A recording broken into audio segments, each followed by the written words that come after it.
So, Dylan, you've been asleep the whole of the last session. No, you haven't been asleep the whole session. So, we will quick recap. You had an intruder in the night before. After your long rest, you settled down. And yes, during the second rest, when Pops and Beth, upon leaving his the safety of his secondary bedroom and dealing with Greaves's death and passing, were out and they heard someone approaching down the driveway of the Horwood house. Turned out to be the scholar, scientist, Kieran, who brought with him a little party.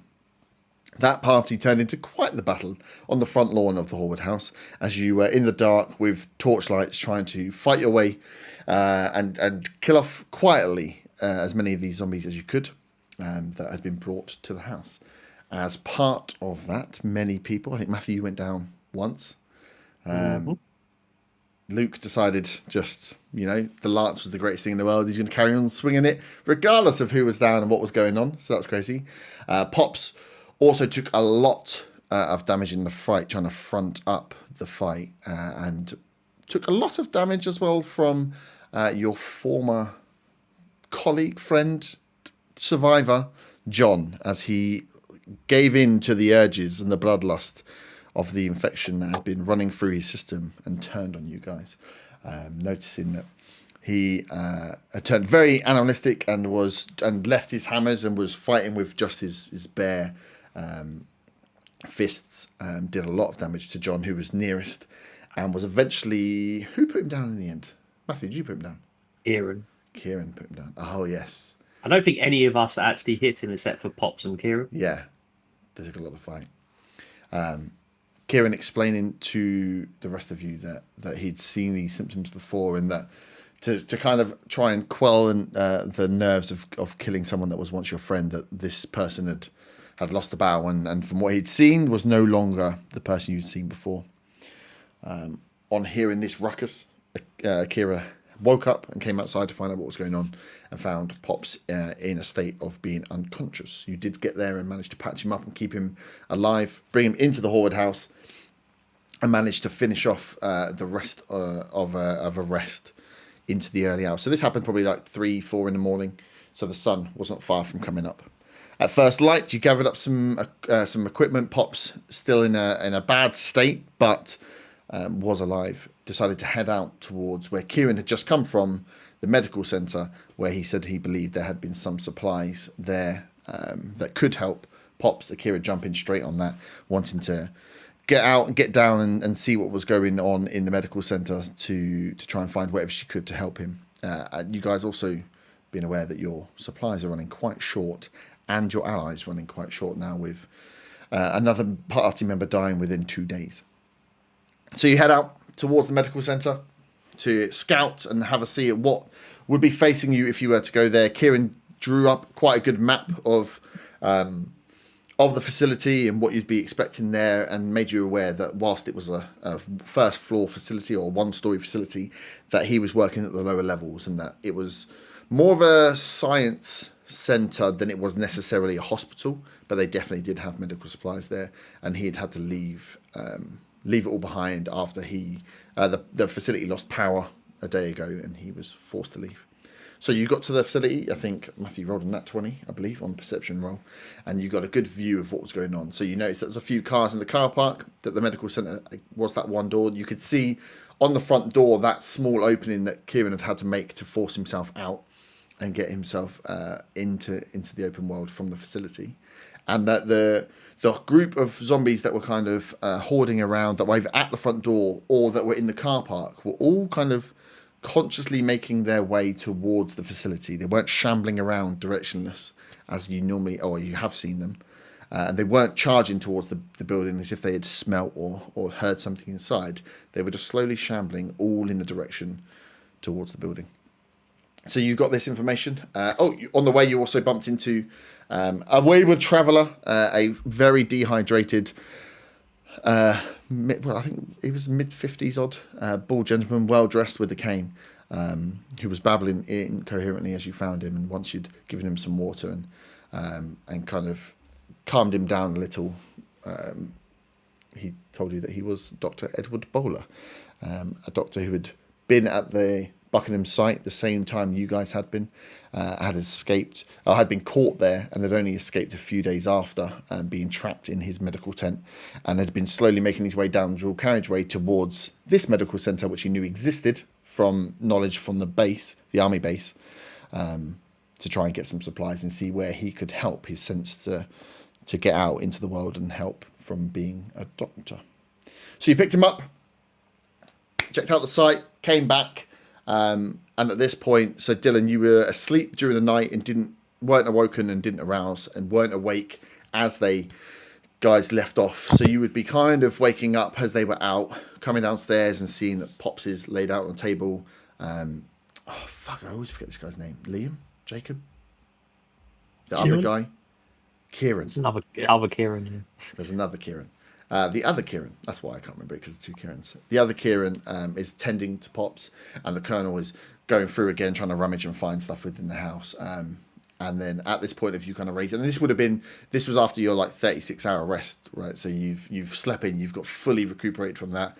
Seeing this at about the same time, probably about 9-10 in the morning, that the rest of the party make their way back to the Horde house after their initial scout. Okay. So I'm in the house with Pops and Kieran. You're in the house with with Pops, Kieran, and the Colonel, and Pops is laid out on one of the dining room tables downstairs, and he's in a bad way. Kieran he doesn't look, he's been cleaned up a lot, but he's you can see that he's got multiple dressing wounds across himself. What the fuck happened? I fell asleep for a little bit and everything goes to fucking hell. What the fuck? So Kieran turns. Oh, well, glad you've woken up, Dylan. So, it turns out there was quite the ruckus in the night. I didn't hear it either, but, Pops here took quite the battering. It was zombies, but just so you're aware, also, your friend John was lost during the fight as well. I wouldn't call him a fucking friend. Hey, Pops, how you feeling? Is it like when you slap me around? Pops is still like kind of in and out of consciousness, so he wouldn't give you an answer as he sits there. Kim's like, he's still not really. So he's blinking and he sees. If you go up and looked at him, he'd look, his eyes would look at you, but he's not really got any energy or function within his body. Fuck's sake, he's a mess. Hey, Kieran, I got a first aid kit. Will that help him out? I don't know how to fucking use it. Possibly. We're hoping that the guys have just come out. They've gone to their medical centre that's around the corner. There was a doctor here. I mean, you've missed quite a lot. There was a doctor here last night as well. So they've gone to check out the medical centre. I'm hoping they're going to bring back something that's going to help him. But yes, any medical supplies you've got that we can hold on to are going to help him, I'm sure. I give him the first aid kit and then go to roll a spliff. Cool. Oh, fuck. I'm nearly out of fucking weed. Fuck! Uh-oh. Cool. Out the front? Or? Yeah, sure. Yeah. So as you go out, start trying to roll, and you're out, you see coming up the driveway the rest of the party as they've come back from their early morning scout. Morning, boys. Oh, nice to see you're awake. Yeah, had a nice rest, mate. I don't know if it is. Oh, fucking hell, Beth, you come out of that bedroom last time. Well, I didn't see you. You were just locked in there and it stank of shit. Yeah. You sure that's not you for brown nosing Kieran? Man, I haven't been brown nosing anyone. Well, I did just give fucking Kieran in there a first aid kit to help Pops out. How is he doing? Well, he looked a mess to me. Yes, he took a lot of the brunt of that fight this morning. But yes, as long as he's still holding on. Thank you for giving the med kit. We needed to get out and find him, and actually we got our friend here, Edward, who's going to be able to help, and I'll meet you guys in a second. And she just kind of brushes past, leading Edward into the house to go and tend to Pops. So what's the deal with this medical centre? Well, there's quite a few outside it, More than quite a few. and we have no idea how many will be inside it. It sounds like a fucking suicide mission. It does. But I don't know what other choice we have, though. We need more supplies. Yeah, I know. we Tell me about keep it. losing everyone. We need more. We need to make sure that everyone stays with us. Shit, it sounds like this place is the best chance of me finding any fucking weed too. They're sure to be testing some medical strains in there. And this time, Akira pops out behind me, like, Dylan, glad you've always got your eyes on the prize. Well, something to get you through these hard days. Everybody needs a little some. No, I think, we need to come up with a plan at least. We need a clear head in this sort of moment, I think, more than That's anything. very true. So, what kind of numbers were they outside? So you recall there was about, from what you could see, probably about 10 that were either right outside the front door or milling apart. In the whole facility that you could see, about 10. They were all constantly making their way towards the door and trying to like fight their way into the front door or shamble their way in. Again, they weren't like fighting, scrambling the way you've seen them trying to jump through windows and stuff before. They're just kind of slow walking into things. A few of them that were bouncing off cars in the general direction.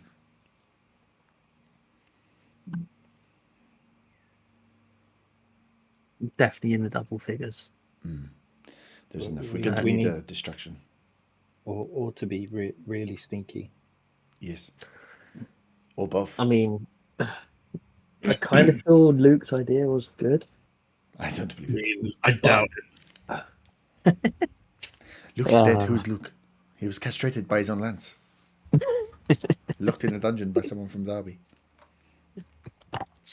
Luke's gone inside as well. Luke has Fucking- returned to his home planet. You fucking prioritise a female over D&D. I'm going to cut your knob off. Them's the rules. So yeah, Luke's gone inside as well. So who's coming? Is it just the four of us, or As for and Kieran, I'm sure we will definitely need. Pops is just quickly talking, looking at him and talking to Edward. He's not going to be fighting fit for a little while. We need to get some antibiotics and whatever medical supplies and sterilizers we can get from the medical center. So yes, us five. I suppose Luke will be able to make sure he's fed. Yes, Luke has been deemed a liability, so should be staying here in case he tries to counter kick anybody Jesus else. Christ, you want to give Luke's food to somebody who's already half dead? But if anybody wants, I mean, Luke has offered up his weapons because there's no point. We have enough with the machetes to defend ourselves here. I think between Kieran and Edward and Luke that we have enough at guard for us to leave. So yeah, if anybody wants to take the lance or trade out with anything else, then do let us know. I mean, is that fucking pistol he's hiding on himself going to be any good? Or is it just going to be too loud? Could be. We need to work out. A distraction is definitely what we're going to need to try and sneak our way in. And Kieran let you know as well that when he left, he'd left the night before, so stuff could have changed potentially. You've got a 24-hour window between his knowledge and the current time. But when he left, there wasn't that many inside. The ones that were inside were the ones that were being tested on and were being... They weren't loose wandering. His problem came when he exited the facility and there were more around. The ones inside were few and far between and were mainly the test subjects that they were working on as part of the virus. The way they were retained, would that have been affected by the power going out? Potentially. He's like that. He explains the reason he was out was because the power went out and that released all of the safety doors, which meant he had to force his way out rather than being able to go out with the power. And some were restrained. But from his level, everyone that got to the point of too far gone, and he'd only been working on people for maybe a month or so, that they all were taken away to a lower level. So he didn't, on his floor, he didn't think there were any live specimens. It was when he was making his way out through the medical center and then once he broke the doors to get into the car park in the night, that he was like, oh shit, there's a lot of zombies out here. Sounds like if they're all outside, we need something to deal with large numbers. Yes, I don't know. It's trying to take on. I mean, we could probably fight if we had a plan to take them on, but what would we lose in time trying to take on 10? There are some. I mean, from the view we had some vehicles. There is the one front entrance, but we could look for maybe something else, or maybe use the vehicles, or what have we got on us? Like you said, the pistol is a distraction. Yeah, I mean, I don't like the odds of going straight in with a fight when there's more than 2 to 1 of them to us. And as best as we don't want to lose anyone else. I'm gonna go inside. You remember those fucking large bottles of booze I got? I'm gonna start prepping cocktails. Yep. Not cocktails. Fucking fire. Sex on the beach, baby. Let's go. I mean, I've got 4 bottles as well. We can do both types of cocktails, right? Yeah. I mean, Dutch courage and a Molotov cocktail. Matthew, would it be good if you took the lance off the spear off Luke, because you seem to be stronger than the rest of us. I mean, it could be useful for outside, but once we get inside, I don't know how useful that would be. Just attach it to your back. I mean, yeah, I can take it for now. See how it goes. hey, look, if you need to just drop it when we get inside, just fucking drop it. None of those things have the mental capabilities to wield a fucking lance. Yeah, we can pick it up on the way out. Fine, yeah, I'll take it for now. I think, yes, yeah. If there's only going to be a smaller squad, then the more we can take with us, the better. Even if we do not need it, right? I've only got 1 med kit left since I gave Pups that first aid kit. Well, hopefully we will find some more here. Was it D12, yeah? Yeah, the lance is a 1d12. It's got a 10-foot reach, but if they get inside 5 foot, you roll at disadvantage. Yeah. Which is quite funny. I watched a video on TikTok today, side note, of a great sword versus a lance and the different ways you fight the two. I'm just prepping these 7 Molotovs. Have you got enough space for more? Because I can chuck. I've got 4 bottles on me as well. Well, they're in a separate bag. I was thinking I'm just going to have to take the bag with the Molotovs. I don't know how many more large alcohol bottles I can fit in one of these JD bags. Yeah, not with a.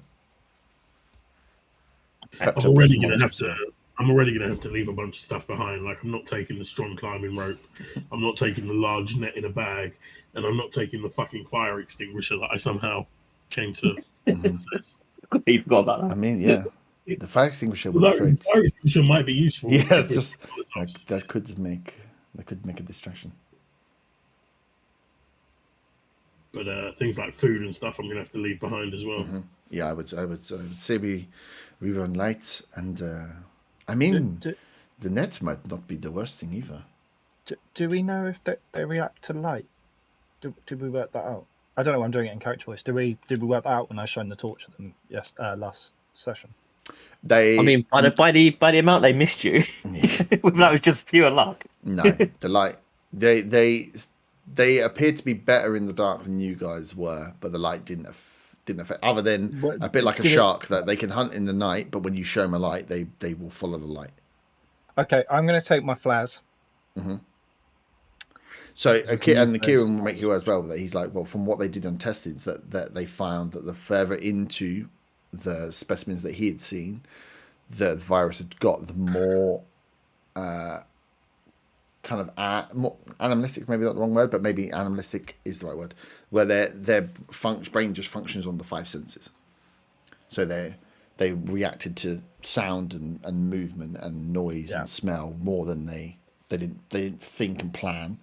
They reacted to what went around. So he believes you'll be able to distract. You could distract him in many ways. Yeah. Take my flares. I've got 3. Okay. Wait, Akira, do you want this net? Because I'm not carrying this net. Well, I just think like a net could help. Maybe, I don't know. I mean, I'm assuming you throw a net in it's gonna. I'm weighed down with these Molotovs, so if you want it, hold it. Okay. Yeah. Sure. It's going to be a big one, though, isn't it? No. We have Probably those 2 extra steel pipes, so if anyone needs it. not. Is anyone wearing leather armor? Because that will leather jacket, because that will give you disadvantage on stealth checks. No. No. I have a black jacket apparently, but I've just been wearing my hoodie. Yeah, that was just a rain jacket. I have got a leather jacket. Yeah, so if you're wearing a leather jacket for your Is armor, it worth it for the 1 extra? for disadvantage on stealth checks. No. I say leave it. Leave it behind. Oh, sorry. I'm saying character. Hold on. I'm filling my water bottle. Yeah, I'm gonna leave the leather jacket behind then. Yeah. Yeah, just make sure you mark it on your AC. Yeah. I'm really good at dodging, so I don't need a leather jacket. Mm-hmm. Luke has the better armor as well, doesn't he? Yeah. But that would be the Does same that have a disadvantage on No. stealth? Oh, it doesn't. That's just attack vest. Because it's essentially it's army gear, so it's supposed to be more difficult to get hold of. Is it worth someone taking that? Fuck it, I'll take it off him. It's a 12 plus dex. If you're taking it, you're gonna have to fight on the front line. If there are zombies, you can't just hit and run like you usually do. Well, I mean, we maybe should think about hitting and running more, because a stand-up fight without the likes of Pops and John to take the blows is not a strong suit. We want to see the terrain, like if we can burn a bunch of these fucking ones on the outside and them not see where it's coming from or not notice where it's coming from, then that would be best. Yeah. I mean, I'm not trying to go up close into fucking double digits and start stabbing them. Yep. No, that sounds. I think that is that's the way to go. Catch the terrain, take it slow, and try and pick them off either, or move them, and just fight our way and try and find our way in as safely as possible, knowing that anyone that we leave alive on the outside is probably going to be there when we come out. Herb, do you have a log of like rations and stuff that are like just at the house? Yes. That was a good thing. Well, because you slept. Because I've got 6 on me at the moment. There is 10 and I spare want at the to house, leave. and I don't I think want to any leave some of them. Okay. Yeah, I want to leave some more at the house. I don't want to take all 6 with me. I started with them at the house, and then you all started just hoarding on your own. So I was like, oh, fuck it. But if you're going to stick, it is easier if you all put into the base, and then I can just remove them each day you're asleep. Oh, so we just leave all of them in the base and just. If you're now there, at the position where you think you're not all going to steal food from each other, and each night you'll take a ration, and then Luke has a mechanic to occasionally waste, so you can decide if you give him your food for that evening to try and multiply it or knock one off. But you don't trust that motherfucker. Yeah, so you can just be like, well, I'll just take my standard ration now, that's fine. Yeah, I'm only taking the tack vest to spite him. Yeah. So you've got. I'm gonna leave my 6 rations at the base. Cool. Yeah, I'm just leaving a bag of the stuff that I'm not taking, and I assume no one's gonna root through my bag, but we'll see. Yeah, I'll leave the 4 bottles of spirit. Is it worth taking just in case we need to create more Molotovs later on? I mean, it's 4 large bottles of booze. It's most of what you're carrying.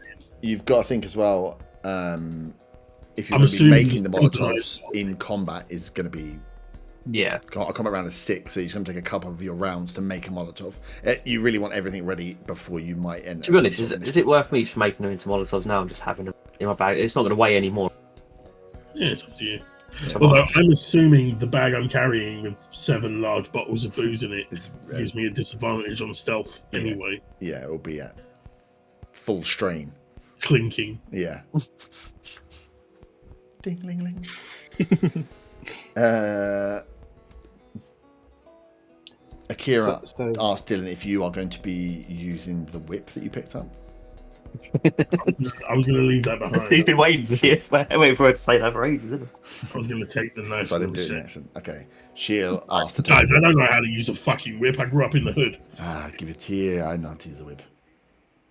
No more, I mean, no more questions. She'll take the whip. And so she has a machete anyway, but then the whip gives her something that's got 10-foot reach as well. So you've got a bit of reach with the lance if someone takes the lance. Yeah, I'll grab the lance. Okay. I think we have what we need. are we driving or are we walking? The walk wasn't too bad. It was what 30 minutes, but the drive, if we got close, could help us get away with more stuff. I suppose it's up to you guys. You guys have the car at the moment. You'd want to park a decent amount away, so you didn't drive up to the gate, I'm assuming, or you could use it for a distraction. But How far was it again? it was about 20. It was less distance than some of the other towns have been. So it's probably only a 25-minute walk. It's not too far between the centre sits. So you've got I forget which Hallwood is which Hallwood, but you're in one of the Little Hallwood. Say the road to Great Hallwood. In the middle of that road is where the science centre is. I say we leave the car behind. It's not far. We've already been, of course. The only thing to think about is, like you say, our ability to carry stuff back after. What if we find lots of meds? Will we be limiting ourselves if we find some supplies that we want to take home? We can take the trolley. I was thinking maybe something bigger, but yes. And like it's up to your guys' vehicle, and it will be more of a danger to have the car there. We will have to leave it on the road, but this is a medical center. It will have lots of supplies, lots of things there that we might be able to salvage and take that will help us here, as well as medical supplies. And I know I want to go just for pops, but from what Kieran has told us and shown us, this is a site that will have lots of useful equipment. Or you think it does? As long as there's not too much movement, if we do clear the place out, then we can always do multiple trips. Mm-hmm. Yeah, another option. Like, I don't care either way. Just you guys were the ones that were there. Just fucking tell me, are we driving? I'm inclined to say no as well. Let's do it. Let's walk. Like you said, we can come back. We'll take the trolley. Oh, obviously the trolley. And the trolley will might be a better way to carry some of those bottles of Molotov. Yes, I might put my 4 Molotovs into that trolley right now. across the bubbly graves. Across the stones of the gravel was the word I was looking for. I said graves. We put some cloth and sheets to like wrap each one up individually, so it's not making loads of noise. Yeah, that's allowable. Perfect. Well, we can do it with dead people's clothes. Yeah, I mean, you stripped off a lot of the bandits. I don't think you've burnt them yet either, so they're just in a pile somewhere. No, we did burn. Oh, you did burn them? We talked about. No, we talked about. Oh, yeah, it. I think you talked about it, but I don't think you've actually. So they're in a pile in the garden. Kieran will burn them at some point when you're away. Just need some fucking tea bags. That was the problem. Didn't have any tea bags. It's worth noting that I've just looked at my.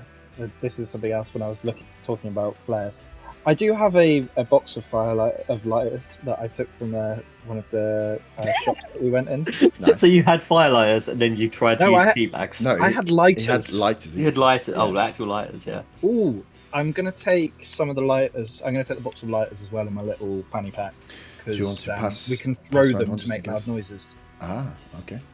That's smart. Do you want to pass some around, or you want to keep them yourself?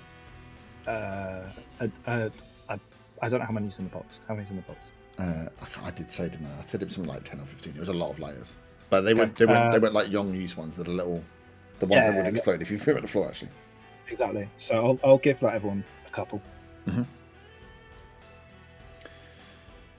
Perfect. Oh. So we hit the road. Everybody feel comfortable with what they have? We have some Like you say, we'll survey the land when we get there and find the best destruction. This is very excitable music. Okay, perfect. So you guys pack up everything you've got, put a lot of it wrapped up neatly. I would say a lot of the extra bits in that roller bag if you're going to take it, Beth, and drag it out towards. So just make sure whoever took the tack vest, you've got this 12 AC 12 plus your dex. Yep, I got it. And I've sent you the Molotovs, so you know what they are. Cool. So you should have everything you need. We can work out when we get there. You guys head out with the rather mute Kieran, who may just get added to my list. Who is this guy? He's fucking quiet as shit. He's such a fucking fuckwit. Remind me to murder him. Kieran, that's very nice. Which one? I didn't even know Kieran was a person, to be honest, when we started. Yeah, I know. Cool. So you guys head towards the centre, making your way, and like I said, by the time you've got everything up and sorted, you're probably leaving just before 11 o'clock. Sun's starting to heat up. It's, again, another beautiful, nice, clear day. Nice spring day. A little bit of a chill, but you can feel the sun. It's nice. Those of the paler complexion will probably be a little bit rosy by the end. Yep. Dave's back in 15. I said we're probably going to go late, so he'll join us when he gets back. Okay, cool. That's good. Otherwise, I would be playing this character, and I don't care if he dies. You don't care if he dies anyway. I do sometimes care. I care now. I've given him loads of fucking lore, and I don't have to repeat it all again. Perfect. So you make your way towards the camp. So I'm assuming you're how you just trudging down the road. It was a pretty clear road, and you got pretty good visibility. But are you taking any further precautions? I'm humming a tune while I'm pulling the trolley along. Keeping a Quietly. I'm smoking the spliff I rolled. Okay. Nice. Just get there nice and chilled. Cool. So you make your way down the road. You come towards. There's nothing as you see. You know the way, so you know what to expect. Nothing surprises you. Again, as you come, it's again very peaceful as you're walking. You will hear little murmurs again from the dual carriageway. There still always seems to be some murmuring going on from the dual carriageway way. Just like the odd bang, the odd smash, the odd alarm. Not regularly, but like once every couple of minutes you hear something. Other than that, very peaceful scene as you make your way towards medical centre. So you start coming up towards the corner that you met before, the fields moving away, and as the hedgerow of the country road and the farmer's field pulls away, there's probably, like I said, about 10 foot of grass that lines just as pure turf before you get to a grated fence with barbed wire around the top. It is about 6-7 foot fence. It's a decent one to scale, but it's the one that you guys kind of moved your way up to and had a peek at the facility before. This fence, as far as you can see, goes all the way around. Obviously, you can't see the backside of the building, but you'd assume a fence doesn't just do two sides that you can see. Find fence. Oh, sorry.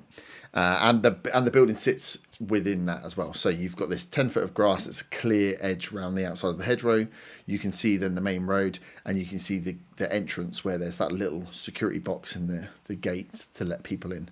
As you peek in and have a look, Can I do a perception check? Yeah, do you want to give us a perception check? See if they've moved or changed, or there's more of them since last time I was here. Yep. Oh, fuck's sake, nat 20. Oh, nice. Oh, I wasted my nat 20. You did waste your nat 20. Cool. So with a nat 20, there's no point in anyone else really having to roll, is there? That's good, because I rolled a 3. Oh. I'm going to share what I've found with everyone involved. Yeah, okay. This is good, because I can just get it all set up the way it is then. So, what you see is this. Ooh. It's hard without getting a perspective of where you are. So you are on this corner in the top part up here, which is where the road runs, right along the top. The fence runs down past the side here, essentially, is where the fence would run. There's a bit more of the building here. And you're on this near side top corner. You can see the gated entrance here. I've used hedgerows. These are actually the chain link fences, and you can see these cars. You pick up the the split of zombies. And what you do notice is a few of them seem to be, whilst a few are shambling and moving towards, there's a few that move slightly differently, almost skitter a little bit about the place. But they're all, again, making that general move towards the building. From what you can see as you look, it looks about the same that were here last night, but with some of them being on this kind of backside. Oh, no, it's not very good angle, is it, with the thing? Some of them being in the middle of the car park, you maybe assume that they've then fresh into the site, or they were at a place you weren't before, and maybe some more may have got inside. It looks about the same that they're outside, but if you know they've been moving for 8 hours with a nat 20, you'd probably assume that there's been some movement. They've not just stood still when you weren't looking. Because that'd be lazy of me, wouldn't it? So that's what you're presented with. So you are in this top corner. This is the... Oh, God, this map, I've made this map too big. I can't even do it. I'm going to have to do it all the way up here. And then I'll just zoom in with the other one. You can see the building runs. This is the front entrance. You can see the inlay of the building. And then the back bit, just as has been drawn by Kieran. And he reminds you that this section down here is where the entrance is. And this is where you can see, again, that there's almost like bumping into the screen doors. There's a small gap that you could make out before. That you can see a person would be able to squeeze through.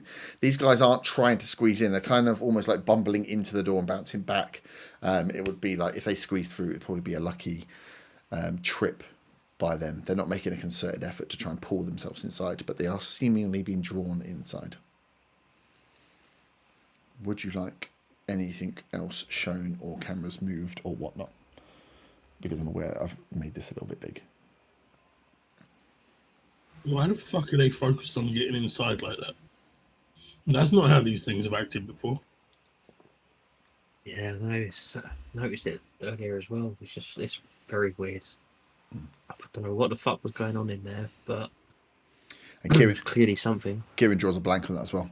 He studied them individually to try and study what the virus was doing and how it made a jump and moved, but never outside. As soon as he, and he explained this last week, as soon as he was working on a specimen that turned too far, almost to the point that you'd seen John, they were always taken away and always moved to another level. And that's when there was a lot more army presence going around. Just realised the music stopped. Oh, shit. So, is there anything you would I've been muted. sorry. With my nat 20, does it look like any of the zombies are sort of dressed like were soldiers?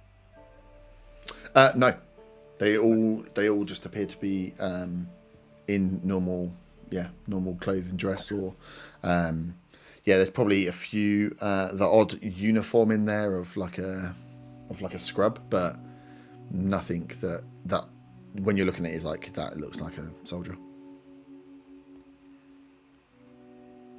And these two yellow vehicles are they are ambulances, but like car version of ambulances, not full blown NHS white ambulances. They have the word ambulance written on them, but they don't look like they're NHS issued.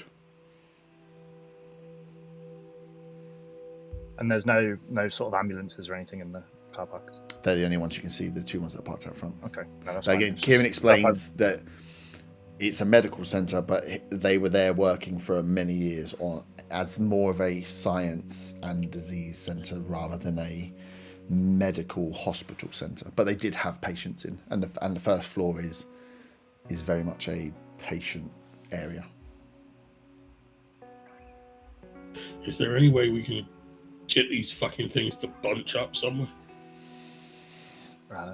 We could try making noise, or we can try throw a flare. Maybe try throw a flare and kind of, because the flare will be loud as well. Yeah, I mean, it's worth a try, like, to see how much these things are focused on what's going on in that building, I guess. I mean, where do we want to lead them? I'm not a very, very good throw, so I don't know if someone else wants to do it. I mean, you just want to get as many of them bunched up together in one place as we can. Mm-hmm. I mean, we don't want to fight them, right? We just want to get them out of the way. Well, we want to get them out of the way, or if we're forced to, we can fucking try and burn them if they're all in one group together. Yeah, this is. But we could try and get them. Yeah. It's a tough. It's a tough one because if we do get them out the way and then we get inside, who's to say they're not going to be greeting us on the outside when we try and get back out? So you want to try and clear them first?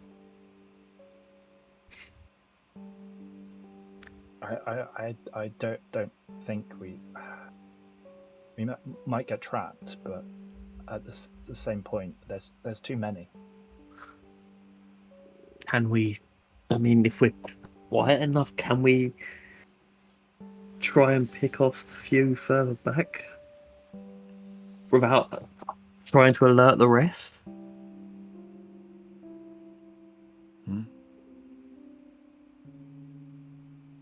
Possibly. What do we want to do? I'm not good at making decisions, so. No? Give me one of those fucking lighters. Lighter or flare? So you got flares? Yeah. Got, These are and I both. hand him a flare. So you I've guys. already given him 2 lighters, by the way. Yeah. Oh, okay. So you guys are on this top corner. All right, I'm not going to be able to throw a flare to the backside from there, am I? No, so a flare you'd probably be the same as a Molotov. You probably get 40 foot.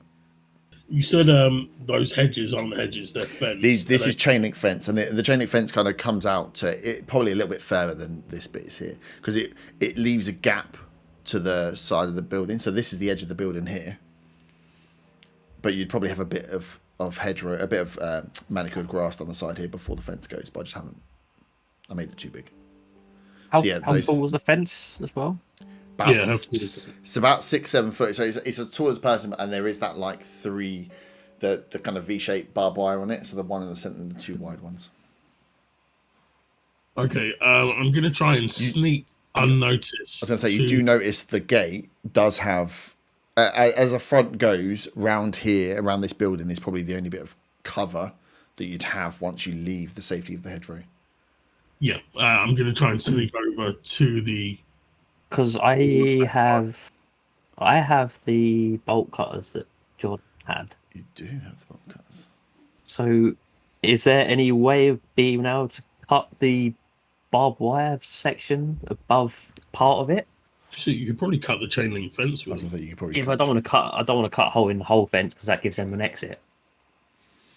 Well, my plan is I'm going to go over to that guard shack and try and throw the flare somewhere in the middle to the left-hand side as we're looking at the map and try and get them to go that way, away from the entrance. I'm just thinking for... If that works, then a hole in the fence might be a good place to sneak in. Yeah, that's true. So get them away from the fence. Yeah, I think. But I mean, both plans can be enacted at once, right? We have sneaking through the front gate, or we create our own way in, like you say. This is. You just have to remember, this is chain link. It is not the quietest. We can probably hold it to try and help, but it will make a sound when you cut.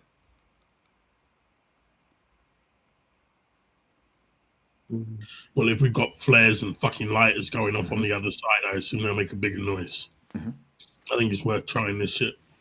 Sort of doing both at the same time, yeah? The flare goes, and then once the flare's gone, cut the fence. I mean, I think it's our best shot. Let's try it. Yeah, let's go for it. Yep, so I'm going to sneak over to that guard shack on the outside there. Cool. Give me a stealth check. What should be in that one? Fuck's sake, in that one. No. It's not in the chat because I'm using a website, but the website is giving me in that one. I mean, why would you lie about getting that one? It's like shit. So you're trying to make your way. +4, so if that helps, it's a 5. But And that one is It's bad. in that one. So you start sneaking along. So you would you're sneaking along trying to creep. You probably within that one. It's so bad. You get probably halfway towards the guard shack when you stumble and you put your hand out instinctively to stop yourself stumbling and grab the chain link fence, and it just goes just rattles, and you guys watch as it just waves and rattles all the way down. Brilliant. Have I been noticed at this point? I assume I've been noticed. Roll a perception check. Oh, Fuck it. Now, okay, yeah.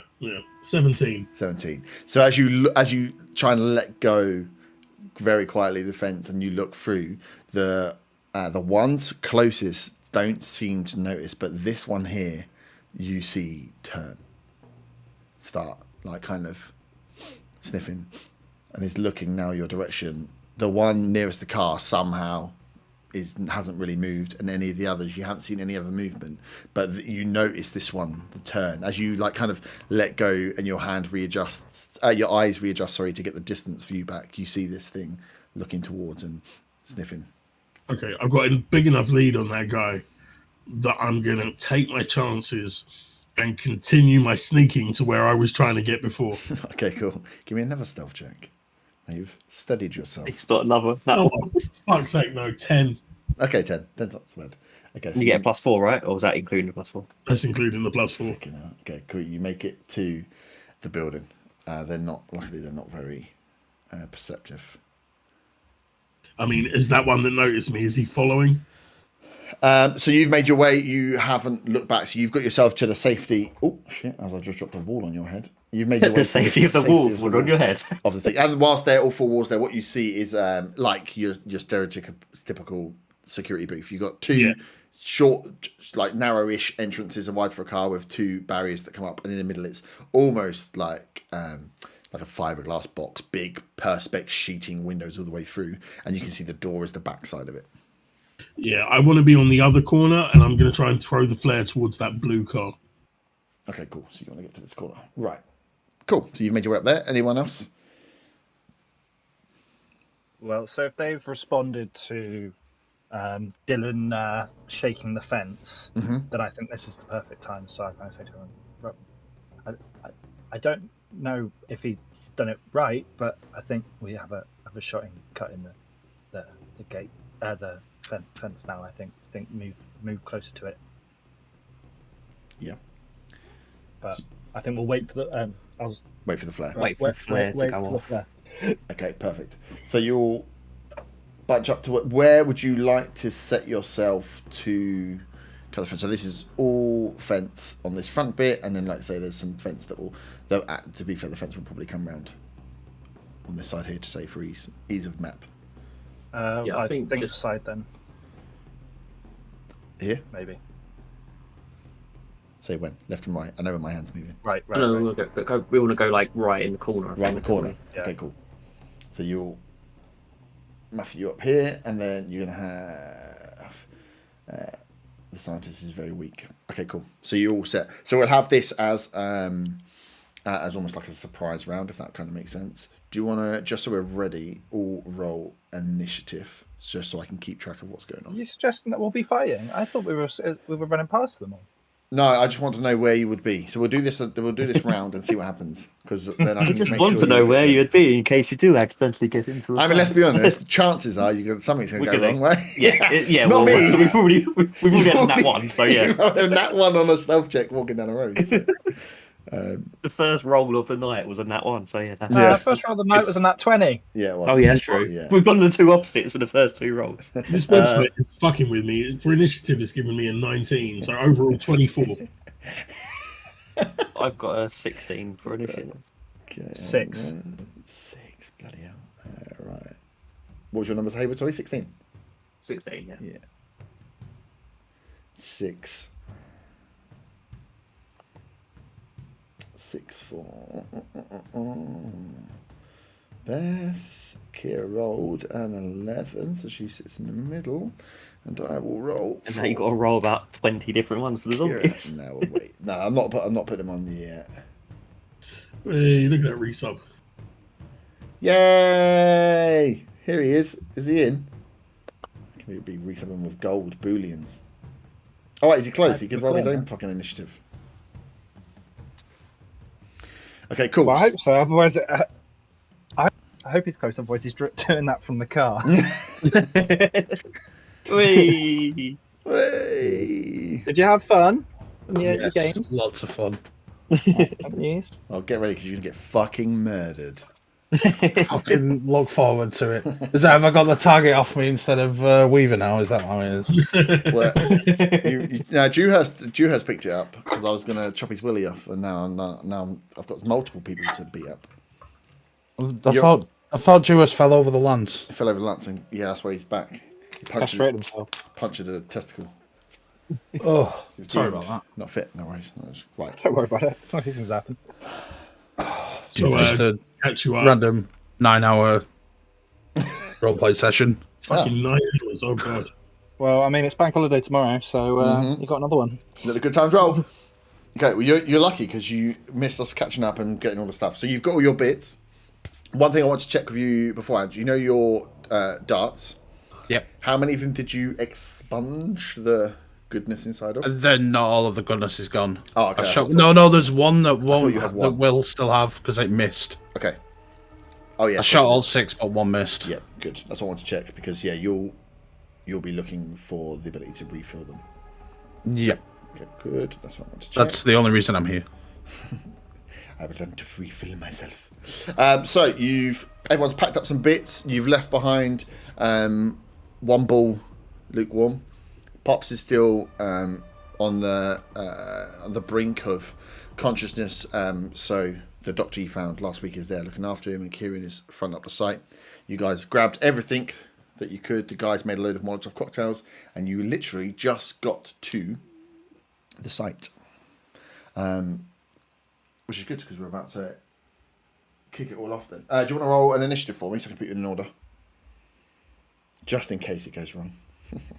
I rolled a 5x bonus -1, so 4. Yeah, I rolled your name. What could possibly go wrong here? What could I mean? Yeah, It's not like someone rolled a nat 1 for a stealth check walking down the street. Fuck's sake. he's done well. So you are primed in the 2 sections. You have. So you're aiming for the blue car, right? Yeah. Okay, let me get this fucking set. And the rest of you are there holding. So what we'll kick off with as like I say, as a surprise round. So Dylan, do you want to roll? So you've gonna light the flare Yep. and just throw the flare towards the car, right? Yep. That's the plan. So that's the peak is. Okay, so it's right at the range of the 40 foot to hit the car. The car is 35, 40 foot away from you as you peek around the corner. Perfect. Let's hope it's a good roll. Exactly. So roll a attack, but it would just be your D20 plus your dex for your ability to launch this the exact direction you want. 10. Oh. Cool. Roll 10.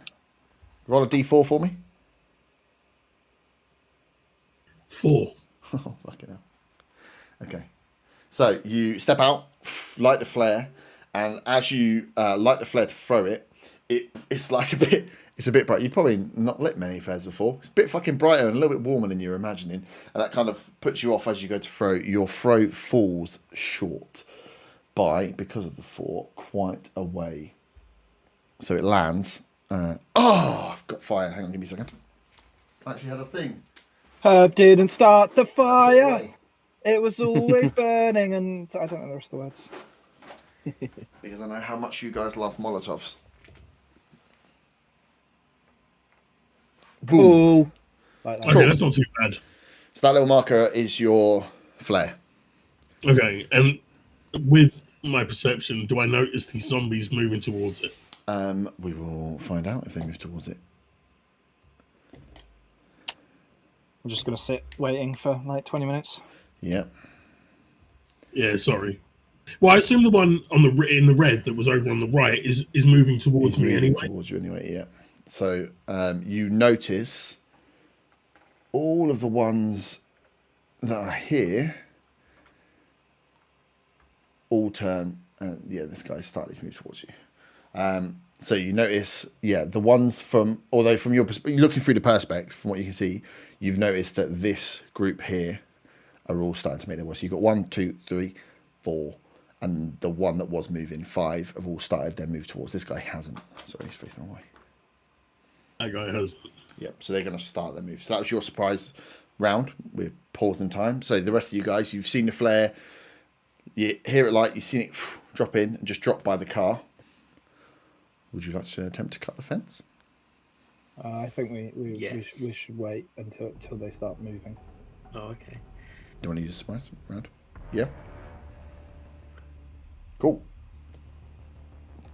So,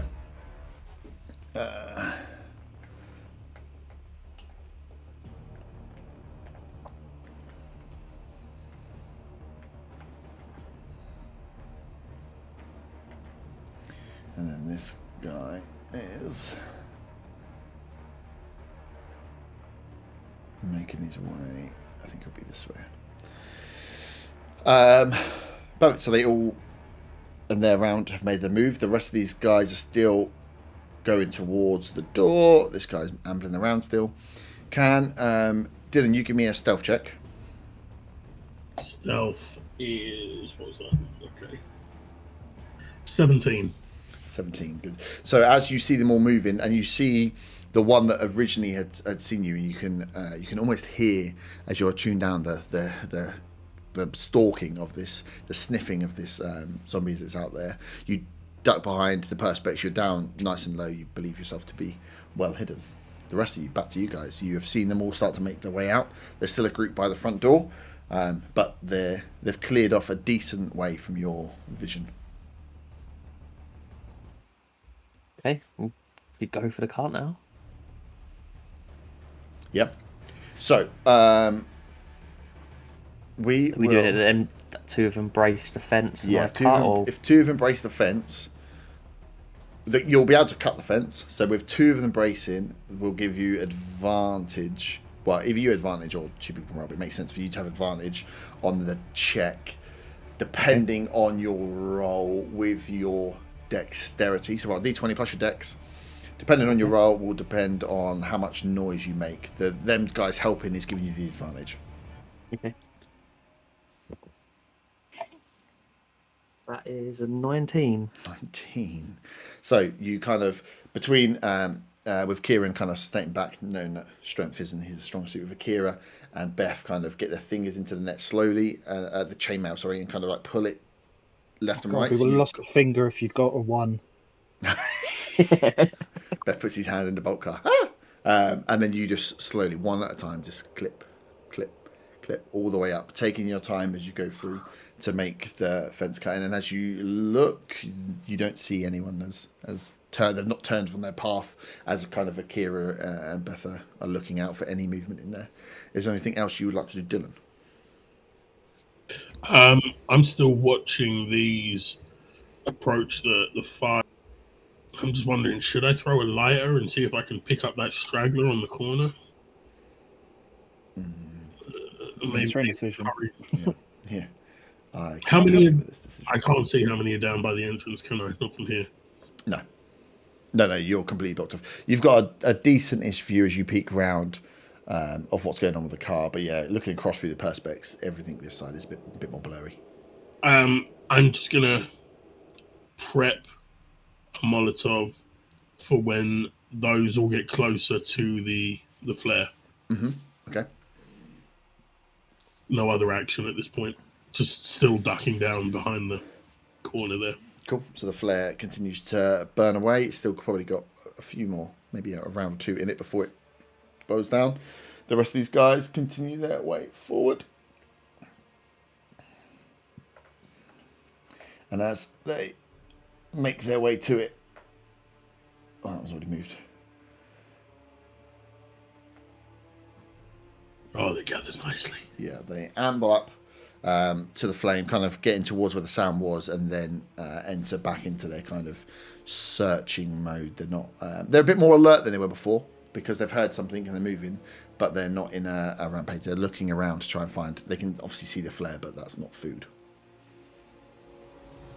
So that moves. So you guys continue. We'll say it takes you probably a round. It'll take you at least 2 rounds to get that cut. So you're halfway up the cut now. Do you want to give me another dex roll, Matthew? Mm-hmm. With advantage again? Yep. Or... Yeah, if they're still holding. That is an 18. 18 again. So you finish up. You've now got a gap. So you've got a gap that you could kind of crouch and get yourself through, as long as you got 2 of you are kind of holding it, the fence, and you could pass your way in. Now you think of this, like you could go further up if you wanted, but this you feel like is high enough that you could crouch and get yourself in, comfortable enough that you wouldn't cause too much of a racket getting in. You're still going to need people to brace it to get through without making a huge amount of noise. Perfect. So that's cut. Dylan, round to you. If you were holding the action with your... Oh yeah, I'm ready to throw this bitch. Mm-hmm. Light Molotov? Light Molotov and let it fly. Aiming where? Aiming just beyond the flare and the blue car again. The blue car's a bigger target. Beyond. So if you stepped out,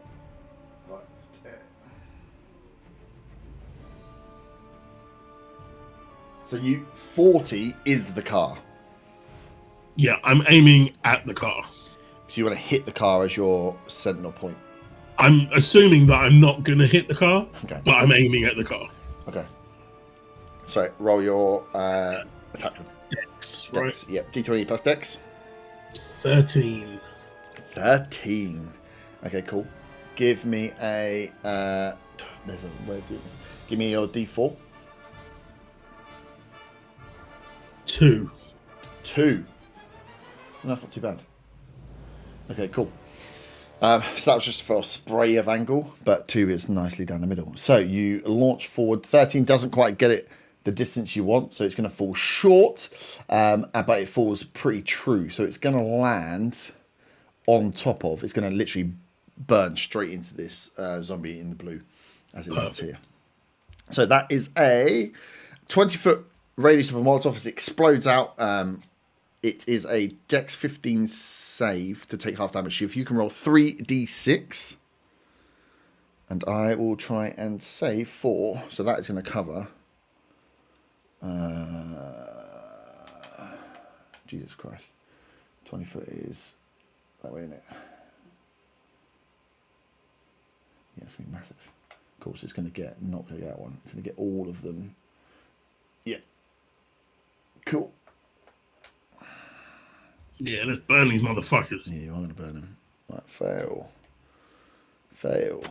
Just like Luke's cooking. Fail, I know. Left where I the learned. best. Succeed. That was lucky. And fail. Jesus. Okay, so what's your 3d6? Combined is 14. 4, 6, 4. 14. Okay. You hit this one. It screams out, being burnt. As it comes out and you hear the scream, this guy darts off and just manages to duck. It takes up the flame as it falls down, and it starts to burn into the clothes. So he takes some damage, but manages to dance away. As you see all of these 3 drop screaming to the floor. My one question is, the one that wasn't covered by the area of attack, is he drawn to the flames? He'll be drawn to the scream, yes. Because you didn't make any noise. So the smash and the scream is another signal for them to move in because something is attacking there.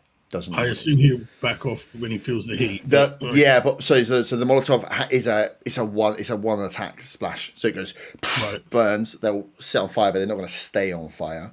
So it's just a one-off. But he's still moving that direction. Fine. Yeah, he'll be moving that direction last time. That's the last thing he heard. That's the direction you can see him still moving. And then this one that danced to the side, you can see the flames burning off part of the clothing on the left arm, but has kind of shied away from some of the damage. Got it.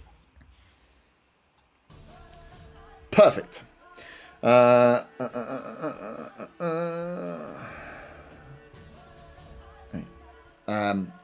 Nice. So, back to you guys at the fence. What would you like to do? I'll hold one side open and be like, do you want to go first? Just kind of in general to everybody.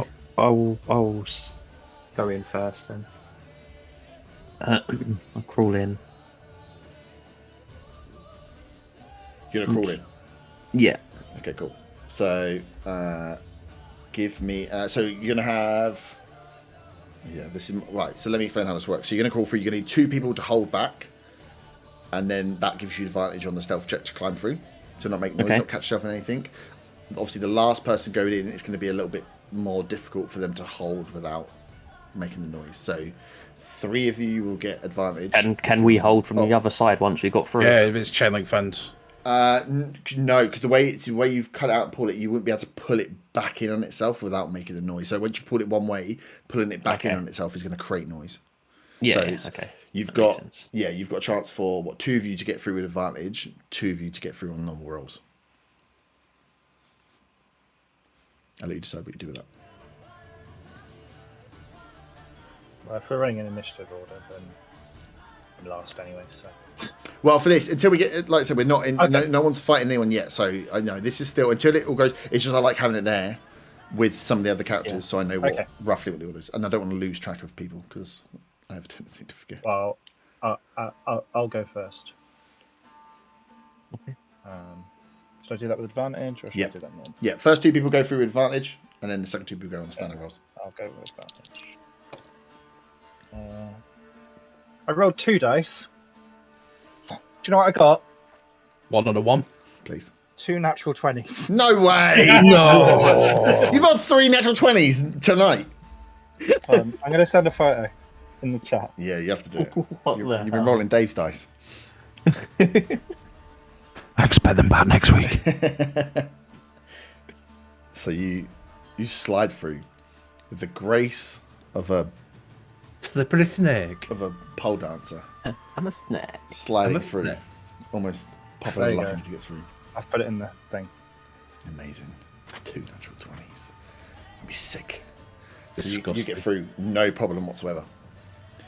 Who would like to try next? And Dylan, where would you be going from here?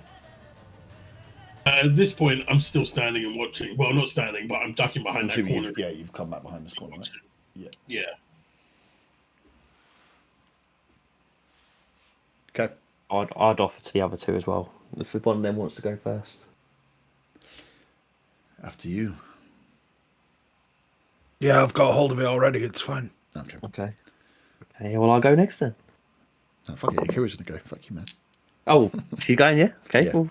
Ladies Come on. first.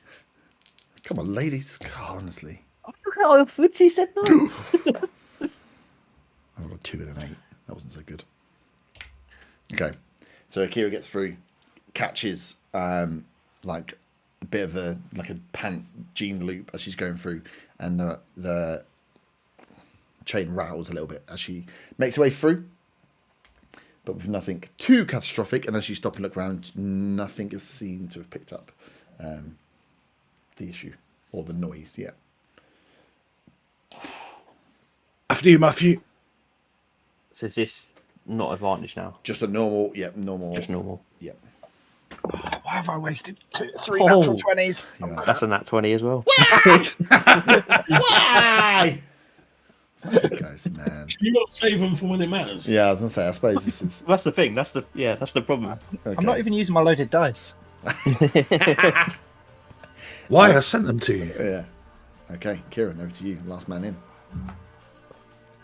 16. 16. Yep. So you all only Akira slightly knocking the fence as you come through. You all make your way inside the fence. Release the 2 sides back together again, and you are faced with the car park as you see in front of you as it lies. Dylan, what would you like to do? Move to the other corner. Mm-hmm. And I'm going to try throwing one of the lighters again, just to try and distract that one that's on the corner of the entrance and these 2 that are still shambling about here. You want so you want to come to this corner? No, I'm fine where I am. So your throw is only going to be 40. Where's 40? Like here. Yeah, on the corner of that large grey block. You want to try and hit this? Yeah, that corner there. Okay, cool. Yeah, so you kind of get yourself just out. Actually, maybe another square over to the left. You just you want to aim for left this way. Yeah, Yeah. Okay. a bit more left. Yeah. Yeah, cool. And I'm we're going to chuck the lighter. You're gonna throw a lighter. Yeah, one of the lighters Ben gave me. So the light. I'm just trying to think because the lighter may be more difficult because you're gonna have to launch that up in the air for it to come down with enough force to it. Like if you throw a light up in the air and it just lands, it doesn't. I'm not trying to get it to explode. I'm trying to get it to make a noise and draw attention. You're just trying to create a distraction with the throw. Yep, fair enough. So that's D20 index again, right? Yep. Is a 19. 19. Finally, you throw something that does no damage. So you, step back and just launch this lighter through the air. Great arc, and it lands exactly who you want. And skips across the pavement as the one in front turns around. Okay, it doesn't get the attention of these two up here then. No, it's a gravel on the no, this one over here. No. These are still, with what was going on here, are still interested in this piece and shambling this sort of area. But that from that distance and with what it was being just a skip, it's gonna get someone in a much smaller radius. Okay, yeah, fine. If it's got that attention, fine. I move back behind the wall. Okay. Back behind this wall. Yeah. Okay. Your counter, can you give me a stealth check, please?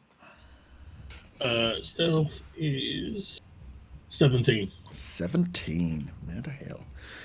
Cool. So you are crouched down there. You think you're held. Back round to the party. We can. What would you like to do? So can we see how many are by the door from here? Yeah, from this distance you'd be able to pretty much. Well, I think. Give me a perception check anyway to see if you see anything else. Is that everyone, I presume? That's 18. If you Matthew will be able to relay if he sees it with an 18. So yeah, you can see that there's 4 there. You hear and see this one, the other side of the ambulance, turn.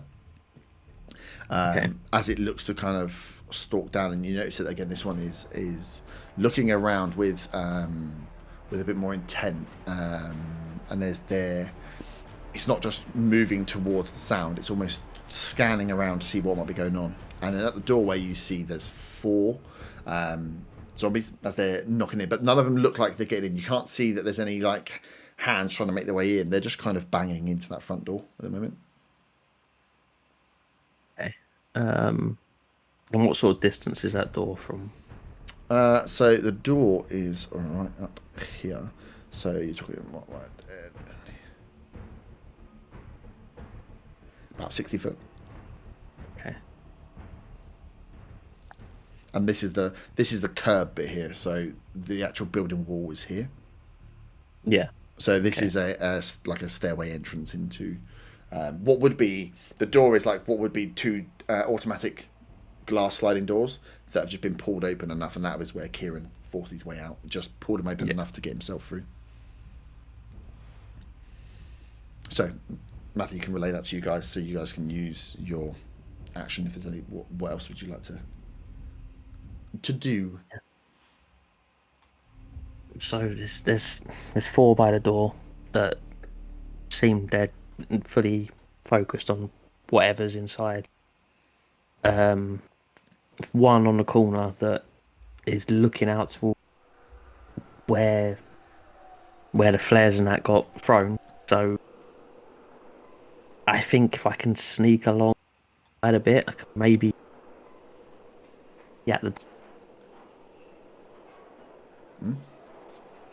You're breaking up a little bit. I don't know if there's anything anyone else would rather do than that. We missed the middle bit of what you said then. Sneaking. All right. Try and sneak a bit closer and chuck one of those Molotovs from the trolley at the ones at the door. That's all I can think of doing for now, but unless anyone else has any other idea. Looking down at what the Molotov's done there, then that seems like a good plan to me, but would it block the door with fire? The Molotovs I can't imagine it's going to stay. Yeah. They're not a multi-round thing. They're an explosion. But yeah. Well, yes, that's what we trying to continue to move them away. It seems like they are attracted to sound. There's 4 there, so if you get close, we need to make sure that we can jump in case the worst happens. I'll let you take a throw, Matthew. I can watch you back and just shoulder the dark one.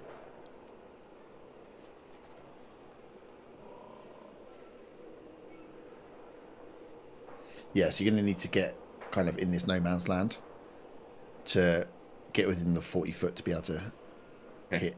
And how their move distance is the same as us, isn't it? So they won't be able to reach me.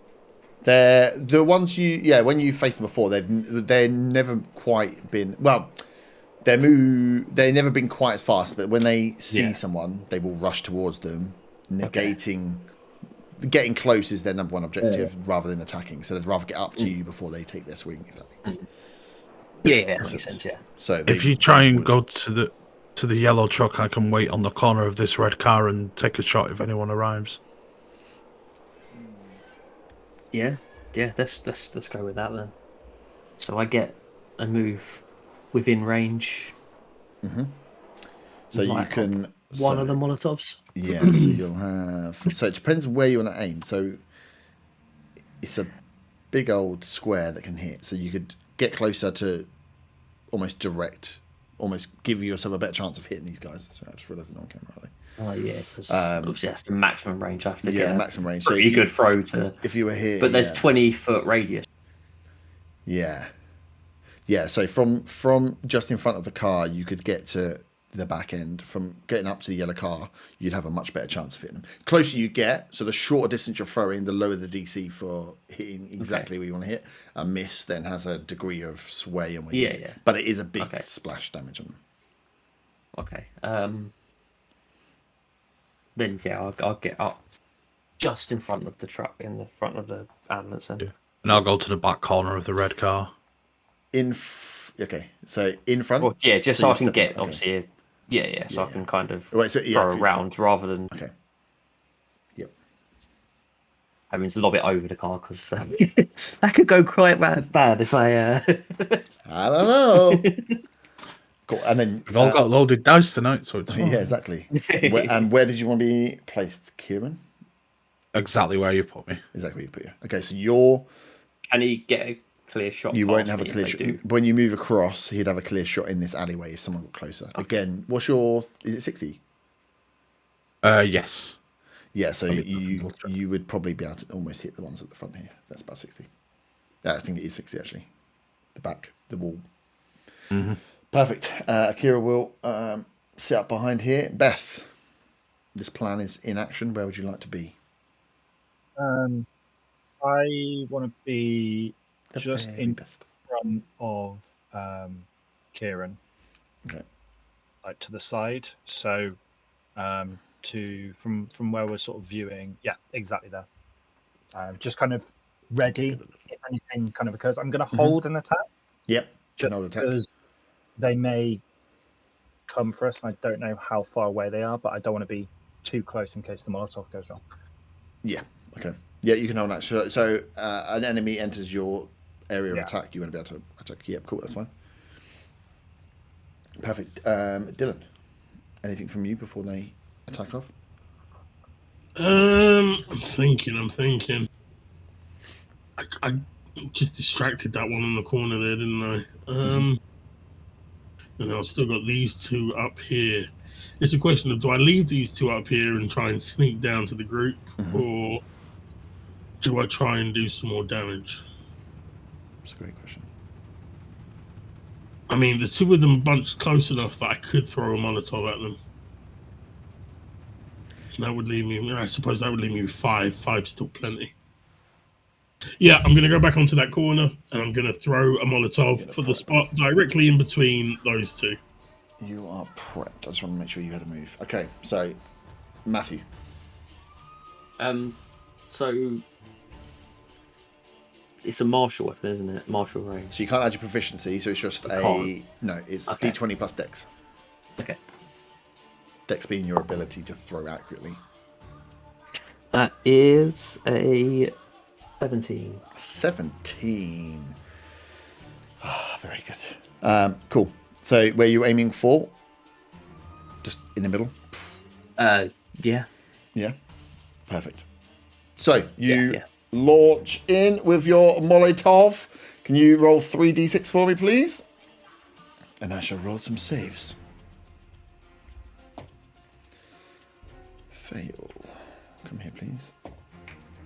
Oof. Oof. That is 12. 12. Ooh.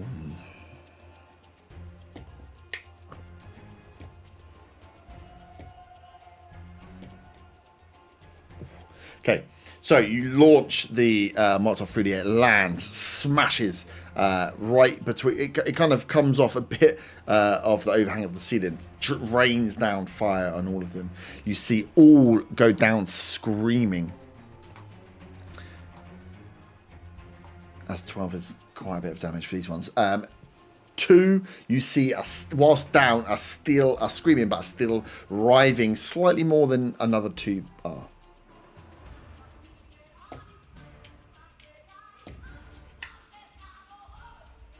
Let me just get my swords, sorry.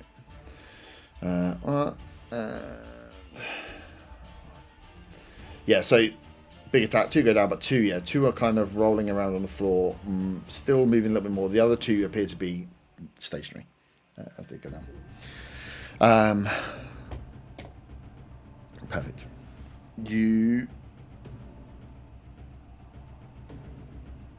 We will now go into initiative order because you've just made a big bang and I have too many pieces on the board for my brain to keep up now. So as you launch and you throw, I'm assuming you would step back as part of your move Yeah. because they're going to likely turn. So big hit, you see, and Kieran, as you're lined up, you see the light, you hear the smash, and you hear them scream as 2 of them go down and they go in. As this guy spins around to see what's going on, he spins round and clocks you stood in front of the car to hear what's going on. Looks up and you Matthew, you see the guy as he was stepping towards Dylan's distraction, smashed, screams, spins round, but spins to his right rather than spinning to his left. And as he spins, sees you guys kind of just clotted down a thing. Mainly catches you because you're stood right there in front of a car that he can see. And these aren't big old vehicles. He can see that there's a person's head there. As he does and sees this, he looks towards, and all 4 of you would see this here. Dylan, you probably wouldn't. As he looks towards you and sees, he just lets off this massive, like a howl, almost like a bit like a wolf. So, and a noise that you not be, is not used to coming out of a human. But you see him lean back into it and just straight out into the air and shrieks in, and it is horrific to hear something come from a human body, and especially from what you've been picking up and seeing of these zombies before. This isn't a scream of death. This is a very primal scream. Can you all roll? All you 4, please roll Constitution saves, please.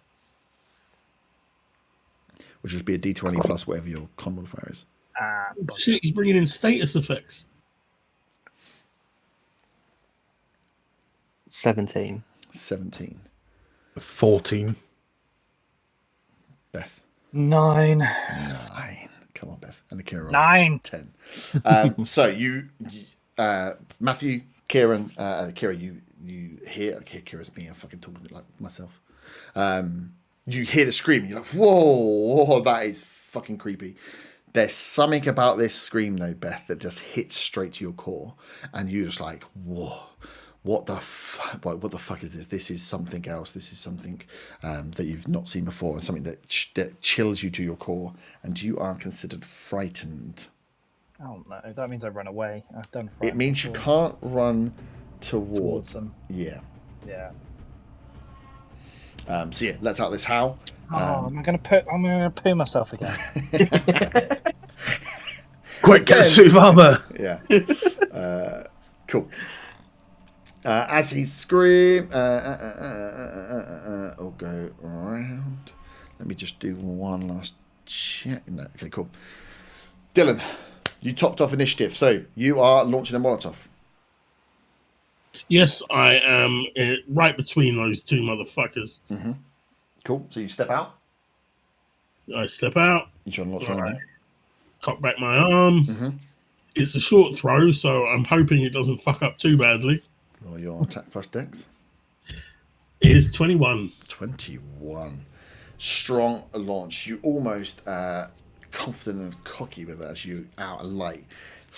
Launch it down with a bit of speed. Fires up off the floor, sprays over the molten liquid fire from the Molotov. As you hear them scream, can you roll your 3d6s, please? Is only 8 this time. Only 8 this time.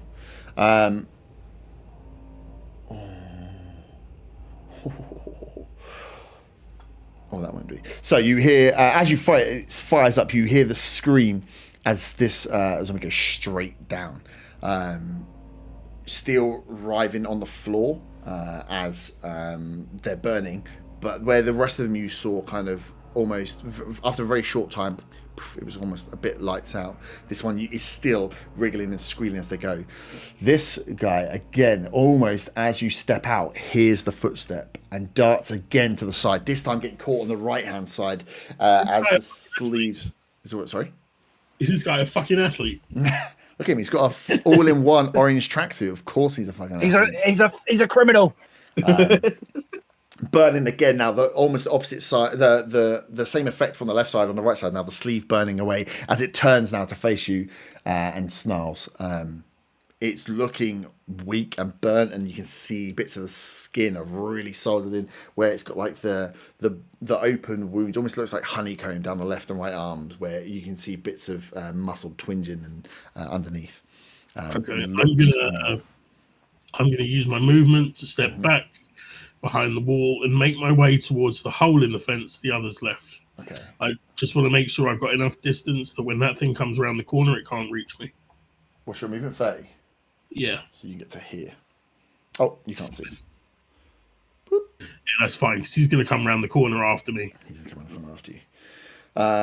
Cool. So we are back round to the ones on the floor. Hang on, let me just get these all set.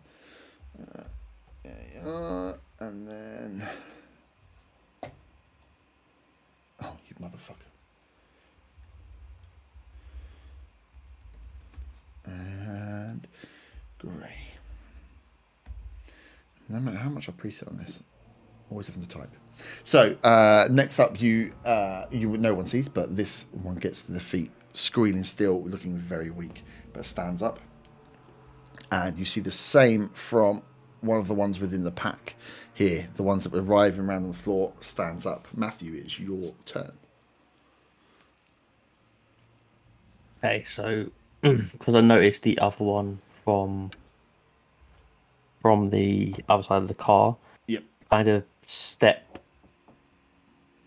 directly behind the red car, I think, and pull the lance out from my back. I guess it's tied to my back. Directly behind it. You want to go back? Okay. So, no. I mean, like behind the back. Sorry, like just took a couple of squares from Beth. Oh, okay. Yeah, there. Well, I hear. Oh, sorry. You actually on the back of the car. Yeah. Cool. Yeah. And ready just ready myself with the lance. Yeah. Okay, cool. So you're gonna hold an action. Yeah. Cool. So you are held with the lance. That has a 10-foot reach. So essentially, anything comes around the front of this, you get to swing. Yeah. Or adversely, anything in any of those gaps. Yeah. But you have the lance readied up. And it is our man in grey. So he is going to get out, make his step towards you, which is on this one. Do you want to roll your attack? Mm-hmm. That is a 13. 13 hits.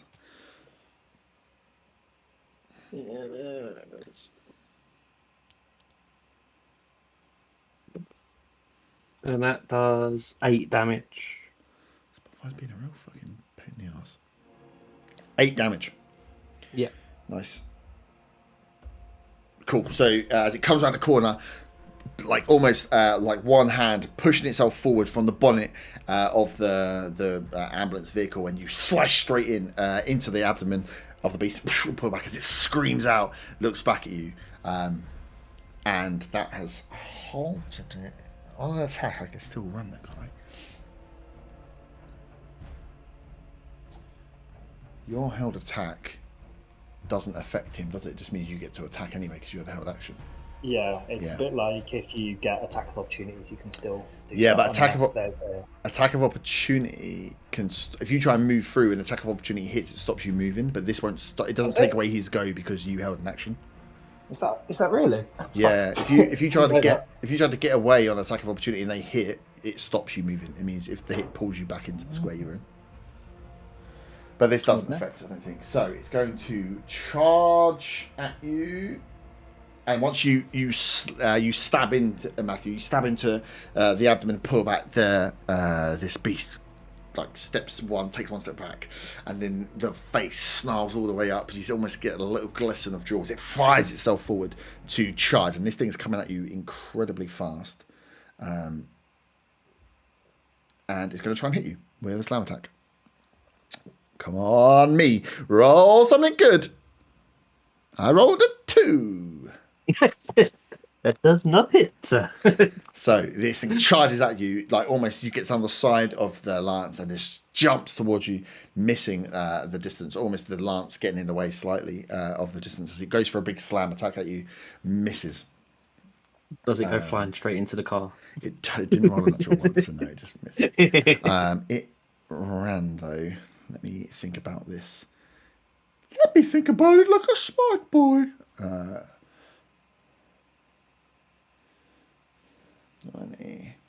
It will then risk an attack of opportunity at disadvantage to get away. So it's running to swipe at you, missed on its attack, and it's now going to try and skitter to get away from you. It will be at disadvantage for you because it would technically your attack of opportunity when it leaves the 5-foot radius. And if you're using the lance, which is last implement you had out, if you want to take your reaction, you can roll your reaction. Well, I might as well. There's no harm in trying to take a reaction. No, there's no harm. Or is there? Or is there?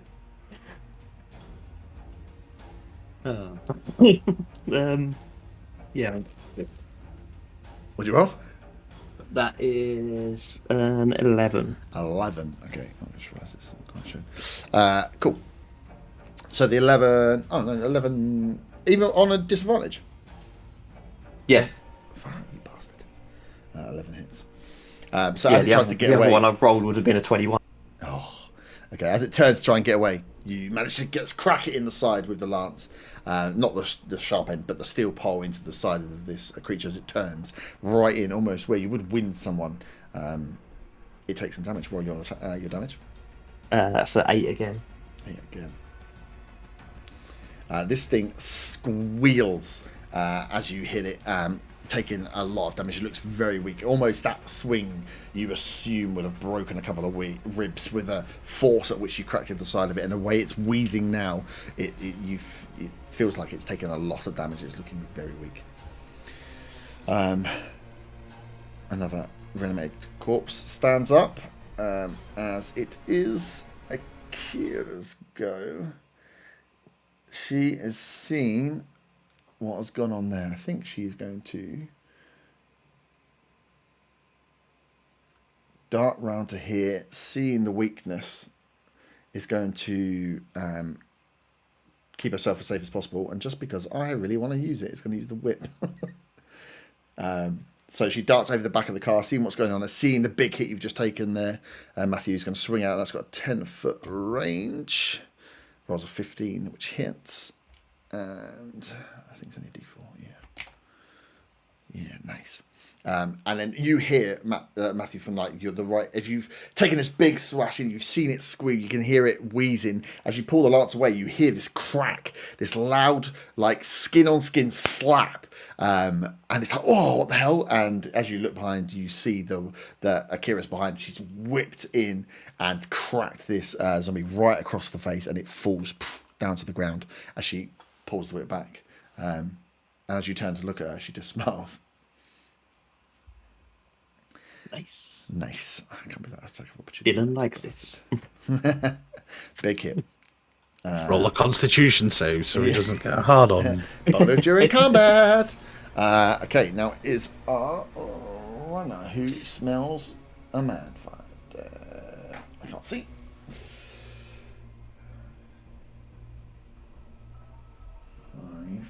Oh, you're such a bitch. How dare you play the game? Yeah.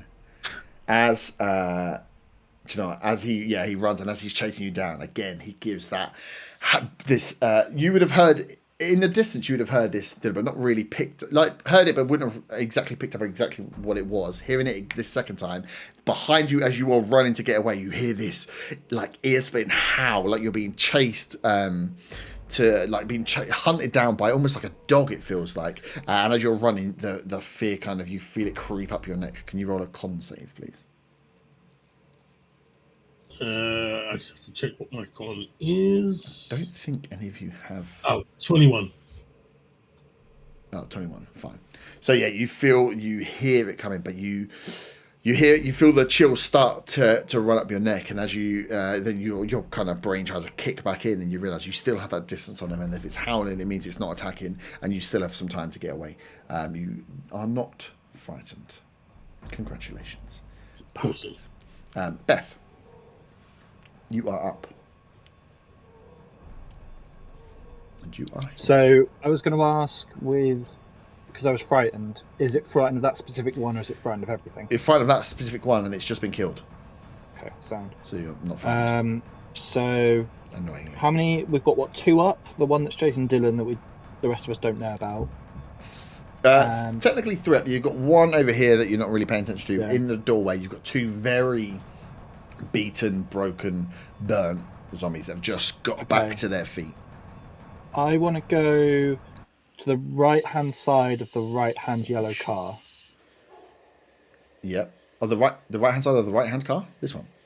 Or this one? No, the other one. This one, yep. No, left-hand side of that. Oh, right, you're left. Yep, sorry. Bit further down. And then I want to hold an attack. I'll attack that. Okay, I'm just cool. going to kind of just wait there, because I haven't got enough movement to go in and attack, plus I'm solo. I don't want to get flanked, whereas if I'm there, I think I can avoid a flank. Yep. And it gives people a chance to move down the centre column. So. Perfect. Not that Beth would know this, because Beth's stupid, but... But you can see, as you're looking at me, and you've seen enough of these now to know that these are weak, and it's just about, okay, the plan seems to be working. Kieran.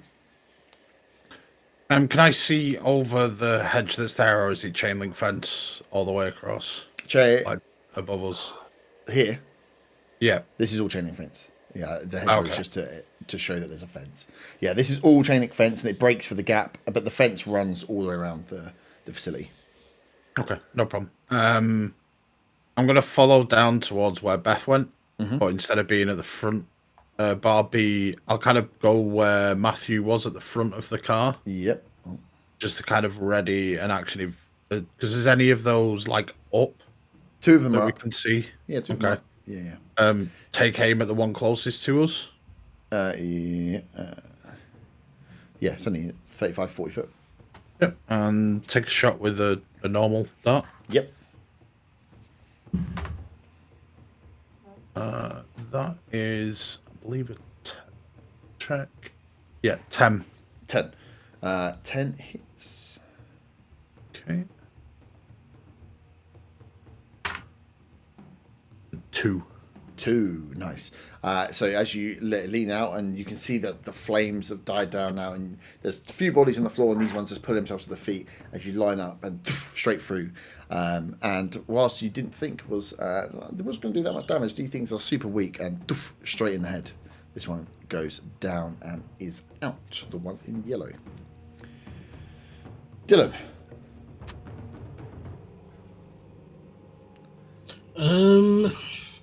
I think it's pretty obvious. I've got to turn around and attack this weak motherfucker with my machete. Wow. That doesn't seem very Dylan. I don't know how to feel about this. I pick up the machete, the knife, because I get the proficiency with the knife. Yep, okay. So you're going to step towards him? Yeah, I'm going to try and shank him in the neck. Nice. Okay, so you hear the howl, and then as you process the whole thing through, you stop, turn, the knife comes out, and you go towards 10-foot lunge, coming towards the zombie that is running at you in the feral manner while you're attacking. Hell yes. Well, that was the plan. The plan was to get enough space that he couldn't attack me, but I could turn around and get him. Yep. Well, there you go. While you attack. Is a nat 20. Oh, fuck off! Nat 20! It seems fucking wasted. Like, a 13 would have done just fine. Well, no, you don't know, because you don't know how much life he's got, but with nat 20, I'm pretty sure you'll be alright. What's your damage? Well, he's been splashed by 2 Molotovs. He's pretty fucked up. I decide how fucked up he is. What transforms into a dinosaur. It's only D4 in it with your knife. Is it a D4? It's a D4 plus your dex. It's D4 twice. Oh, D4 it's D4 doubled plus and then dex. plus your dex. Okay, so in that case, 6. See? Probably would have.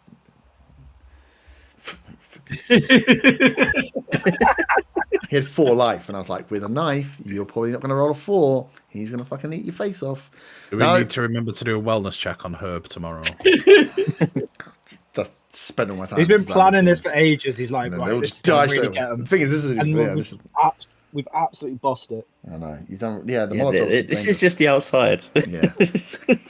False sense of security. Let's see who's a Molotov in a corridor, bitches. Cool.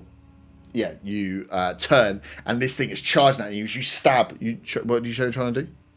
Stab him in the neck. Yeah, you get straight into the neck, straight through. Almost your hand pierces your thumb on the hilt of the knife goes into the esophagus a little bit as you pull out. And this thing, you kind of use the momentum, which gets you. How long's the little flick knife you're using? A couple of inches. Yeah, it'd be like 2-3 inches, I guess. So it doesn't quite get all the way through the neck, but you feel that if it was longer, you'd be seeing the blade on the other side. And as you kind of deflect him over as it tumbles to the floor with the momentum and is out, bubbling of gurgling of breath as it just, and you hear it slowly like a balloon.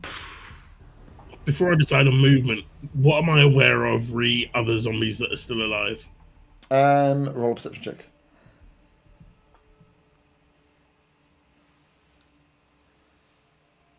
Is 5. 5. You at the moment you think that you're clear.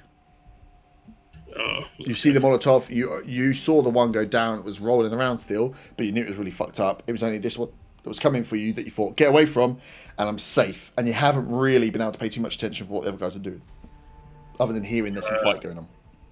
I will stay where I am for now. You will stay where you are for now. Okay. Cool.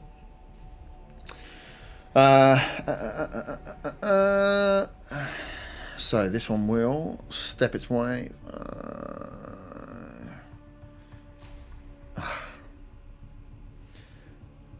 Yeah, just shambling its way forward. I'm not sure it would have necessarily picked up. No, definitely not picked up Beth. So it's just making its way towards where it's hearing noise and seeing some people. Steps forward. With both its movement, with all its movement? Yeah, it probably would. So with all its movement, you see this very weak, shambling, burnt corpse of a zombie making its way, bouncing off, almost sliding down the ambulance, trying to get its way as quick as it can towards you, Kieran. But as it gets closer to you, you're feeling like this is not going to be that much of a problem, looking at the state of it. Our boy over here hasn't really heard anything. Would have heard the howl, I suppose.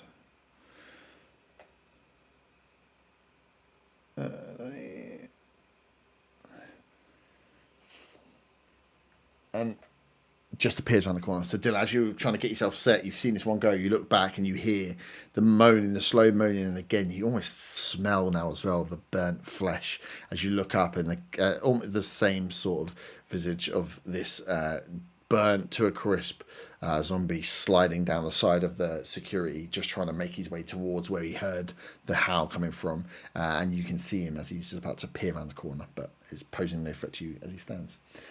Matthew, it is your go. Okay, I'm gonna. If I step across past the bodies, I can get 10 foot from the one that's in between the cars. Yes. Like 10 foot diagonally. Oh, 10 foot diagonally. Yeah, you can. Yep. And yeah, lunge with the Yep. Roll the attack. lance. Oof, that is a 24. Fucking hell. I think that hits. Yeah. Yeah, There's no point in rolling dice. This thing is dead. Yeah. So Yeah, you it's dead. straight in. So at Kieran, as this thing is, you're like re-put the die, and you see this thing coming towards you from your right hand side. You hear Matthew step across and would you seen? Just as a side note, I did get an 11 for the damage. Oh, yeah. It's not got a head anymore. That's how well you sliced this thing down. You give me a perception check as well. Perception check. Yeah. Nat 1. That one, okay. No, don't worry then. Cool. Yeah. I'm oblivious. He be dead. He be real dead.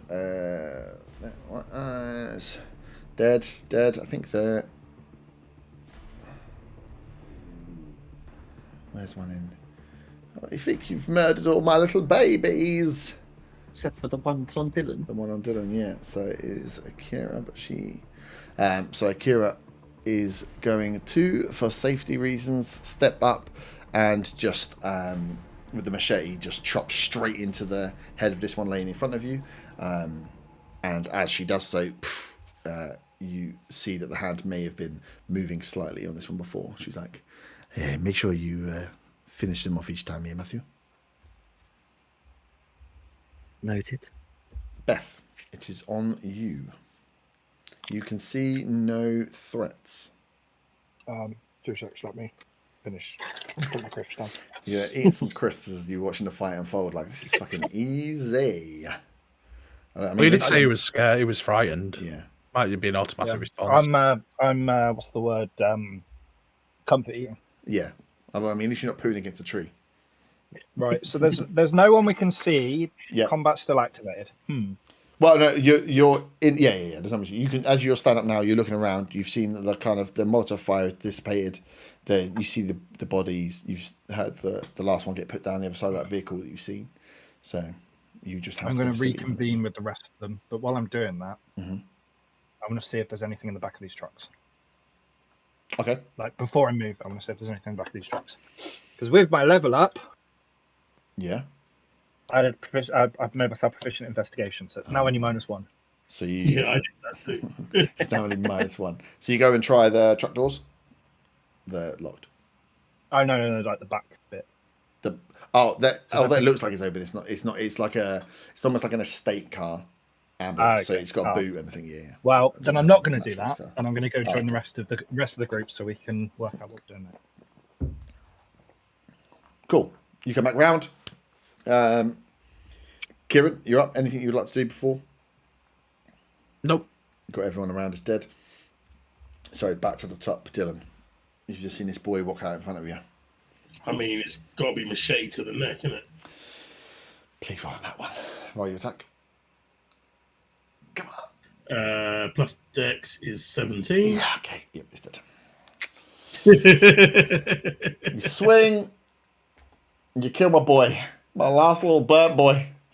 So yeah, around you as he comes around the corner, and like I said, this one was so easy to hit. He's slow wandering up to you. You get to place yourself well, set yourself, big swing across with the machete across the neck, and open it up completely as it just slumps. Barely, the blade barely gets halfway through before the things fall into the ground with how weak it was. Sweet. I want to loot the pockets of these two that are near me. Yep. Loot the pockets. Do I find anything?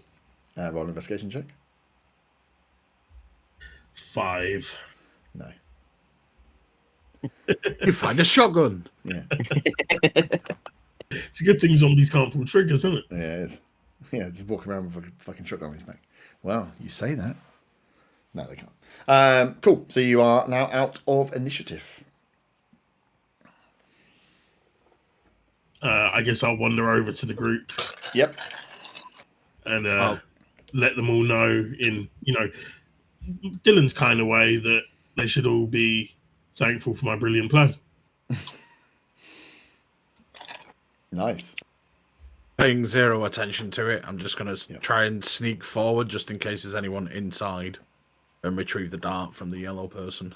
Yep, cool. So you make your way up to the yellow one. Do you want to make a perception roll for being close? Are you just checking for general movement in the area? Yeah, so I'm just trying to basically be careful that if anyone's coming out of the entrance, basically. Yep. Cool.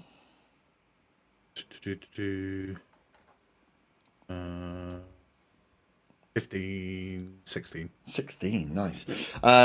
So you you get down, you kind of creep up to where the body is and start pulling the dart out. You get the dart cleared.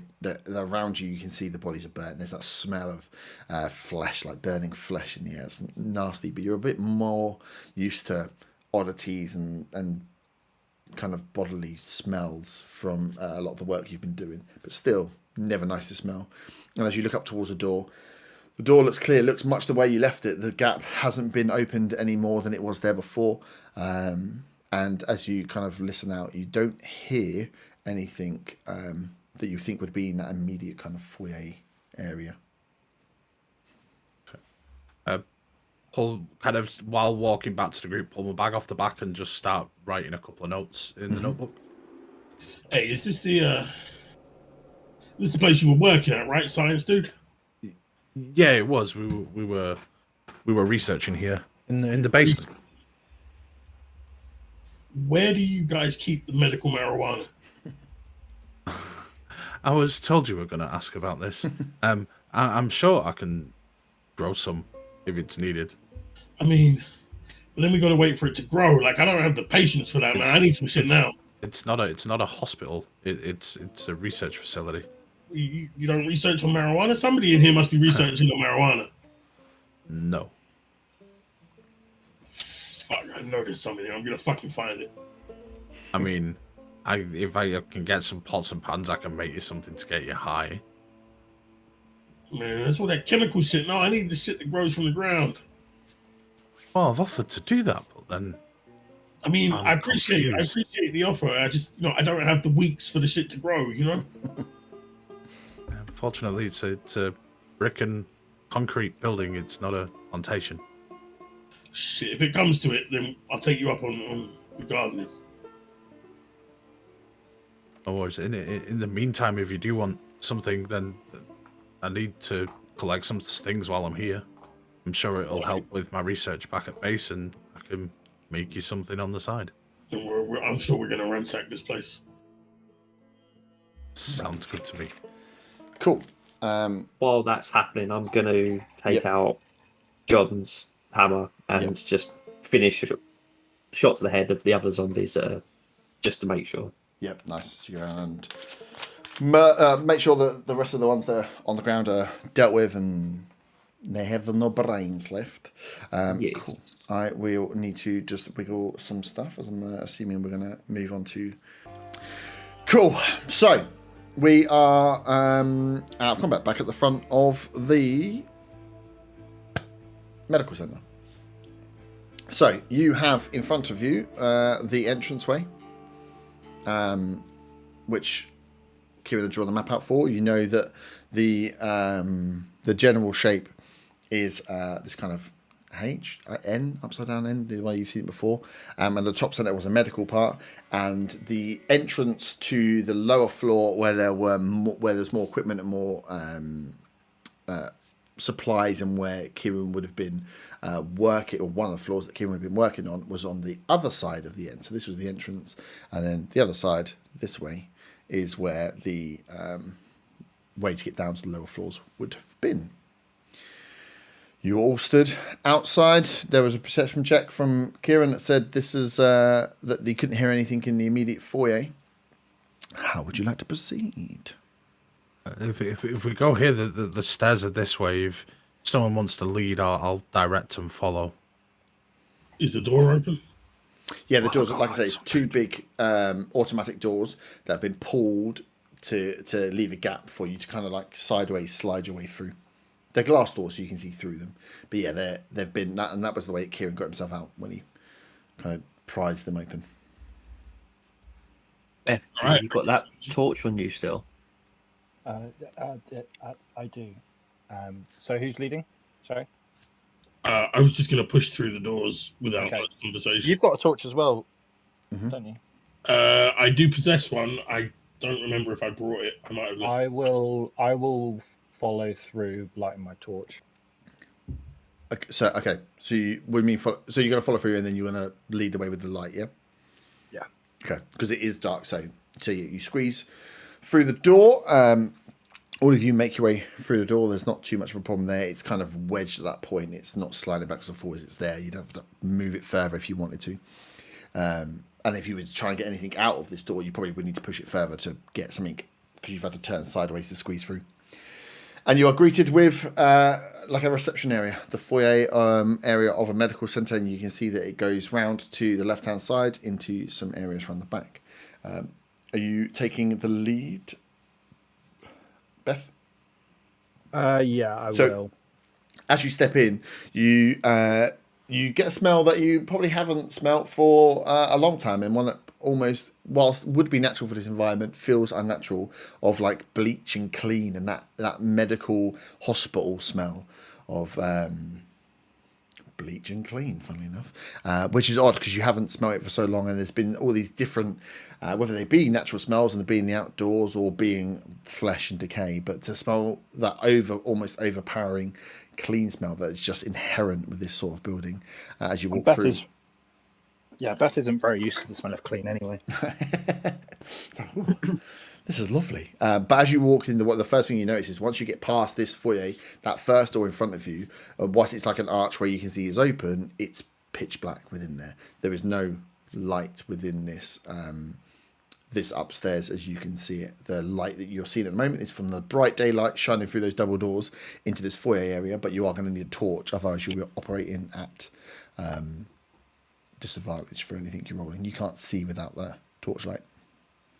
Oh, well, I'm leading with the torch. So is everyone followed me in? Yeah, I'll be like directly behind you, because I'll just kind of direct you as quietly as possible. Is it worth flicking the fucking disposable lighter, and will that give me enough light to see anything behind? No, not really. I've learned anything from watching the Sons of Forest. Apparently, a light is brilliant. Light's brilliant in dark caves. Yeah. I do have 2 more flares, to be fair, but it's up to you. You've got one torch you can operate on, or you've got you could light flares and run through. The flares will burn out, Beth. Fucking keep them in your pocket. They're better as a distraction. Okay. So I guess we'll slowly make our way. Yep. Following Kieran's lead. Cool. So you make your way into. I'm going to move one of you until I need to move more of you now. As you make your way into the first room past the reception area, and it's you can see that it's more of a triage. It's a long corridor, dark as you shine the lights down. You can see there's a room at the far end that is almost opposite the entrance you just came in, and then there's a big set of double doors. They're like slightly blue coloured, 2 little round oval windows, which are reinforced, so they've got the like metal in between, and you see they would open up, and you'd assume go into whatever the back area of the building is, where it gets larger. Is it worth checking these rooms for anything, Kieran? It might be better to check it on the way out. We don't know what we can see around here. This is just office supplies, I think.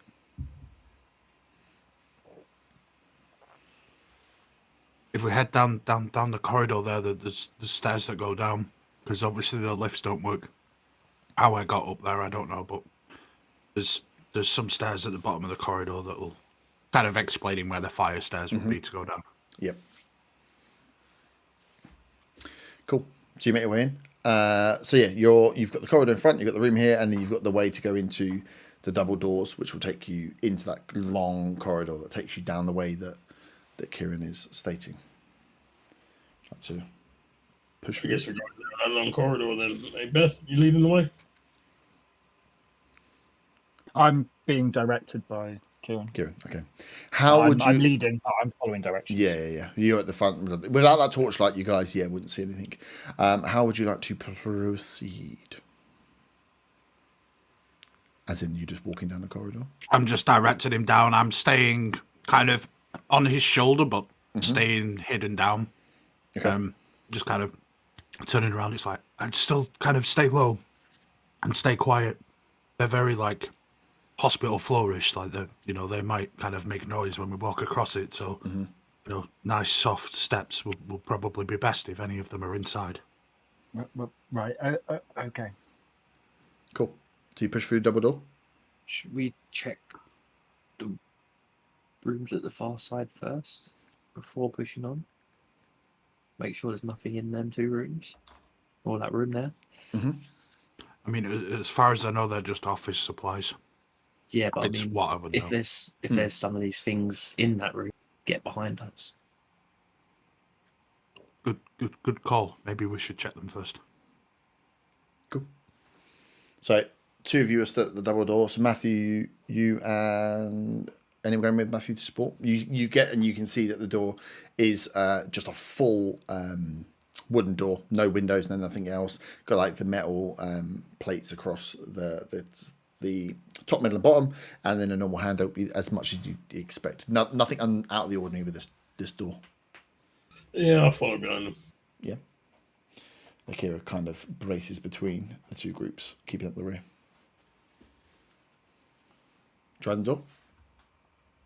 Yeah. You try the door. Yep. Opens up. Do you before you do that, I just realised you won't have any light. So you're opening the door into it's dark, and you open the door into I was dark. So gonna before say, you open the I'm door, the only one with it's- a torch. Why the fuck are you opening doors? yeah. Flick the lighters. You could probably, if you wanted, you could probably Sons of the Forest style.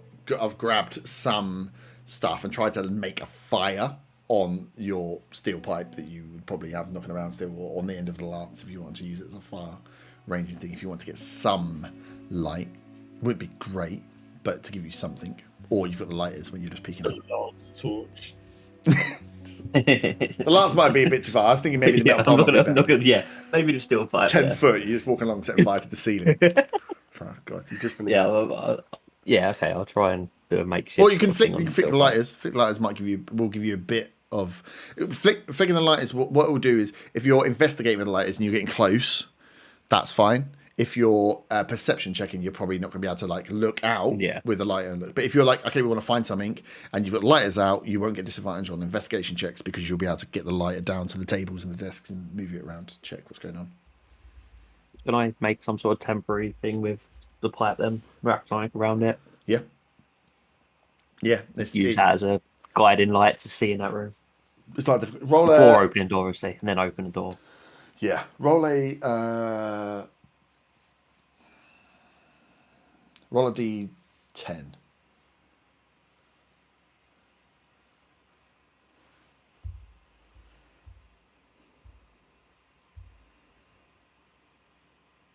Where is my 10? Yeah, no, it's not one of. It's the 1 to 9 one, isn't it? It's the one that's like 0 to 9. That's an 8. An 8. Okay, cool. So yeah, you wrap up. You grab some of the cloth and stuff that you found from the guys outside, or bits, and you've lit it up. Bit of paper, it goes up in flame, and it's got a decent enough light on it. It doesn't give you full corridor. You're not going to get out to see down the end of a corridor, but at least in the immediate 10 foot around you, you're getting a decent bit of light from it. Cool. So you try the door. Yeah. The door opens. Roll a perception check for me. It's not a big door, not a big room. 12. Sorry, 12. Yeah. So as you open the door quite quickly. You peek in and you're looking around. Nothing immediately jumps out of you. You catch the reflection of something under the table at the back, and as you look closer, it looks like a pair of little round glasses.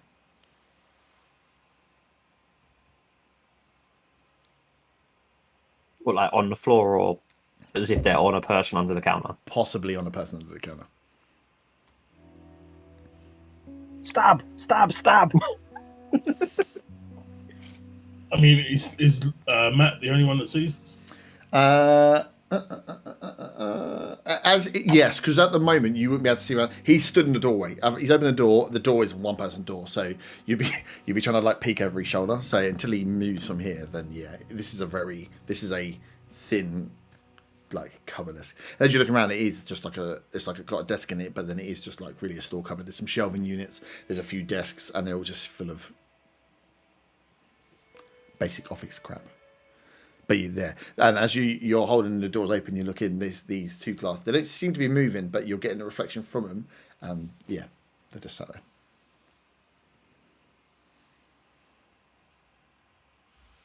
there. Okay. I'm gonna step just into the room so Diddy can get a look as well and say, like, whisper to him, think maybe someone under the counter. Yo, you under the counter, get the fuck up! And you then see the glass, the shimmer goes and the movement. There's a bit of shuffling as you hear, as someone just goes, "Don't hurt me! Don't hurt me! Don't hurt me! Who are you?" Don't worry about who we are. Where's the fucking weed? What? The weed? Why are you here? I just told you why we're here, man. Well, ignore my friend. Are you one of the doctors from here? Yes. I am. Yes, I was working here. The power went out a day ago, and we've had to make our way out. And there's things trying to kill us everywhere. It's I've just been hid here for I don't know how long in the dark, and I heard the fighting outside. I heard the flames and the screams, and I'm ready to see people. Do I recognise the voice? You wouldn't. You'd hear them shouting, but no, you wouldn't be able to pick out enough from this person to start with.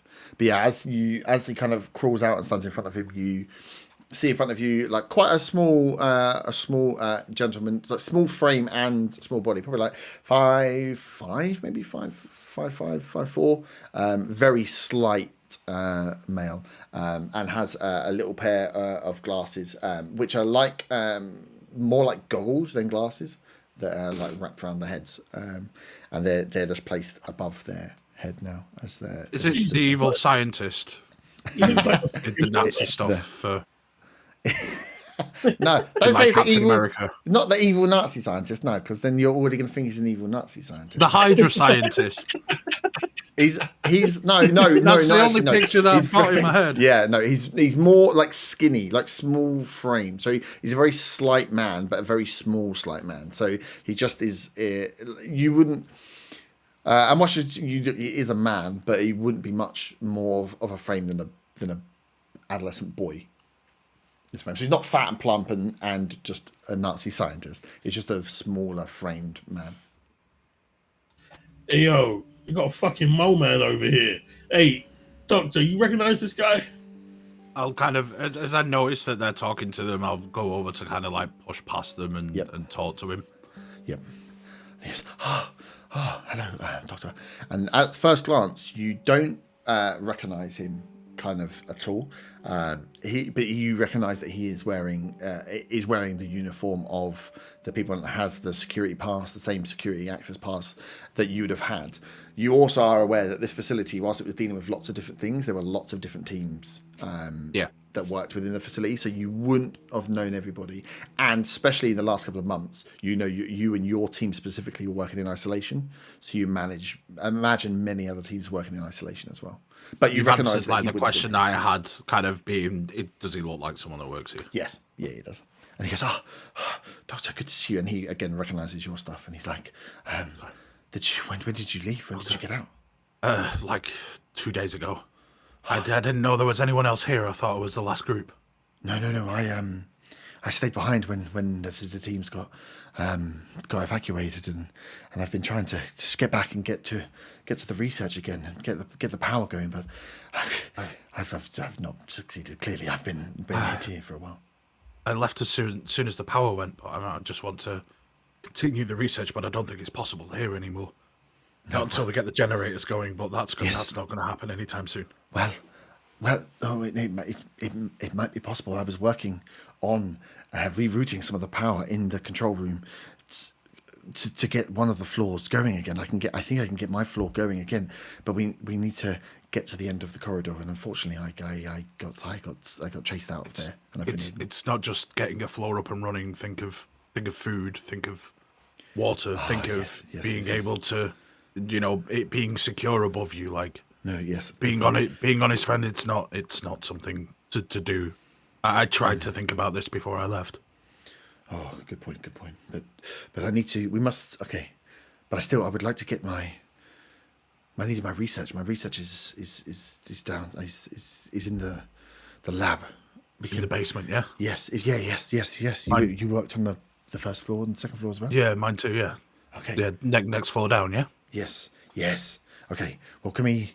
And then he kind of like works his way. Looks at. I'm assuming you're coming out of the tiny little room to have a chat, and he sees there's enough people of you, like enough of you there. Oh, good. You've got a group. As he's squeezing out, I want to grab him and ask him what his research is, because I don't trust him.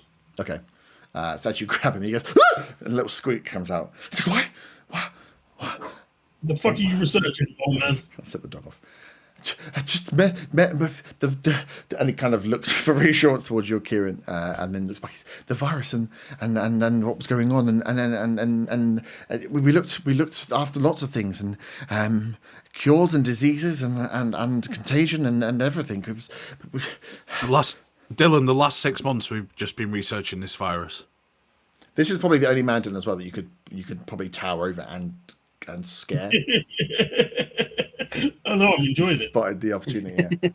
Like it's a research facility, and as he was saying, we looked at various diseases and mainly contagious ones, just to try and understand them and find a cure for it. This is one that we're still trying to work on.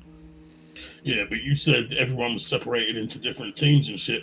Hey, little Mo Man, dude, how many of those things did you have down on your floor alive? So my name is Dr. Jensen. That was supposed to be for your torch, but we'll roll it on a bit longer. My name is Dr. Jensen. Not Mole Man. They were all contained. The ones on my floor. There weren't, but they were nothing like the ones outside. These ones seem more aggressive, but I suppose we did sedate the ones that we had downstairs. But more feral. Not kind of. Yes. Yeah, we had them sedated most of the time, but there's not many down there. It's more the issue of getting the power, and I think there may be some in this floor. Not many, but I definitely was chased into this room. So I let him go. One. I screamed and set the dog off barking. He goes, just sorts himself out again. But yes, if we can go in, and Kieran almost directly talking to you now. He's like, if we can get to the control room, I think we can get at least access to one of the floors again. And with our passcodes, we may be able to go. Maybe able to go further. I'm not sure. Our passcodes won't do anything now if the power's gone. We just need our research. That's the most important thing. Yes. And then we get out of here alive. Yes. Yes. Let's get the I'm research. literally kind of grabbing the back of his head while I'm saying this and just staring him straight in the eyes. Yeah. Because it sounds like this guy wants to stay here, and I'm trying to talk him out of it. Mm-hmm. And he doesn't keep, and it's probably more of a personality trait, but doesn't keep eye contact with you for very long before, like milliseconds of he'll look and then he looks away and looks around and looks back and then looks away and looks around. He's very skittish, but then that could be a bit between the situation he's in and the fact that he just doesn't like face-to-face confrontation with or interaction with a person. Okay, so let's go get our research. Yes. But be careful. Be careful in this hallway. I think there may be some in there. You hear that, Beth? Yeah. Okay. Be careful up front with that torch. Well, we need it to see. So there's not really much choice. Cool. So you open the door. How you approaching this going into this? So it's a set of double doors. You can just walk through the double doors. You can Slowly. I'm going to take a cannon and I'll kick them for flair. Can if you want. I mean, if Luke was here, what would Luke do? Now that I've got the lance, do I embody Luke and go for the Answer that kick through the door. It's a cursed lance. It's a cursed lance. Cool. So Possessed. you slowly put your hand against one of the doors and start pushing it open. What are you doing with your torch as you do this? So if I'm pushing it open, can I push it open with sort of the arm where the torch is and try and like put the light through, holding my hammer in my other hand, or do I need to use the handle? No. It's a double door. It's a double swinging door. So yeah, you could push it open. It's kind of almost. Do you want to push the left door where you'll be looking in and down the corridor, the direction you know you need to go because you've seen the orientation of the building? Or you pushing the right door, which you would be going to the short end of the building, the quiet side, but so you can get a peek which way. And again, are you in with the torch down the hallway straight away, or are you in with a little bit of torchlight to get your surroundings? Little bit of torchlight to get surroundings. I'm going to go short side first, just because if we know which way we're going, I want to see if there's anything sort of behind. Just bark at the door. Short side. Okay, cool. Oh, Bud, come here. It's me, you fucking dick. Cool. So you slowly push open the door and you peek in. Give me a perception check. 15. 15. Nice. So you peek in slowly from the side, kind of flash a torch out a little bit, and you see, that is the dead end side. It does just go to a wall, and on the far side of the corridor, you see there's curtains pulled across on some, and part pulled across on some, but there's a load of like wards set up. So like very. There's walls between them, but they're not thick brick walls. They're like very thin partitions, partitioning down, and you can see as you peek through, you can see 3 in front of you there, and at quick look down, you can't see anything in those 3 that you've got there. Okay. And I sort of whisper to the rest of the team, it looks clear. And then I'm going to slowly, hammer raised, sort of work my way through. I'm not going to do it like smash them open. I'm just going to slowly walk through. Yep. Cool. Can you all give me stealth checks, a group stealth check for making your way slowly through the door and for the first part of the corridor? 11. 8. 14.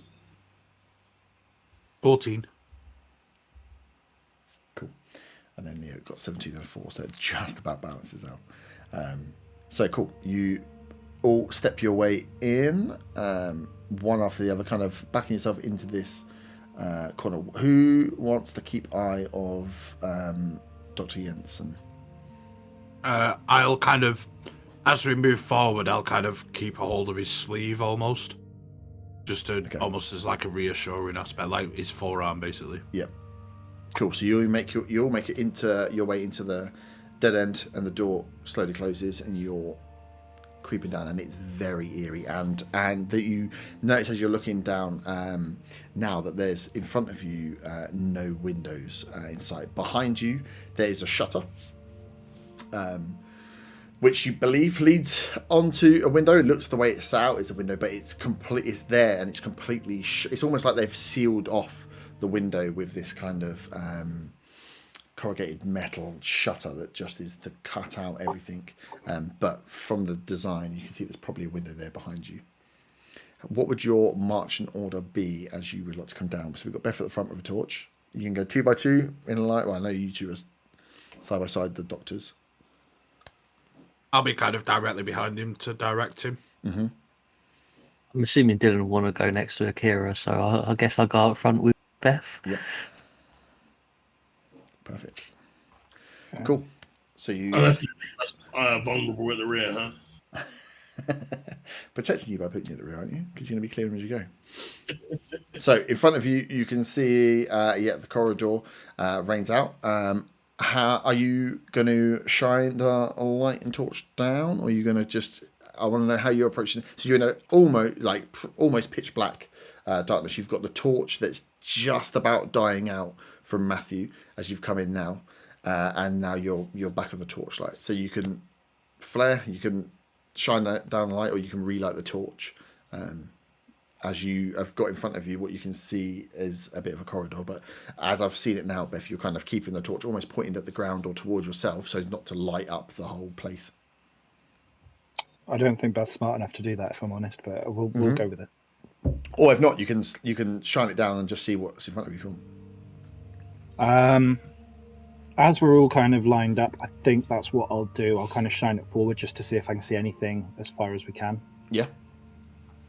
Cool. So you see a corridor, and it shines, and the floor is that it's not lino, is it? But it's like a lino type shubsum, so it shines as it goes down. So the light actually bounces a lot of the way down, and you can see the corridor seems pretty clear as you look down there, and you can see the length at which you've got to travel. It's a decent sized corridor, all the way down to the end, and at the end on the right is where the guys had told you that's where the entrance to the lower floors would be. Okay. I'll repeat that back as well. Mm-hmm. Is there anything in these little rooms? Are they like locked up? Are they like? No, they're partitions and curtains. Okay. So as you look down the side, you see the same all the way down. This midsection has curtains. You can see both sides, but they're not all shut or all open. There's a mix as you go down. We should probably check them. We should probably check these things so we don't get snuck up on. So yeah. I guess. So there's ones to our south. Mm-hmm. Kind of check all those first. Okay, cool. So one by one. So as you go through, check them. So you just take them one by one as you go slowly. Yep. Yeah. Cool. So you make it all the way up this far, and so far you hear nothing. Can you those at the front? Can you give me perception checks? 6. I love it. 21. 21. Bloody hell. So as you are looking forward, and it's the guys, all the at the moment, they're all on this left-hand side. So as you guys are kind of checking Matthew, more training your eye forward as Beth shines the light every so often up, so you keep track of where you're going. You notice the curtains, there's curtains closed and opened on both sides as you're coming up, and you're like, okay, there's more chance of danger in this next section. Possibly we've got to watch out. Oh, pardon me, for both sides. And at that point, you hear 2 feet kind of sound like they touch down on the ground, like this squeak of shoes hitting this lino flooring from somewhere in front of you. Guys, there's definitely at least one further ahead in this next section. We need to be very, very careful. Carry on. Okay. Yep. Slowly move up. Cool. So you move up to the section, you clear the whole of this area, and then you're going through an archway into the next area where you can see that there are beds and curtains on both sides as you go into this slightly wider corridor. This looks more like what would... It's a more open area than the ones before. Those beds in there maybe were for triaging or something on the entryway. This seems like it's got a little bit more of like an emergency vibe to it. You can actually see as well there's like bits of... Now you're in there, you can see that there's a bit more dishevelment to the beds that you can see on the closest sides. Stuff's moved around a little bit. There's a little bit of blood here and there. There's rags and bed sheets that have been moved where this maybe had been used possibly towards the end. I'm going to say I presume that I would know that kind of this used to be like a bigger foyer area. Yeah, this was a bigger treatment room for the top side, and it was weird. Whilst it was a medical centre, not a hospital, there were still people that were coming in and being treated at a certain point. Especially in the last few months, there was a lot more use of this as a medical centre rather than a it's like an research outpatients, centre. basically. Yeah, but as the whole start was this flu pandemic that meant a lot more people needed to be treated. They were relying on all sources of medical centres. This one just had a dual purpose.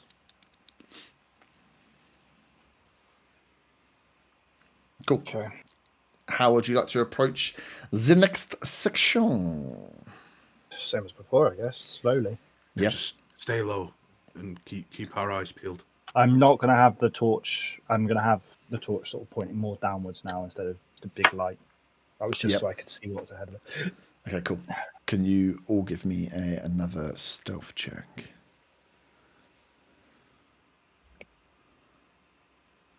Uh, 19. 12. 18. 4. Fuck's sake, man. Someone else take the torch. That's fine. So the others you got 15 and 17, so you guys are flying.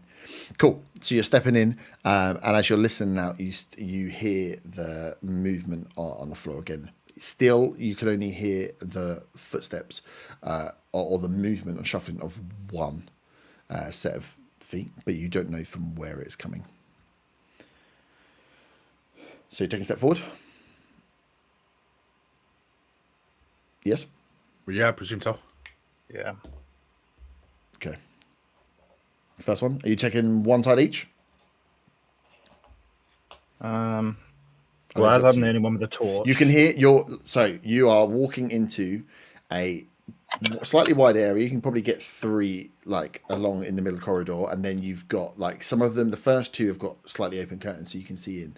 The next 2 have one's got a closed curtain, one's got an open curtain. As you're looking down, you're I can hear the noise, but I cannot pinpoint at the moment, especially if you've got the torch kind of to your chest, where anything's going to be coming from. So you are kind of going at the moment. I'm imagining you're going one at a time, and either peeking into the curtain or poking into the curtain. How are you checking these rooms? I don't want to catch you out. If there's something you want to go, you guys would be doing to try and clear out. Set all the curtains on fire. Let's go, baby! Cause of and solution to all of life's problems. Mm-hmm. Anyone? I think if we do one at a time, and then if you shine the torch and be ready with the lance behind, maybe that would work. But it'll be slower, but it's going to be safer. Yeah, I mean, I guess I can maybe use the lance, open the closed one, so we're at a bit of distance, not right against. Mm-hmm. So on your side, you want to, open the curtain as it goes? Yeah. So you're up front, so you'll be able to, poke a curtain and wait. And then I suppose, are you both doing a curtain at a time? Or are you going one? One. Okay, one. Yeah, I think on the ones that have one open and one closed, do the open. Mm-hmm. Okay. Cut out a little bit. Yeah, I think I got the gist. Okay, so this next one you come to, you can see it. So Beth, you can see in this one is open. So you've peeked in, and Matthew, you've poked that curtain. Nothing has moved out of that one. So you step forward. Are you always going to take your side first, Matthew? You can do it from further back.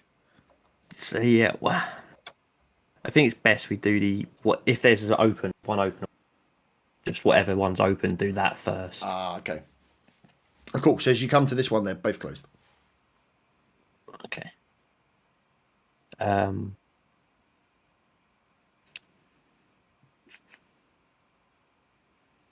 mean, I guess using the lance to open either side first wouldn't be the best option. So I was wondering, you could stood in the middle. Go down. Yeah, can I reach both sides from it, or? Yeah, it's 10 foot.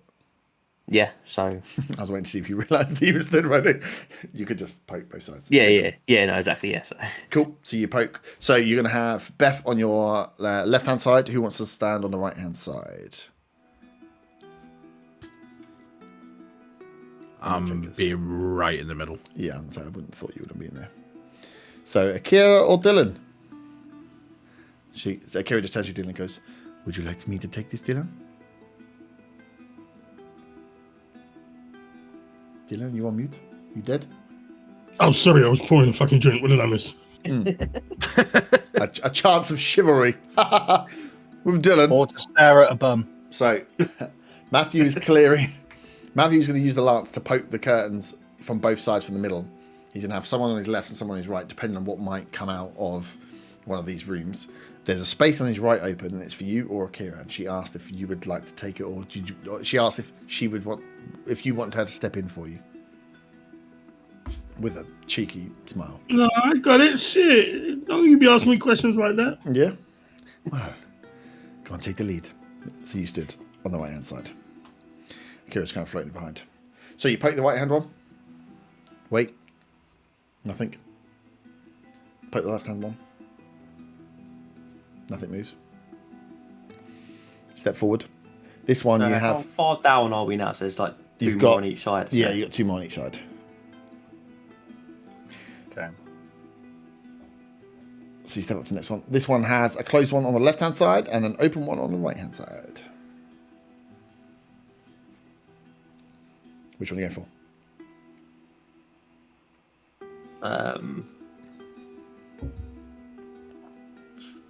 Can we shine the light on the open one? Definitely try that open, yeah. Do you want to do that, Beth? Yeah. Let's do it. Yeah. Yeah. Okay. I'll do it. So as you lift up the torch to, you're checking them, so you check the right hand one, you lift up the torch, you eyeball straight into the dead white eyes of a zombie who lunges forward towards you. Oh, fuck off, game! I got a 5. Fucking bullshit. So yeah, as you're sitting there and the torch comes up, you just get the eyes and the face alights with the light as it jumps forward towards you. You manage to lean back out of the way, and the light kind of startling the zombie as he jumps towards you, and he's there in front of you. He's within your 5 foot, so you'll be at disadvantage with a lance. But Beth or Kieran could take a swing. I mean, I'm going to take a swing. Yep. Roll your attack. I'm going to hit the zombie. I'm not going to hit the zombie. That's the 6. He's a 6. You miss. So again, as you've got the torch, you're kind of trying to get the hammer out, and this close, and almost like because you're moving and swinging with the light, you swing and miss completely. The only thing I have to hit at melee range is my fist. And I'll go for a swing. I'm not expecting this to do anything, by the way. An instinctive swing. Yeah. Yeah. What do I roll? Please tell me it's not strength. It's. I think unarmed strikes are just strength modifier, aren't they? Yeah, they are. Yeah. 13. So 13 hits, and then it's your strength modifier. It's -3. Yeah, so you swing, and it's more like an open hand, almost palm. As you palm into the chest of this thing that just stands there, and you're like, put your hand back, no damage. I'm not doing that again. I say out loud. Yep. Matthew? Oh no. Can I? Do I have to take a turn to drop the lance? Yeah, if you've got the lance, it's a 2-handed weapon, so you'd have to use an action to change the weapon. Okay. If you had 2 single-handed weapons, you would need 2, but you've got 1 lance, it's a double-handed. And I can't step back, so I'm within range, aren't I? It would invite. You can't step back. You can step round, but if you step back, it would invite an attack of opportunity. Yeah. Yeah. I guess I'll just go for the disadvantaged attack then. Yep.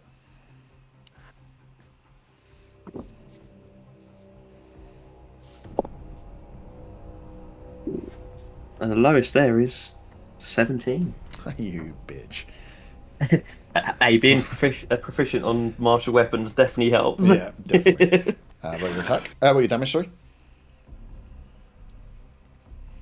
I'll roll the right dice this time because I've actually been rolling a D10 now. Oh, mate! At least you went rolling a D12 instead of a D20, which what I did the first time we played this. That's a 10. 10. Yes.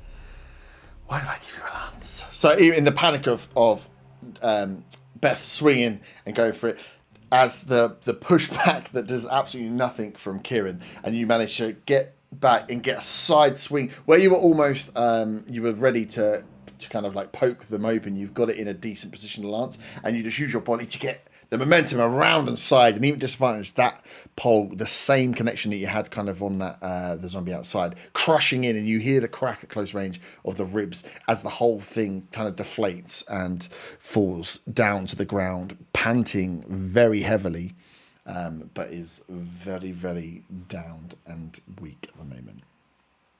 Good, strong hit. I don't know what all these problems Luke was having. I mean, neither. Skill issue. You use an error, I believe. Yeah. Cool. Someone gonna finish him off? Giggly.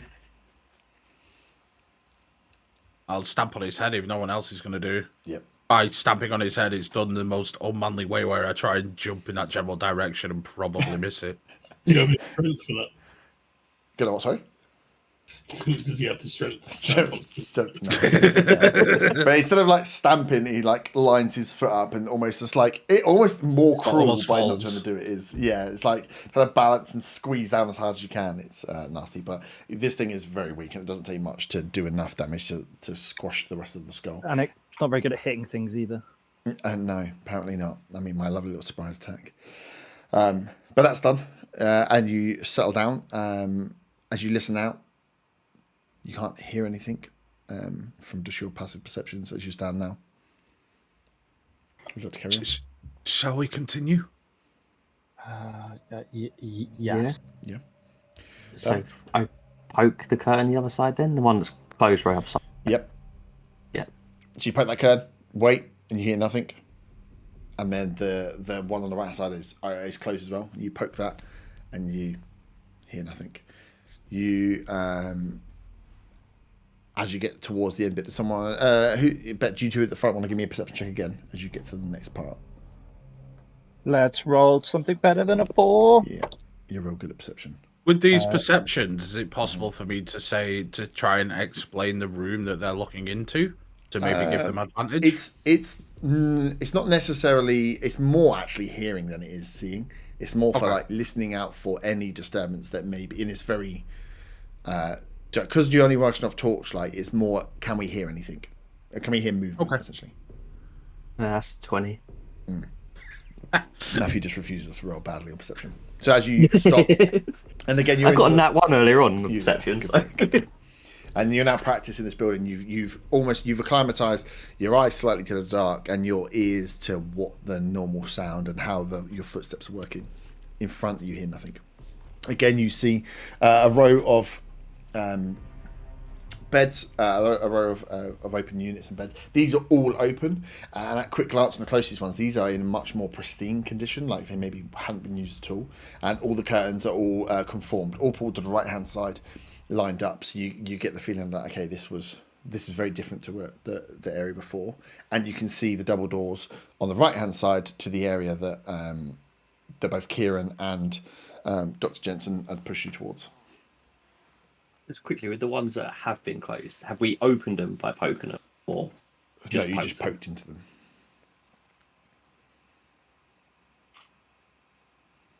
Just wondering whether it's worth just opening them just to make sure. Mm-hmm. Yeah. Yeah. Yeah. Cool. So I think now that we've poked them all, go. No. Yeah. So you go and open them all as you go down there. They're all empty. You're there. Roll. Anyone that wants to, I suppose it depends whether you were doing it all on your own. Anyone that was going in and just opening them, giving them a double check. Can you give me an investigation roll? Anyone that you would have been doing that, or would you just left Matthew to check that they're all open and clear? I guess I would have checked. I would have probably left him to do it. Well, I'm glad someone else is looking to check because I've rolled a natural one. Good. And I got an 18. 18, nice. Just That- assuming that- anywhere there might be some marijuana. Yeah. That's a shotgun under the bed. Yeah. 18 is it with a -1? With a -1. Yeah, nice. Matthew, you open up all the curtains and you check there's no enemies in there. Dylan's looking for stuff, right? He's always looking for stuff. You never know. There could be some marijuana just on the bed. But what you do notice, you don't find anything there. You see that they're all cleared out. Some of them, like I said, the beds, especially in this area, there's some blood on some of the beds and some of the sheets are scriff and they look like they haven't been turned down and cleaned since. But you notice that in this room, in all of the beds, look like they've all been attached with either cuffs or handcuffs on each of the bed, as if anyone that was in here, there was the option of restraining people as they were in. And you're like, "Ooh, it's a weird thing to see on a set of medical beds if it was in the hospital. They look like hospital beds. There looks like some blood and dishevelment, but that you notice that there's handcuffs or a form of cuffing either by leather or police cuffs on each bed. Sorry, I've just read Heath's comment in chat. I was about to ask if it would be an appropriate time to make a joke about cuffing someone. Oh God. This is the Banter King's fucking dream. Let's hope he's not dying in a basement. No, he's Yeah, that's the only thing you've seen. There's nothing in them. There's no medical equipment. They just look like they've been used. There's some blood, there's some movement, but every bed has some form of being able to cough. I finally rolled an 18 for an investigation, and I don't find a shotgun or marijuana. Yeah, weird that shotguns and marijuana are just lying around everywhere. Jeez, man. Cool. So yeah, you clear them out. There's no other movement. You can't hear other movement. You feel pretty confident with the current state of the upstairs. As you make your way, you've got in front of you here, very similar to the ones at the bottom, a set of double doors that the guys have pointed you towards as being the kind of control and access for the lower floors. So the stairs are just round here to the right. Okay. We've got 2 people with stutters now. It's really difficult. Today, Junior. Yep. Cool. So you make your way up to the door. We check the rooms on the other side. Yeah, I was going to say check the rooms first. Yeah, you check. And as you see, they are pristine. But again, all of them have got cuffs on there, but these ones just look like they haven't been used. They're just, set out, almost like they've been there and they've been set up ready for patients to come in. Perfect.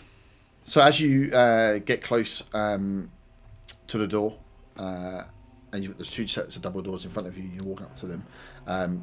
Dr. Jensen just kind of wiggles past and pushes into the door in front of you. So completely loses what you guys are doing with the stealth and just opens the door and goes, thank you. And makes his way into the room.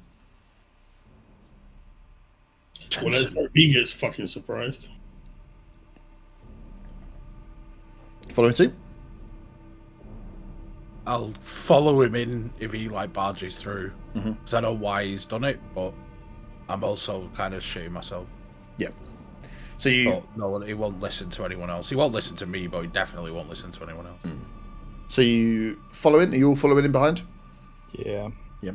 So as you follow in, you hear round to the left that there's knocking and banging and scattering going on. You can't see the doctor. You assume that is where he's gone, round to the corner, and you can hear there's just little things moving and stuff being shifted across, and you can just hear he's busy working at something. Jensen. Oh. Yes, come here. Jen. Go on. Walk around the corner. So look, this is how I think we can get the access back to my area. So all the rooms, when the power went down, they stopped the access on the security doors. They all opened, but I think that we can route the power. Yes, Jensen. Yes. Stop. But we need to get downstairs. No. We have to get our research and get out alive. Yes, but the research, I need to route. I think we can route enough power into the terminal to get into. Look, I think we can get in. You've just said yourself, Jensen, that there's the doors are open. There's no power. There's no magnets. The doors. Everything's open. The door. Oh, on my floor they are not. They are locked. They're shut. I need to power them to open them. How did you get out? I was out already. So when we were going through and the power went down, I came out to try and help with the routing of the rest of the buildings because we needed to get the power in. So I think I have enough power to power one room from what is left in the generators. Wait, when did you get out? 2 days ago, as the day the power went out. Oh. I was told if the power ever went out, my door would open for me to leave, but I had to go because the other door would be open too. I presume that's where some of these things came from. Yes. Well, there is, and he kind of tried to get. Would you be wearing your? You've got your lab coat and bits, but would you have derobed your like access cards and badges from? I've not had time to. So you see him glance down at your badge. He kind of goes, yes. I didn't realize you were just floor 1. There is additional power. What actually happened was the power was routed to the lower floors. So there was a prioritization that was made by the system. And that is why the power opened to your floors. But my floor yes. So anyway, we can continue the power route to get the power back to my floor, and then I can get the research. But I think your floor might be lost. At this point, can I step through and try and knock him out? You want to just step through and try and punch him? Yeah. I was waiting for you to do something. Seems delirious. Yeah, you can. So it's not a big room, but yes, you can roll a. It's only going to be an unarmed. What are you going to try and knock him out with? A punch. I've only got sharp weapons, don't I? Yeah. So it's going to be unarmed strike, or you're going to try and stab. I'm going to strike him with. The butt of the knife. The butt of the knife. Unless it's a double-ended knife. Because you're a lightsaber shagger. Maybe the machete. Well, no, actually, did I bring my crowbar? Did you bring a crowbar? Would you have thought you needed a crowbar? You brought weapons and you left a lot of stuff behind. I did leave stuff behind, but I might have brought the crowbar thinking we might have needed to break into something. That makes sense, doesn't it? Yeah. I strike him with my crowbar. Okay, so we will roll an attack, and it will be a contested roll against his perception, because he's going to see you step forward with a crowbar. There's no way you can hide swinging a crowbar at someone. So you roll your attack with that. Would I see it as well, or is this from behind me? Am I using my strength modifier on this? Yeah, you're trying to knock him out. 13. Okay, so is there anything you seeing Dylan step up and go to swing? Is there anything you would do, Kieran, before this is just the doctor notice? If the doctor notices it and manages to move before getting clocked. So my perception roll was at 11. So I'm gonna guess I didn't see it until afterwards, and basically as the swing comes down, I'll just go no, and then try and like push him out of the way. But okay, so would you roll 13? 13. I rolled 11. And you rolled 11. 13. So he needs to roll higher than your 13 because he's got no pluses. That's a 15, bitch. So as you step around the corner, and then as he's talking to, because you're facing, as he's talking to Kieran, you swing in, and he goes, "Ah!" and just jumps to the side, and you just come down and smash straight into the desk alongside him. Like there's a bit of different. This has got the element of more of a control room than it is just like an office. So you smash into a bit of equipment that's left on the side there. He goes, "What are you doing, Dylan? It's fucking dangerous, man. He's delusional." Yeah, and hitting the control panel could open everything up downstairs. Just if we can just route the power from here, and we should be able to do it because we just need the access card. Then we can go downstairs and just get the equipment and the research. But downstairs there's lots of stuff. You guys can take whatever you need. I just want my research. I can't guarantee that we'll be able to go all the way down there, but if you want to work on that, you work on that. I'll turn to Dylan and just be like, look, we don't have to bring this with him. We don't have to bring him with us. We don't even have to go down to that floor with him. But what you've got to understand is that we've been locked up in here for the best part of a year, working and going through it. It might seem delusional and crazy, but imagine if the only weed that was left in the world was locked behind this electronic panel. Oh, you on drugs? As Akira would have walked around behind you as well, just put a hand on your shoulder, Dylan, and just said, "Look, I know he's a bit of a dick, but we need the medical. We need Pops. Pops needs the medical supplies. Look, can we restrain him until we're done? We need him. We need him to. Yes, let me. I don't even need to come in. I don't even need to come in with you. But let us open up the power here, and then we will. Once the power is routed, we can get in to the floor, and you can take whatever you need. I ask you just to pull my files for me. Just take my one set of files. Jensen. What, Doctor? What was on that floor? Do we need to be worried if we open? No. It will still be one at a time. Like, it's not by going through here. He's trying to reroute the power so his card can open it.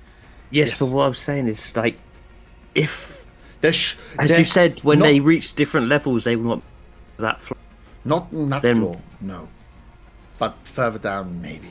I mean, Kieran knows the military have come through here. They took away the ones that were more affected, but they were all sedated. There should be no problems down there. My issue was trying to get back in so I can get hold of all of the material, the research that I needed. So I don't need to go into the room. I need to open the room, but I don't need to go in. You guys can go in, and I will just get me my research. That's all I need. I don't want anything else. He just sit with his hands up.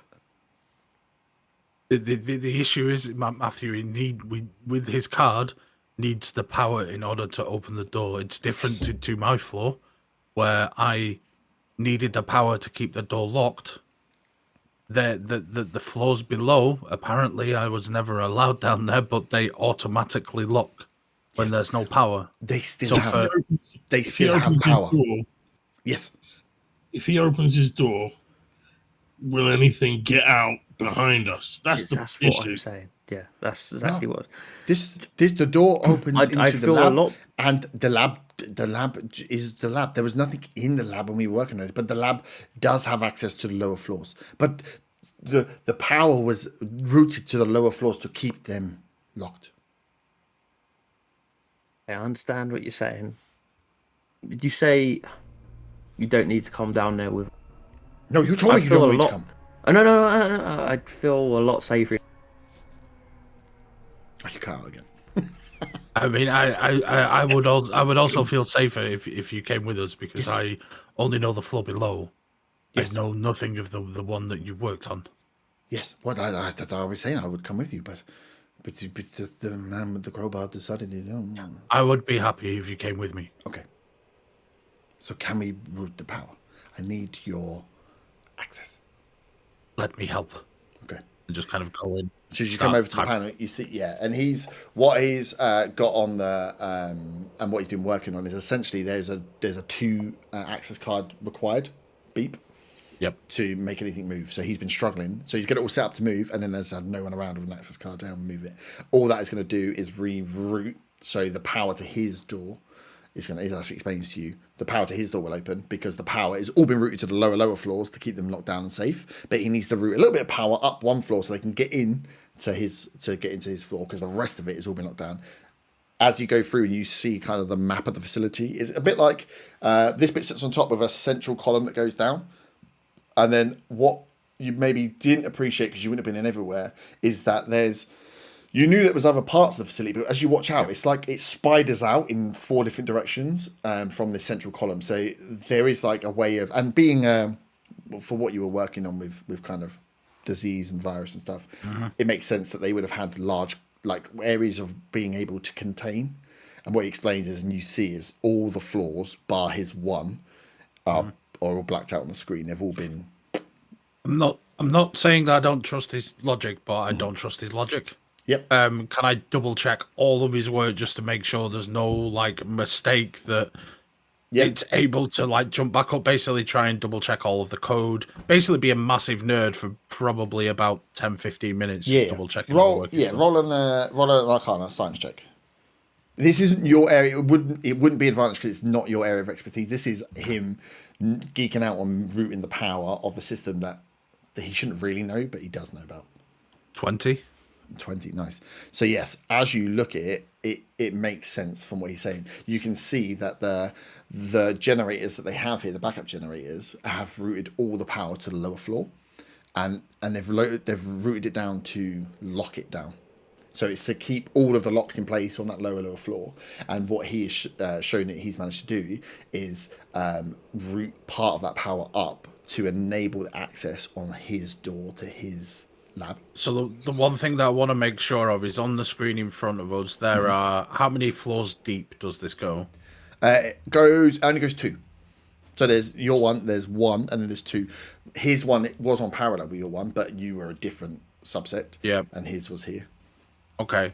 Then I want to try and change his code a little bit, or change the logic that he's used to do it, to pull the power from the door furthest away from a stairwell that would come up to the floor that we're going down to. So I don't want it to be all of the power goes up by accident. Like, this is how meticulous that I need to be. Yeah. Well, you can see, and as you walk that through him, he shows you that he the only thing he can do is enable access to his one door that enables him onto the floor. It's the only one that is showing on the system as being able to be lit up, because the rest of them have just been killed and cut off. He's only managing to squeeze enough to open one door, but he couldn't do it without 2 access keys. Yeah, I turn around to everyone else. It's like, I don't see any problem with this. Logically, scientifically, there shouldn't be any issues aside from what was already there. He said that when he gets into his section, they control the power there to the lower floor. I do not want him pressing buttons when we go in there. No. The only button I need to press is the access key button to open the door. You can. It's over to you from there. My information is on that floor, in that room. Is that good with everyone else? Doctor, if you don't mind, kind of hold my hand out to get his pass. Yeah. And do the tap themselves, like both at the same time myself. Yeah. And then this is the best way I can try and keep control of him, and then put both passes in my pocket. He wouldn't let you take both passes. He wouldn't let you put the pass in your pocket. Would he let Kieran put the pass in his pocket if I threaten him with a crowbar? Intimidation check. You could intimidation check. He'll just explain. He's like, you won't get in the room without me opening the door. I need to open the door. Nat 20. Roll a nat 20. You can take it. Like you could force it from him. What I'm saying, Doctor, if I keep hold of them, I'm not going to stop you from going into the room and getting your research. But I need it back to open the door. So I need it back to open the door. So. I will come with you if these want to leave. These. Okay. I mean, we're just going down. We're just going down to the floor to open the door. But I need the pass to open the door. And I'll come with you. Okay. I'll be right here with you. Is everybody coming with? Yeah, I'm going to be standing right behind you when you open the door with my crowbar out. It's very confrontational. Apparently, you get used to it. I would call it distrusting, but okay. Whatever works. No, it would be confrontational. Cool. So, you make your way. So you come back round to where the fire escape staircase is, and the one that you made your way out of on the way out. And you come down to the staircase, and he directs you through a different door to the one that you would have gone through. And you notice that your door is still pulled slightly ajar, but it's just dark throughout that side. And the other 2 sides, there's like 4 entryways. The other 2 sides are completely cut off. Through the one that he is got fully open, you can see there's some light into the next room.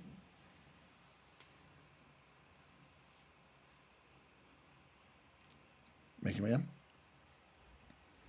Making my way down. Making your way? Okay. Everyone making their way into the room? Yes? Yeah. Yeah. Right, wicked. Tier Your 2. turn. Someone throws a Molotov at you. And you like it.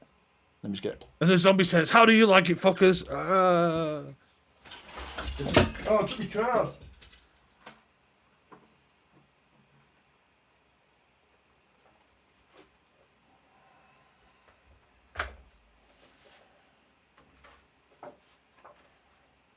I just keep picturing this little doctor as the mole man from Fantastic Four. Like I said, thought the you only meant thing- Mole Man from Simpsons. Like I said, the only thing I have in my head is just a skinnier version of the Hydra Doctor, or basically the Penfold from Danger Mouse. Yeah. Can we call him Nazi Mole Man? We call him Penfold. Stop calling him Nazi Mole Man. He's not a Nazi. Hydra Mole Man, then. Honestly, you guys have got... I create poor little lovely NPCs to help you guys out, and all you do is bully them and hit them with Murder fucking them. sticks. Hit on them. I don't feel like he's helping us out. Why? I feel like he's taking us to danger. He's like, Right? Like, Our way to It's to death. danger zone. what? I mean, you've gone into a medical centre that's dealing with dead people. What? Research facility. Research facility, sorry. Okay. Zombies, not dead people. Yeah. I was just surprised nobody else tried to knock him out sooner. I was waiting for you to do it, to be honest. It wouldn't be something that Beth Yeah, would fully do, but I was expected it. Something expecting- that he's dealing with. Fucking hell. Just wanna help you guys get some medical equipment for your friends. So you come down, you make your way through the first wall, and you come into a very small unit. It is as small as it is. So how would you like to? You can either be, you're going to have to all kind of squeeze in around. There's enough space for the console, and then to the side you can see the door, which you assume the console is the one that's there to open. How would you like to be placed in this very small box with your entryway being here?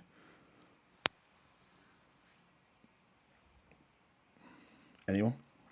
I kind of want to still be near the almost half in, half out to the corridor bit, so I can still keep an eye down the corridor.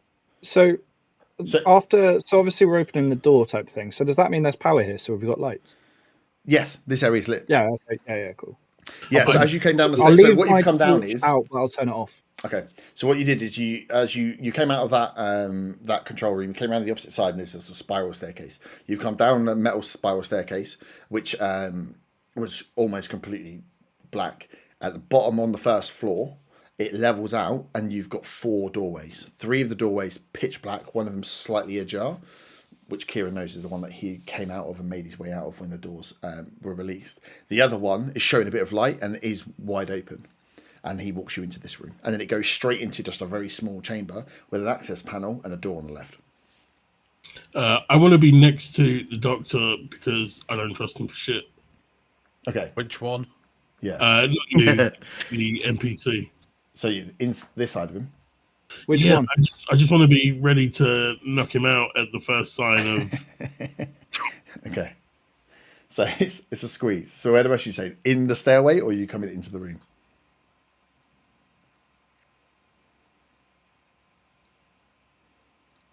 Who was that? Sorry, me. Well, I'm assuming you're stood next to him. I'm next to him. The other console. side, right? So then you've got, you either stayed in the hallway, and you're gonna have to come in, or you're gonna stand in front of the door. That's Oh yeah, I'm going to stay in the hallway. yeah. So you're in the dark. You're essentially in the dark, peeking into a room. Beth, yourself as I well. didn't realise I was closest to the door. Fuck. Well, you can go the other side, but you ain't gonna get. You're not gonna. No, I'm closest to Hammer the door. drawn. Let's do this. I'm not looking at the door. I'm looking at the doctor. Okay. Are you in the hallway, Beth, or are you gonna come squeeze past and be in front of the door? Fuck it. Let's go to the front. YOLO. I thought it's just the door. All I need to do is put a locked door in front of you, and you'll shit your pants. No, I've realised it. I feel like Beth doesn't realise there's a door there. Yeah, it's like, what? There's a door? Okay. So as he comes down, and you're seeing some lights in the facility for the first time. And Dr. Henson's like, the card, please. Pass him his card. Cool. And he swipes it through, and it pings up, and he's like, pushes a button, and it goes, and the door slides open. I've got my hammer ready. If there's anything. Are we going in?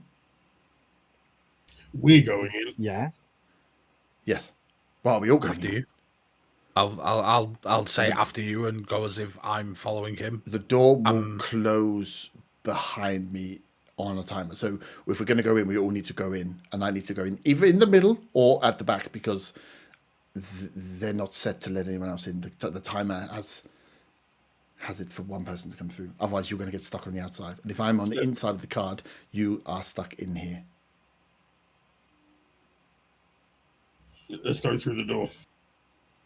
So he's like got his finger essentially like on an access panel button. I mean, I will come in with you. Everybody else? Yes. I assume me and Beth are as we're closer to the door. Yeah. Okay.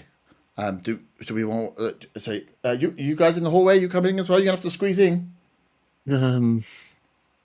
Is it worth keeping someone out here just in case?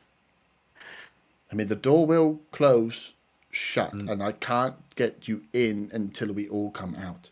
It's a secure facility. There's reasons for this. Wait, so there's no way to open it from the inside? Yes, there is, but then we will have to exit the same way. If people have left either side, I can't. It's a card for one person. We need to all jump in and then all come out again. I mean, at the moment, the system will recognize that there's nobody inside if we open the door from the inside. If we open the door from the inside to let more people in, then it won't open to let us all back out again because it thinks we've left. Also, don't know what the alarm system. I'm assuming it's not working, but I don't. This isn't a stupid system. It's built for letting the person with access in. We're kind of, I mean, we're kind of jumping. You know, like at the subway, you run through the gate. We're kind of doing that right now. Come on, then, squeeze in. It's now I or don't never. feel comfortable doing this, but Everyone else wants to. If you need, I can stay behind. I don't know what we're picking up. I just ask you guys to pick up as many meds as possible. Look, everybody get in here. Come on. Yeah. Squeeze up. Someone's got to make a decision. Do you want me to stay behind just in case? Safety in numbers. Join the group. Okay. So you'll squeeze in. Garrett squeezes round as well. You push the button again. Door opens. You run in. Yep. Cool. You all make your way inside. Why is there a wooden shack in the middle of? What is going on here? Cool. We rush in, and There's then all these pallets. Well, yeah, no, it's pallets. I'm joking aside. How dare you with the pallets? And then, Kieran, he goes to you. Let's go. Yeah, just follow him straight in. Okay.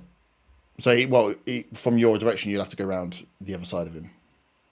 Yeah, but I'm following him in. You want to follow him in? Yeah. Okay, cool. So you're gonna have to rush when you come in, though, right? Yep, that's fine. Cool. So you guys step in. You rush as you step in. I'm happy to take the risk of being crushed by a door. I'm not. And then, cool. So you, So he lets. I'm just trying to work out how to do that. So as he lets go of the button, you both run in. Can you roll me a dexterity check, Kieran? That would be a 15. 15. Oh. As you I like this dice today. Hey, you do like this dice. Very lucky. As you step in, he and you're following behind. He tries to turn and push and jump back through the door. I try and grab him. Okay, roll. I basically put my arm across him to grab him. Roll. So he's already turned. So you'd just be grabbing at him. You wouldn't be able to put your arm across. But it would roll a contested strength. 10. I rolled a 13. That's not bad. That's not bad. So I got to be a 13 because he hasn't got any pluses. I rolled a 13, so it's 10. 10. 10 is including my modifier of -3. Okay. Fuck you.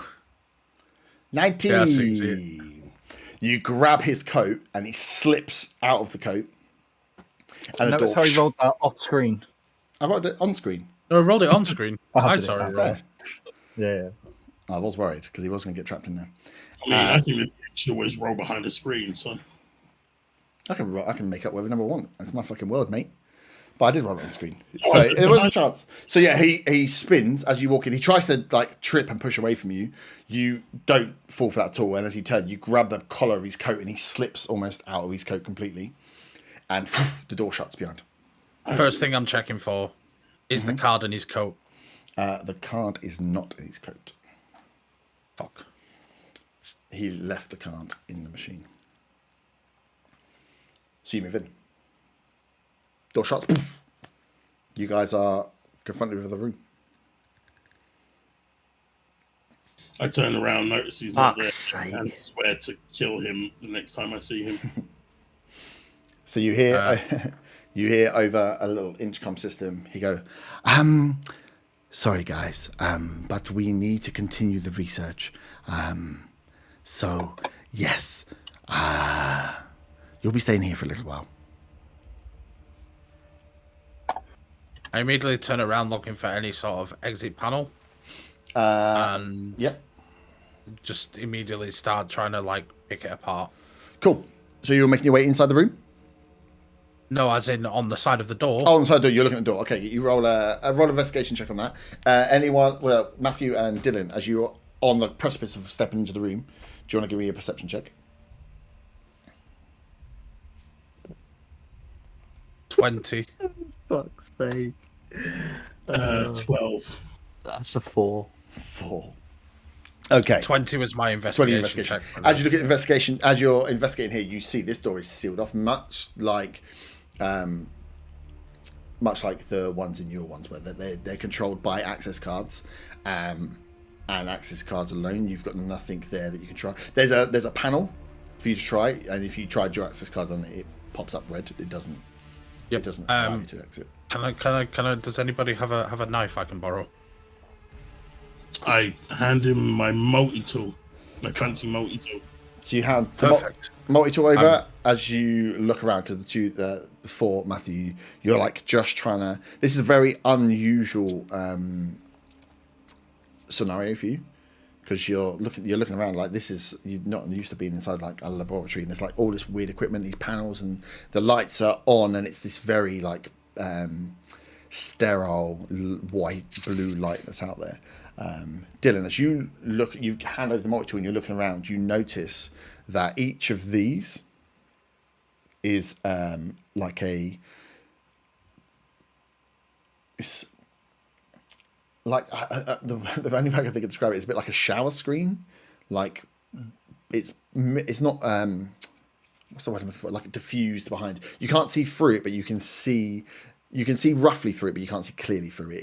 It's each one of them has this sheen, this screen that goes around that drops in front of it, and you can't quite see exactly through, but you can see a little bit into each of them, and you notice that there's some around the entire room. Are there shapes behind the curtain things? You can go and investigate them if you like. I can't make out a shape just from sight. You're not. You're just no. You're where you are now. You're still in this. You're in the front way. So you're just seeing. You're like, hang on, door, round. But you'd have to walk up to them to look. They're not. They're like, yeah, they are diffused. You would have to get up to it close to see if you could notice anything inside. Before I do that, what's that door-looking thing on the backside opposite us? It's a door-looking thing. The big wooden door. I want to examine that first. Okay, cool. So if you go, just from looking at it, it looks very similar to the one that's behind you.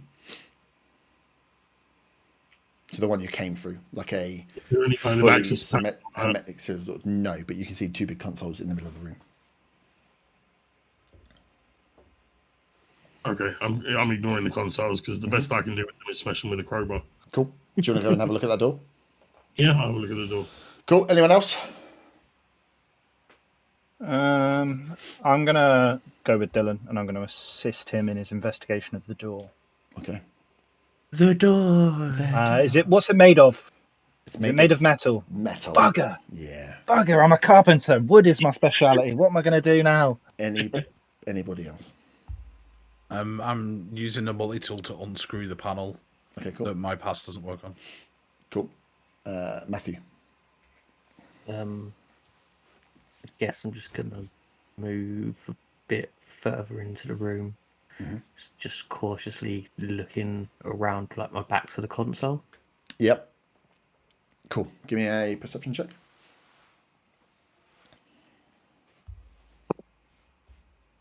14. 14. So as you look, and again you're noticing the as many panels as they are, and there's you as you kind of hone in on each one, just trying to work out what's going on, you can see that there are some shapes in some of them, and then you all hear from behind you, from one of the panels, a bang.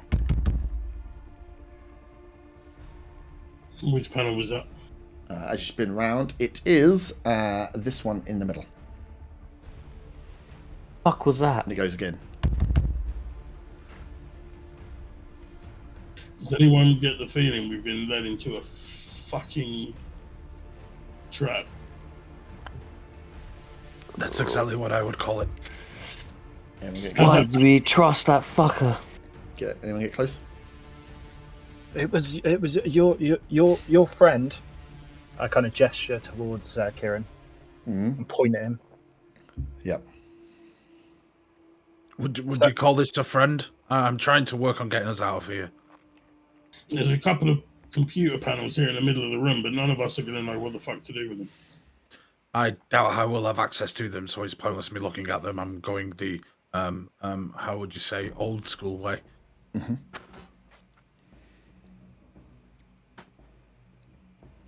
Is that thing still banging? Mm-hmm. And then you, Akira shouts. She's like, I think there's someone in there. I can hear. And as you kind of train down, you hear that it's not like it's like a knocking on the door and someone going, oh, oh. I wouldn't trust that being a someone rather than a something, as I frantically am opening the panel on the backside to expose the wiring behind. Mm-hmm. Cool.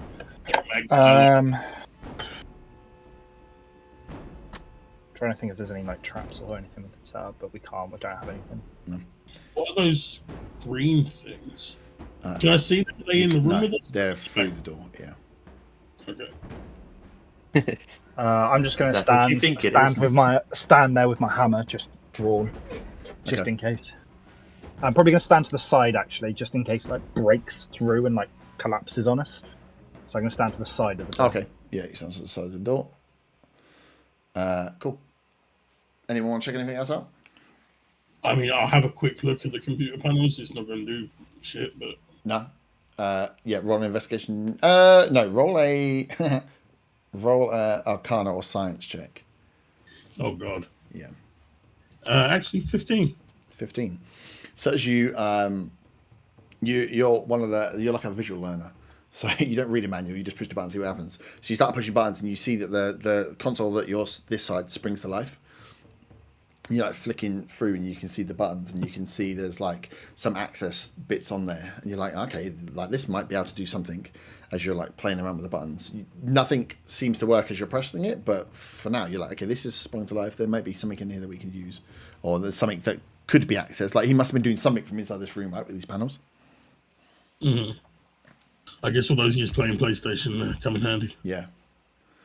So you get the panel off on the front, Kieran, and the access panel keys there. You can see all the wiring that's in behind.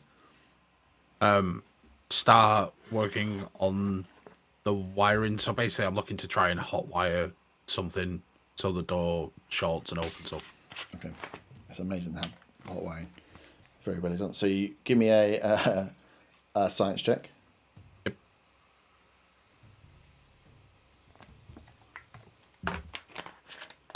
I rolled a 16. A 16.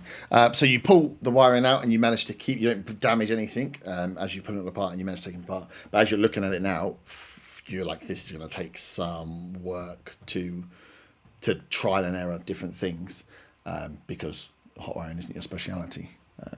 I'm trying to science it to death. You are. I'm not trying to hotwire it to death. I'm trying to science it. Oh, of course. In the science, when you're a medical professional in virology, you get taught how to hotwire machines. You don't get anywhere from the start. I'm just trying to find. I'm literally going to put wires together to try and short the system so it opens. Hey, Doc, I've hotwired plenty of cars. You need some help over there? If you know how to make a difference out of all of these, you can certainly have a look. I'll do that as a kind of stand to one side and pull the panel back with it. And I presume it's just several like coiled ropes of multiple different copper wires. Yeah, there's just lots of. There's not that much there behind actually, but yeah, there's a decent set of wire in there. Cool.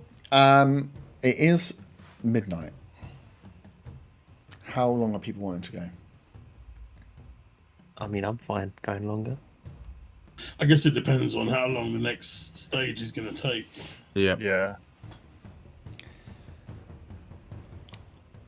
I also need maybe like a 5 to 10 minute bio break. Okay, we might stop then. Let me do the next bit and then we'll stop because it could be a bit longer. I mean, if it's going to be a half-hour section, it's probably okay. If it's going to be like an hour and a half, that's a bit different. Okay. Well, we'll go. We can just stop mid if we need to because I can just leave it all up. Okay. It could be half an hour. It all depends on you guys, and let's be honest, I can't predict what the fuck you're gonna do. At the time when, so you push the buttons on the console, Dylan, and then the Kieran calls you over to the front as you look at it, and as you hear, don't touch any of the machinery. You're here because we need some more specimens. Sorry for this, but research must continue. And then you hear beep beep, and then the shutters on all of these doors start slowly lifting up, and you realise that those stained glass were just shut down doors, and they start all lifting one at a time. Is there any way that I notice on this console to stop that from happening? Big red button. There's a button labelled "Stop the doors." You miss labelled "Close doors." You miss it completely. No, so I would have said you would have started walking. You could run back and try and as you were looking at it, all the buttons you were pushing didn't really have anything. Like the console's working, but you didn't probably have the access or the correct access for getting in. So there's nothing obvious to be like, bam, let's stop this working. I was looking at the set of wires that the incomprehensible set of wires. The doors are coming up and coming up and coming Run up. back to the console and try to Look at this, the hotwire. I can look at the console. Okay, we'll swap. Cool. Yep. So you make your run towards the console. I'm ready in my lance. You're ready in your lance. Yeah, I'm ready with my hammer. Hammer, do you want to move? I want to move back to the line, yeah. Yeah. So you're back to like everyone else. As in, against that. Yeah, against the table. So you got a table there. So yeah, the doors start coming up. At this point, behind you from the door that was banging, you see a guy roll underneath and stand up. He's like, "Oh fuck! Finally, I'm free!"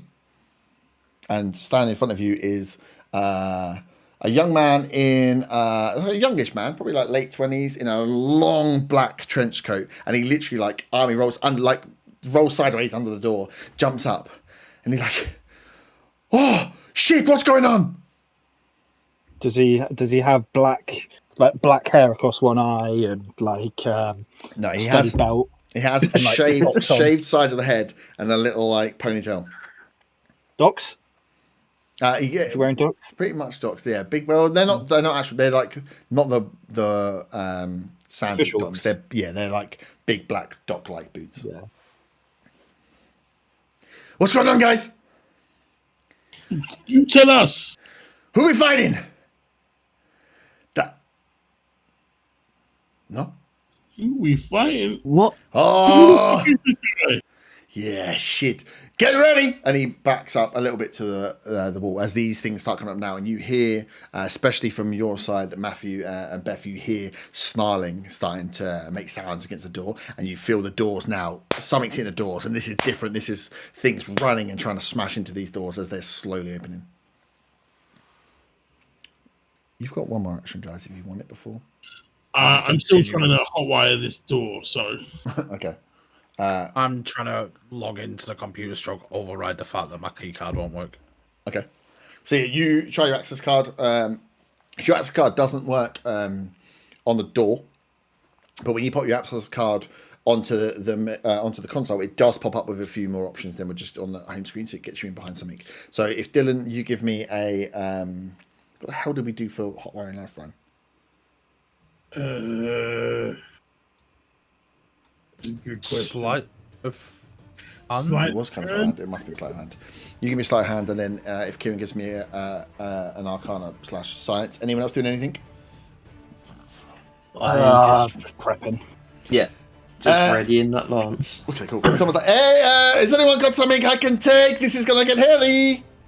Why is everyone French? That wasn't. I chucked the steel pipe over the back of, like, over the table. The sleight of hand check is a 22. Nice. I Shows rolled you- a nat 20. Ooh. As if it's going to help.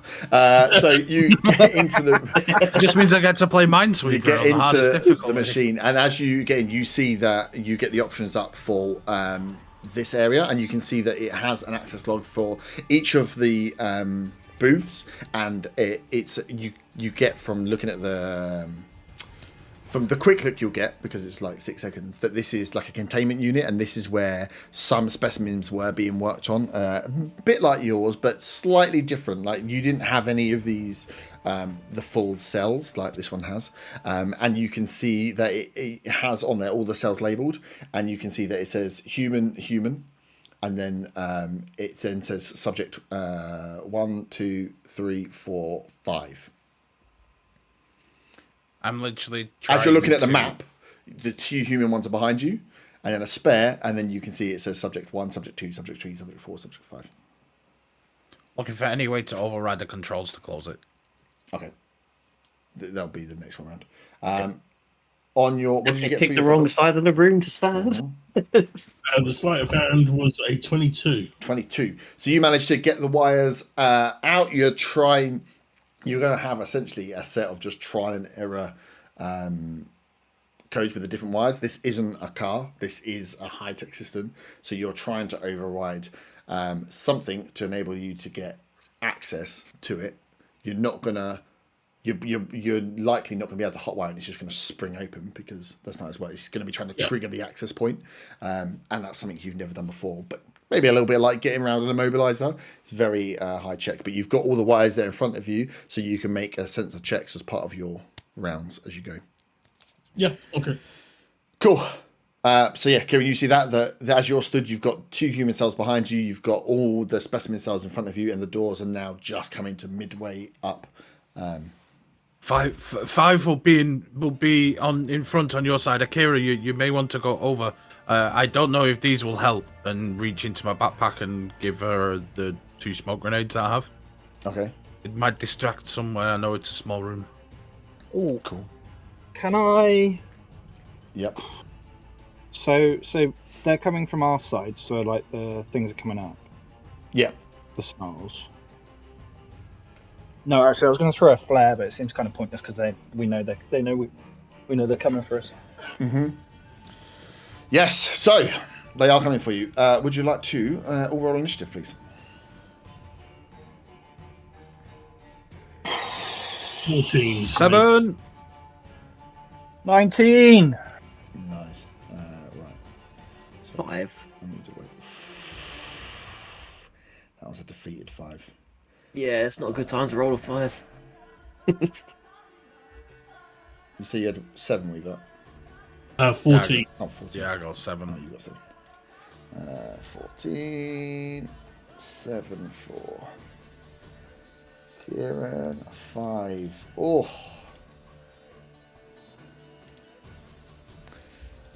Kieran's got... Kieran got 3. Who am I missing? Our friendly NPC over here. Oh, yeah, no, it's not me, actually. 1, 2, 3, 4, 5. It's 5 of you, right? Oh, yeah. Ah, yes. The new French NPC. Is he not French? They're not all French. Sometimes they're French, sometimes they're not. Sometimes they're Canadian. So yeah, Eh? perfect.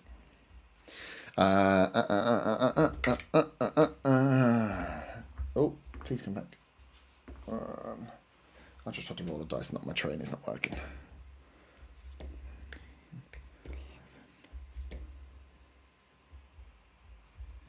Cool. So the doors creeping open. You all kind of get yourself set. If we are getting ourselves set, do we... I know obviously we just rolled initiative, but if we are readied already, is there any sort of readying? Do you get what I mean? You want to have no? You know, because I asked you what you No, wanted to do. okay. You just Yeah, no. Someone would have been like, "Hey, I said I was ready with my lance out. ready to attack something that comes after you, or Well, I guess so. Yeah. Fair enough. yeah, or, Fair enough. Just stood there ready. I mean, these guys are trying to fucking hotwire something whilst you're going to get killed. I don't know what's going on. These guys are trying to open a door so we can escape instead of getting killed. So it all depends on how you look at things, really, doesn't it? So the doors open. The first up is Beth. So the doors are now coming, and you're just seeing one or two of attackers starting to creep underneath the doors. They're all rising at the exact same speed. Fuck. Fuck indeed. Where's Beth on the map? Here. I'm trying to think what to do. I kind of think I'm just going to stay and hold an action because there's lots of them, but because I don't want to get surrounded. Yeah, I'm just going to stay where I am and just hold an attack. Okay. Hold attack for anyone that comes into your range. Perfect. Sorry, I haven't made them. So this, you see from here, under the door with lightning speed, almost like pouncing down like a frog and then flying himself up. You see a speed demon come through. I can't move. And it's just going to charge straight forward for Kira and try and... Yeah, that's an 18. That definitely hits.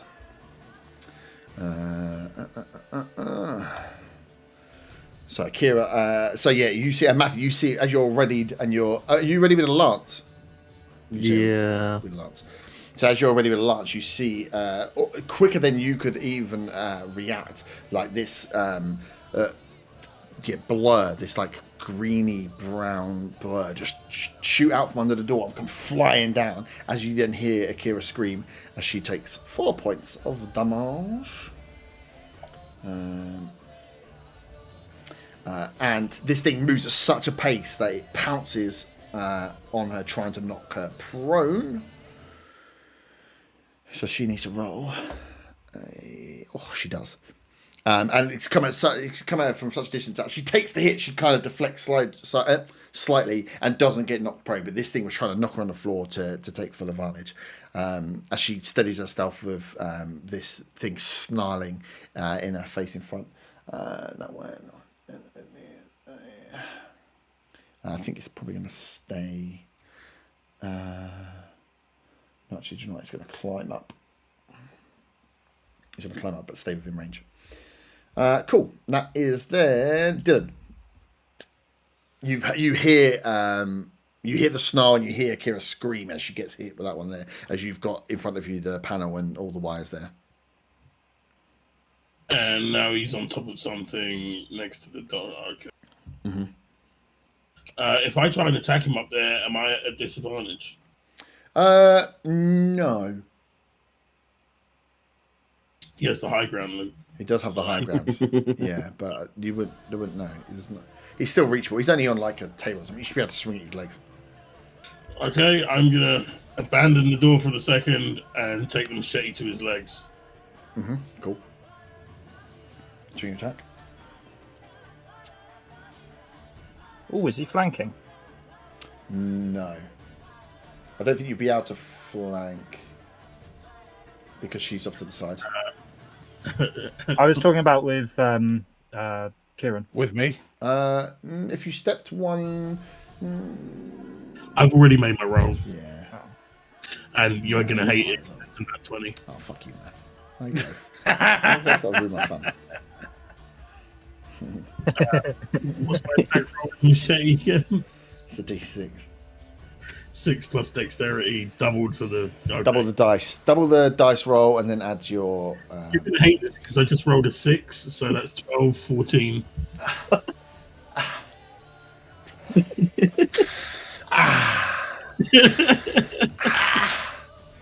Why? I have a feeling that zombie no longer has ankles. You swing... you catch... So as Rolls it's- and falls on you. Yeah, you fucking... Yeah, so how do I kind of kill you with this? So you... as it's jumping, you hear Akira's head scream, and as it's climbing up, that's when you run across and go for the swing, and you come across its kind of like right arm and right leg as it's climbed up on the table. You clean chop its hand off, and then carve through and take a huge chunk out of the like both thigh and calf. If you come across, like if you imagine the knee was like bent, you've come across, you've chopped the hand off, and on the follow through you've gone deep down to the bone on the thigh and then through the calf as this thing screams and falls. It'll fall forward. It's still on a nat 20 as well. It's prone. It's still just about. It's real fucked up. It has no hand. It's screaming, and it's just hit the deck. It's very, very low. That was a disgusting. I'm very sorry for those rolls. I'm going to turn back to the door and the hot wiring. My job here is done. Okay, you've probably got enough movement to make your way back there as well. Then just to can dart back.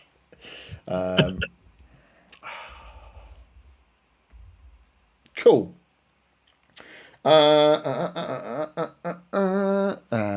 From...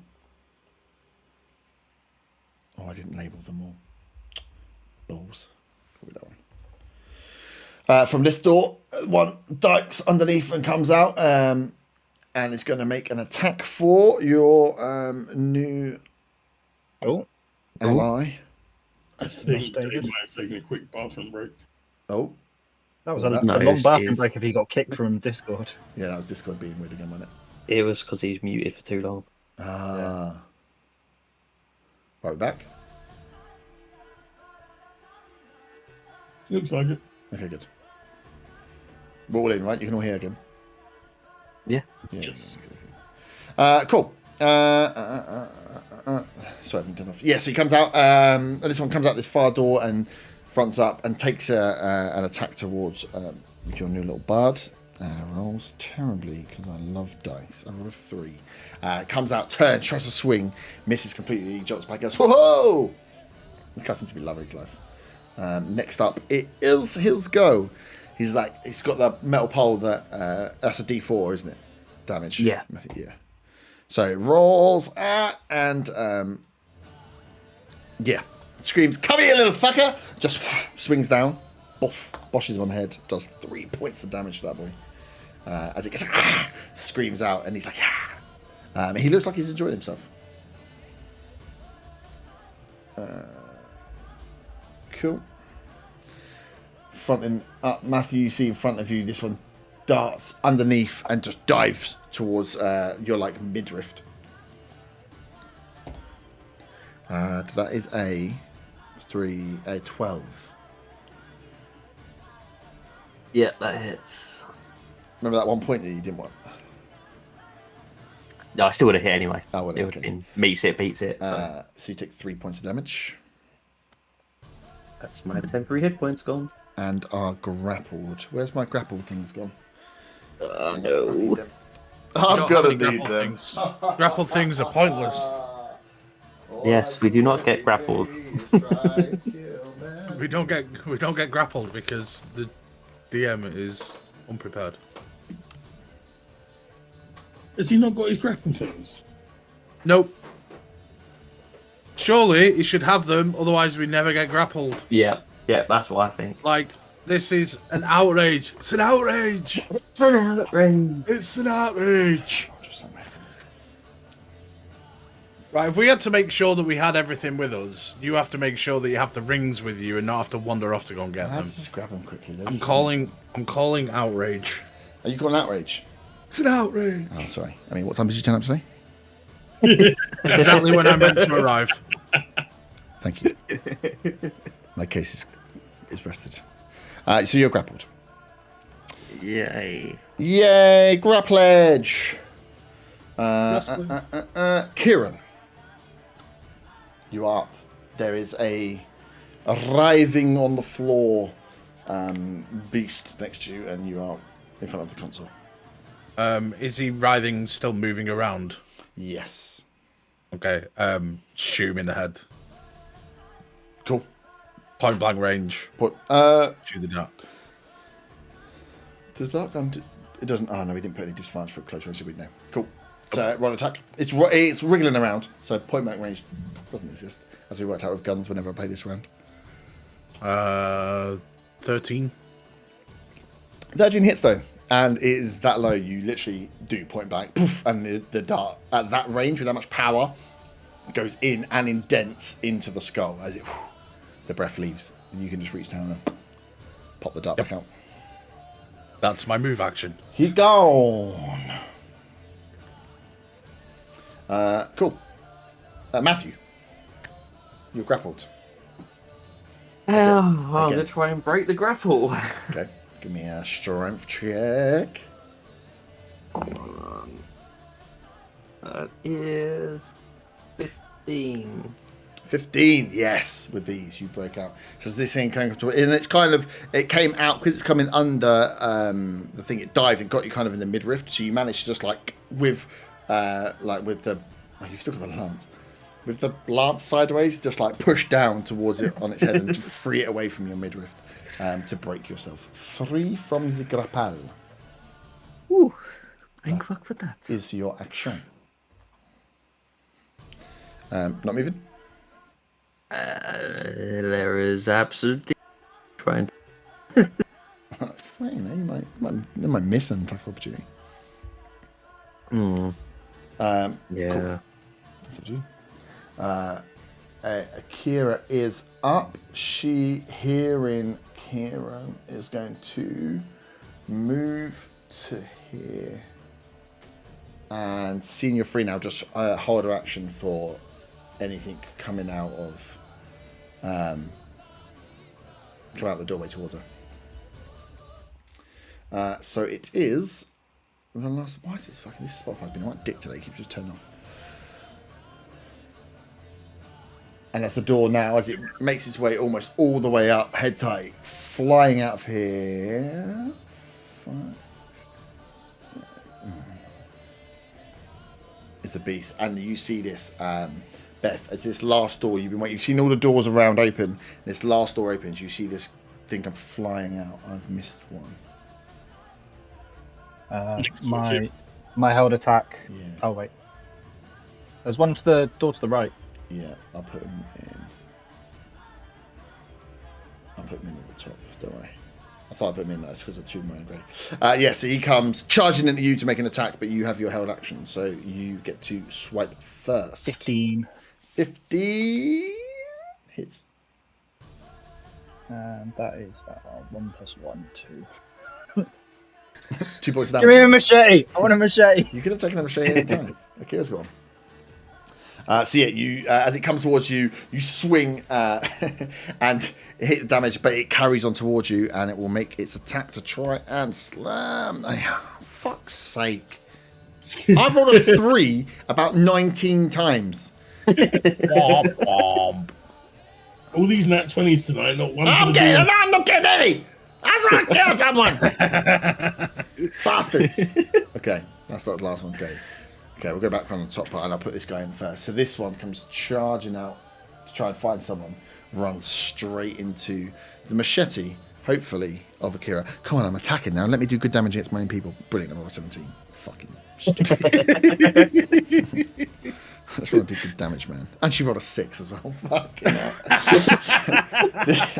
+1.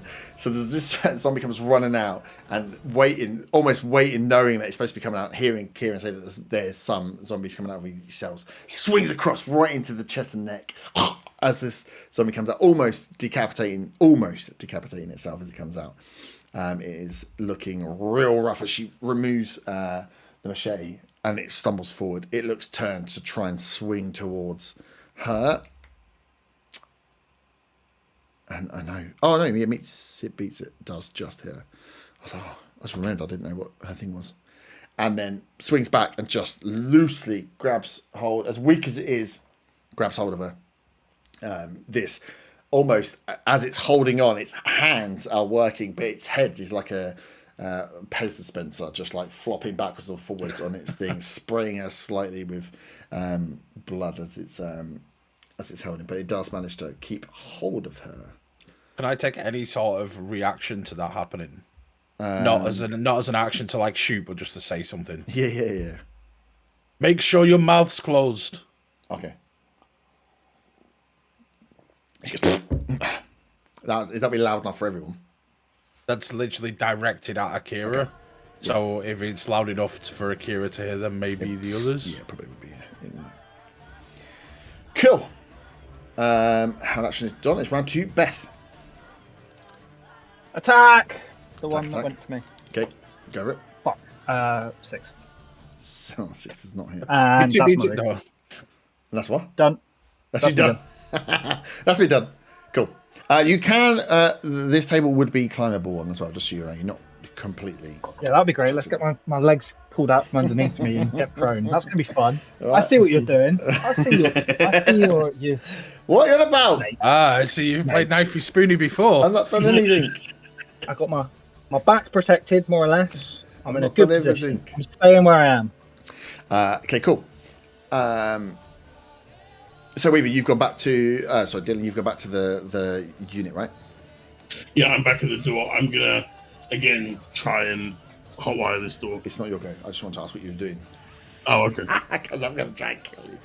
So as you're there, feeling around, you notice. You don't notice. So you feel on your back of your ankle, just this thing trying to grip and rip into you, and you're like, what the hell? And as you look down, there is the decapitated hand of the one you just took off. It had been crawling its way towards you, but you hadn't noticed because you were facing the wrong way. It rolls. Does a 12 hit you? No, sorry, a 15. 15. 18, 14, so yes. And then what you feel is this, as you're looking down, you're like, what the hell? And then you realise this hand is just crunching itself in and it's digging its nails in. It's just trying to rip into the back of your, like the base of your calf and your Achilles. And it's just trying to get its fingers in behind. And it's freaky as fuck because it's almost like, like when they say you chop a chicken's head off and it runs around a bit on its own. Yeah. You're like, what the fuck is going on? But as you're starting to feel the pain. Am I grappled by this single hand? You're not grappled by the single hand, but you do take 2 points of damage. Let's go, hands, baby. We're going to kill some people. So, yeah, and it's almost weird and you don't understand what's going on, but then you start to feel the pain as it's literally, imagine someone's just like digging their nails in really like as tight as they can, but into your Achilles and into your calf. And it's one of those that like, especially with weird things with Achilles, it makes you feel like, ugh. It's like, my fucking foot. But you're not grappled now because it's just a hand. It's pretty fucked up. You should have dropped his hand off. Well, you're not 20, you bastard. Because he's dead, isn't he? So it is your go now. Next, my order. I suppose I have to deal with this fucking hand, don't I? No, not necessarily. It's just their gripping hold of you.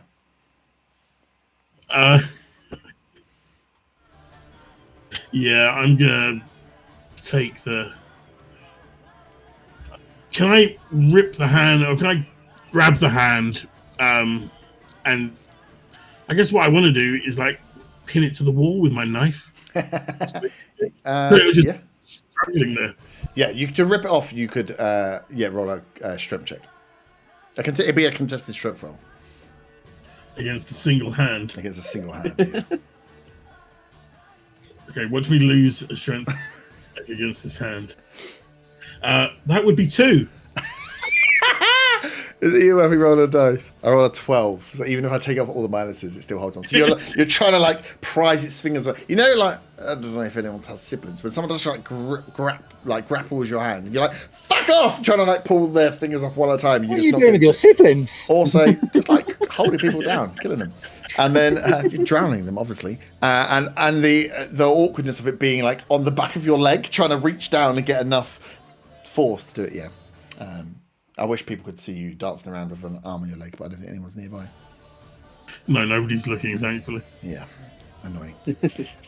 Cool. So our red boy is going to take another swing. I rolled a 5. What's the point? And then gets a riposte. So as the swing comes in, I rolled a natural 20, but I'm killing my own monsters. Yay! Fucking stupid rubbish. Go on, the French guy. I rolled a 1 on a dice. That makes me feel a little bit better. The non-French Good guy. job, Jacques. Again, just dances back as this one. And he's almost... Beth, you'll probably... And maybe Kieran, you'll be able to see. But Beth, you get this weird vibe from him. He's almost like dancing sideways, backwards and forwards. He's like, hey, come on. And as soon as he misses it, he's like, ha-ha! Whoosh, and just hits him with the pole. Doesn't get a great connection on him, but does some damage.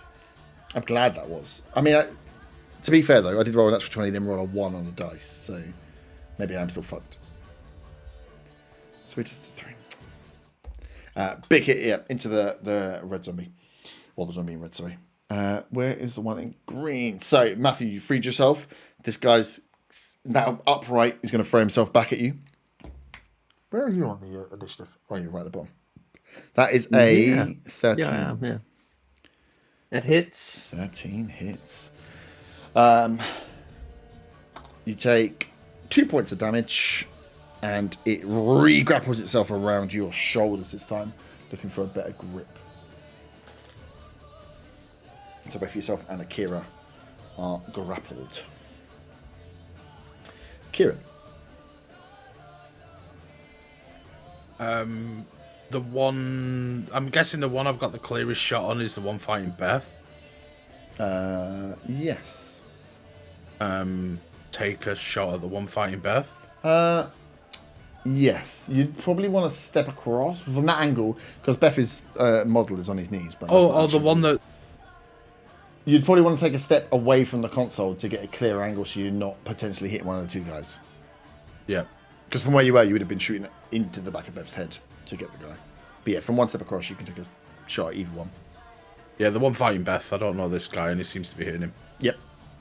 He seems to be hitting him. Wow, slammed. 15. 15 hits. 2. So, yeah, Beth, as you're stood fronting up this, you hear as the...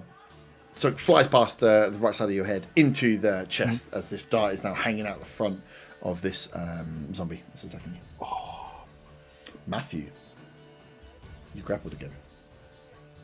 I'm going to try and break the grapple again. Yay! Legoland! Grappling back. He won't be expecting it. Bite his shoulder. He won't be expecting it. That is a 14. 14 breaks you again. Wriggle yourself free, breaking down. Trying to work out, again, the lance seems to be quite good for helping you break out of grapple, but you're trying to work out in this space how you're going to be able to hit anything with it. But yeah, the lance comes up again, and you've got yourself free from the grapple. Any movement? No? No. Okay. It's round to Akira. She is... She is grappled. Does she try and break it or just attack? She's going to go for the attack. Trying to get the machete up between and the stab. Seeing how weak and how the fact that this thing barely has a head. Rolls a 16 plus stuff. That does damage, and one of the dice is enough. So she wriggles around and just manages to get the machete up under the chin as it's knocking backwards and forwards as opposed to Spencer to push it back off its hinges as this boy goes down. And she is now no longer grappled.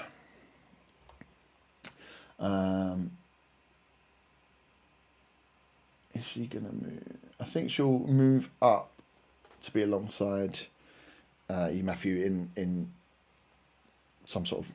She's going to try and help in some way whenever she can. As the one now, Beth, with the you've just seen the dart hit him. He looks back up at you, snarls again, and he's going to go for an attack.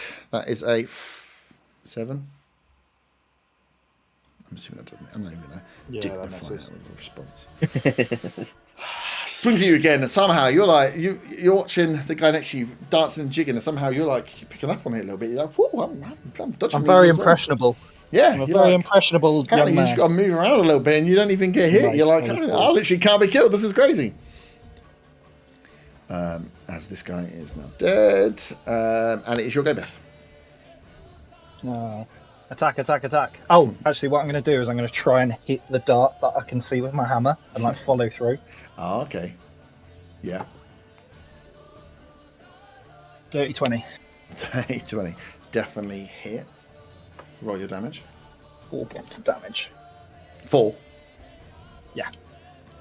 Good hit. Can I hit the... I'm hitting the dart, right? You're hitting the dart in. Through. Oh, no, what, sorry? I'm hitting the dart and just sort of following through. I'm not just trying to... I'm not hammering in a nail. I'm trying to wallop it and just hit the dart at the same time. It is... You are almost trying to hammer in a nail because you're trying to hit the back of the dart into the thing, yeah. Roll a d20 for me, just separate. You're buying add me some anything new to it? fucking darts. Oh, what, sorry? You're buying me anything some to new it? fucking darts. No, not adding anything to it, just a d20. 13. Okay, 30. You get a pretty clean connection with it. You don't feel like you've damaged the dart that you've just hit. That'd be funny.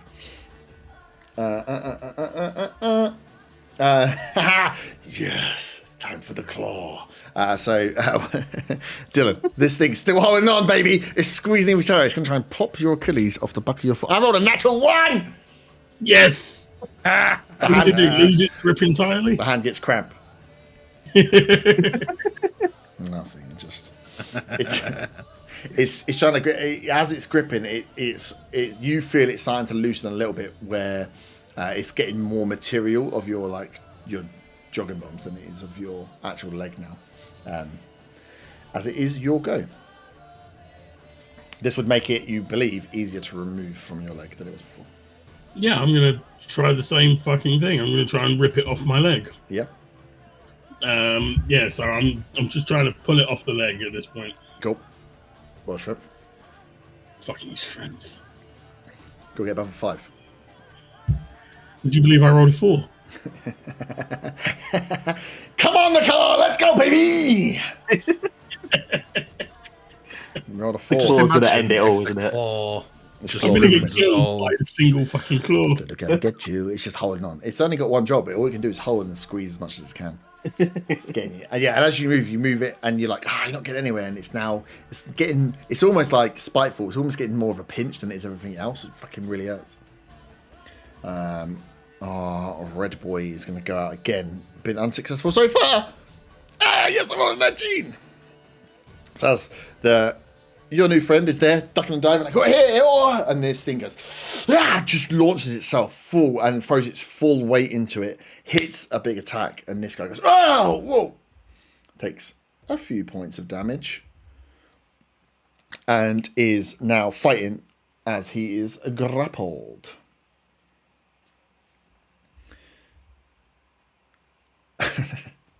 Matthew, this one's coming for you again.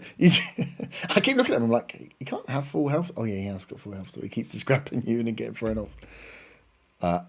He goes for the attack. This time you are ready for it. Rolling only a 7. I believe you managed to miss that.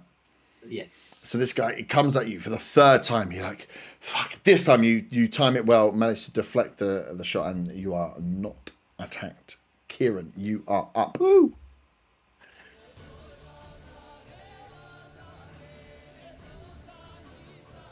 You did, Sanko? Sorry, I was muted.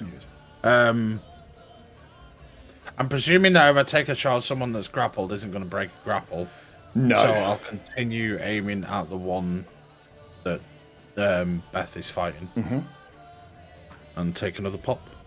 Cool. While saying, hit my dart again, you owe me some new darts. 13. 13 hits. 4. 4. Nice. Big. This time, where the one dart's gone in, you get a much cleaner connection. This time with the vital bits around the neck as the dart pierces in through the fleshy part of the side into the esophagus. And you hear the grasp and the light letting out of some air from holes in the throat. But yeah, good hit. This is looking weak now. That hit knocked him back a little bit. And after the hits with the dart and it being impaled more, looking quite weak. Beth, it is you up. That one. Did you actually? I didn't have my go. Oh, sorry, yeah. No, I don't know where I went then. I looked at this. Well, I'll stick with my nat one just for continuity's sake. But we'll do Matthew. Sorry, I took the damage off the grey guy and assumed it was his go, but I realised he was being killed, not being attacking. You want to hit this one? Yeah, I guess so. I mean, everyone else is killing their zombies. You're just fucking I playing. haven't had a chance to hit mine yet. He keeps cuddling me. Yep. Oh, that is... yeah, okay, that's... My worst one was 21. Oh. Yeah. I got a nat 20 on the other die. Oh. So that, probably the lance. Close quarters is not the best, but it still hits. But rather damage. Damage can be good. And that is a 9 damage. 9, Jesus. You absolutely clatter. Almost pinning where the lance is feeling a little unwieldy, but you have got and have learnt much quicker than Luke has how to use this weapon. And you force the zombie almost like you can't get enough with the actual lance itself, but you can use it to propel him. You throw him back towards the entryway he came in, slams into the kind of corner of the wall. And that cuts the side of his body and his head. He takes a massive hit to the head. You see the blood left behind on the wall. And this thing is looking discombobulated and very, very fucked up after that one hit. Akira is going to, seeing that you've pinned up against the wall, is going to come across with a machete, a big swing across the try-in. Oh my god, that sat on 20 for what felt like 3 seconds and then rolled to an 8. Still hits, but with its pluses. As she swings across with a big 6 and takes the head clean off. Almost where you've pinned it with the lance. She then steps across, left-handed, machete across the head, into the wall as the head gets cut clean off. And this guy is gone.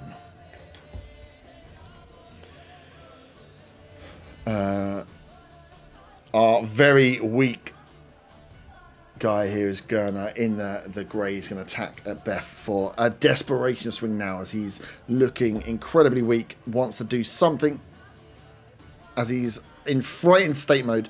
It's a 12. 12 hits. Woo! I didn't attack. It hits you with a big slam for 3 points of damage. Oh, calm down. Don't hurt me all at once. Yeah, but doesn't grapple you. And it's your turn to riposte, Beth. Huh? No, I did my thing. I got. Oh yeah, you got that one. Yes, you missed. So yeah, it attacks you. You go for the swing, miss. We won't have anything too crazy go on, because the claw is up. Ooh, ooh, ooh, ooh. Come on, claw, let's go, baby. I got a 10. No, misses. Fuck you, claw. I don't know how it misses. It's gripping me, but. It's just gripping you. It's not doing damage to you, though. It's just holding your leg.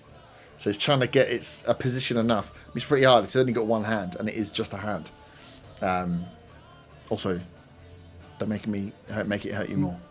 More of an annoyance than anything else. It is more of an annoyance than anything else, yeah. But like, an annoyance of having a really cool enemy that gets killed in the first round. It's your go, Dylan.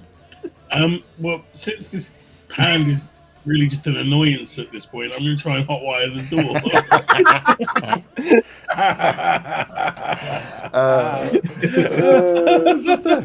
Okay, but housery, pure shit housery. It is. How this was going to work, if you ever got round to it, is that you would you'd have hit some successes and you'll be concentrating. If you take damage, you break concentration, and it resets. So if it was to hit you and you hit one success, you'd have to initiate the You're gonna make me do another strength check and lose against a fucking single hand. Why would I enjoy that? I don't know why you would say that out loud. Yeah, let's try and rip the hand off the back of my leg. Do it. You could have. You probably could have just hit it and killed it, but like by just stabbing it. But what you should do is I'd probably roll in that one and stab myself in the fucking ankle. I was hoping you were going to do that as well.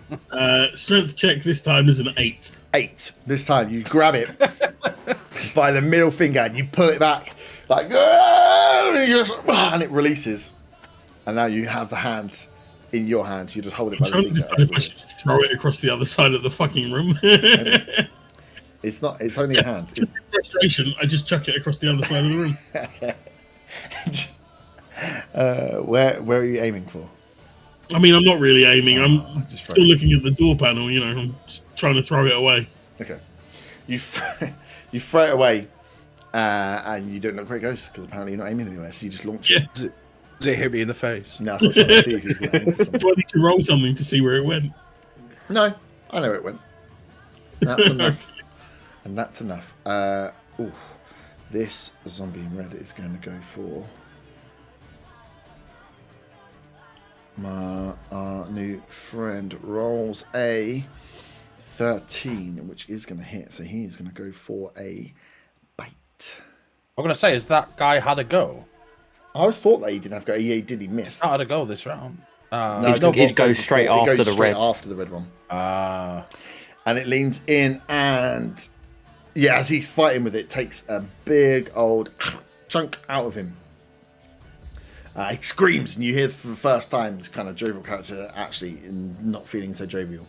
As he tries to release himself, and he's going to go for... What is he going to go for? Probably to try and free himself, so as not to be ruined anymore. Yeah, rolls an 18. So he fires his hands up, and in the rage of taking a very nasty bite and feeling pretty hard done by using the adrenaline to free himself and break his grapple from this guy that's attacking now. He is now free, but has taken some damage. He's dead, right? They're all dead. Keep moving from the board without knowing if they're dead or not. Kieran. There are 2 enemies up on the board. And maybe a hand. 2 in a hand.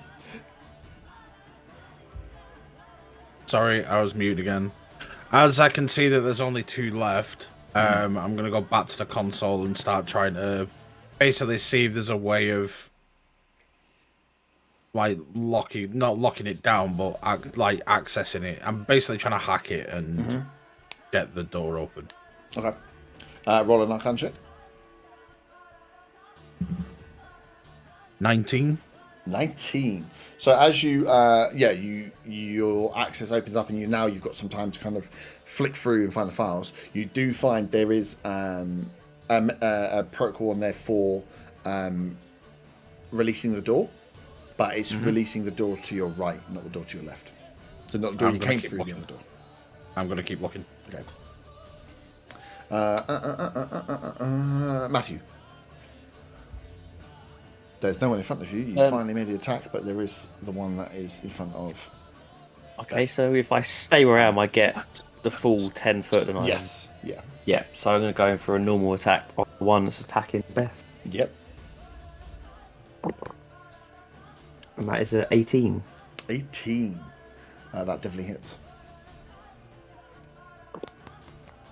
And that is 12 damage. Well, that definitely you take this thing's face nearly clean off. Like as you stood there, Beth, it's graphic to watch this thing snarling at you, and this lance comes through, goes through the kind of cheek, and then up a bit comes out the side of the skull. It's kind of like up and out, and then comes back. The eyes stay where they are, but the rest of the face kind of falls away. The expression drops, and in a clump on the floor, the zombie dies. Luke is never getting that lance back. No, I think it's best for everyone. Seeing that the fight's nearly up, Akira is buoyed with her recent successes. She's going to charge forward to try and take this last one down. Provide some help. Roll a 3 again. Doesn't hit. Because why would she? Beth, round to you. Just seen the one in front of you die. There's one enemy up on the table. Go on the table. I mean, on the Yeah. the map. Go for the one that's still thing. Just charge him. Yeah. With my hammer. Just kind of aiming for the head. Ah! 15. 15 hits. 4. 4. Nice. And as you charge forward, you get just enough moment to straight into the head as the skull impales in. And again, you pull the facial expression stays the same. The snarl there as you remove the hammer and the body clamps down. And Akira kind of looks at you and goes, "That's what I was trying to do." And with that, there are no enemies on the table. Well, there's a hand. Or is there? No, the hand died. Okay. It wasn't very strong. When you threw it, it just died. Like a spider. Just crawled. Pierre got bitten, didn't he? What's his name? Jack. Shack's his name. You don't know what his name is because instead of talking to people, you just call them little Nazi scientists or French. It's the same thing. Don't give it in French accent. They're not You're French. describing Nazi scientists. They're not French. So yeah, you see the guy. He's kind of leaned up against that door and he's holding himself. He's holding his the upper part of his arm where he took some damage. But yes, we are out of combat as it stands. Congratulations. Continuing to work on the console. Cool. Yeah, same with the door. Okay, cool. So you look on the nose. This guy's here, and he starts to move back towards towards a cell. He will shout to you guys, to Beth with you there and Akira there. He'll be like, man, that's a pretty good fight, you know. I've taken a little bit of damage. Can you help with? Does anyone got any things they can help with? I got a friend back here. I don't know why accent that was. I've lost it now. I'm trying not to do French so hard that you've got a friend back there. Yeah. We came here to get some help, and then the crazy bastard he locked us in the room. But my friend he needs some medical attention.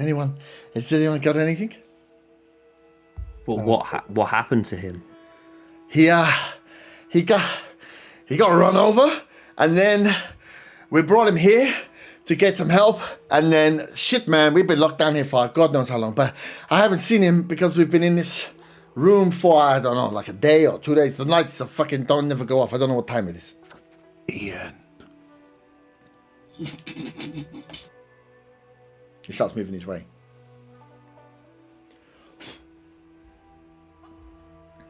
No? He's in one of these cells as well. Yeah. This guy fucking he took us. There was another guy, but I'll be honest. I think he was probably one of the things we just killed. Now, you know what I'm saying? He didn't do very well. But I was alive in here, and then they throw my man in here, and but he was in a bad way. Like his leg is fucked up because he got run over. I don't know. It's been pretty crazy.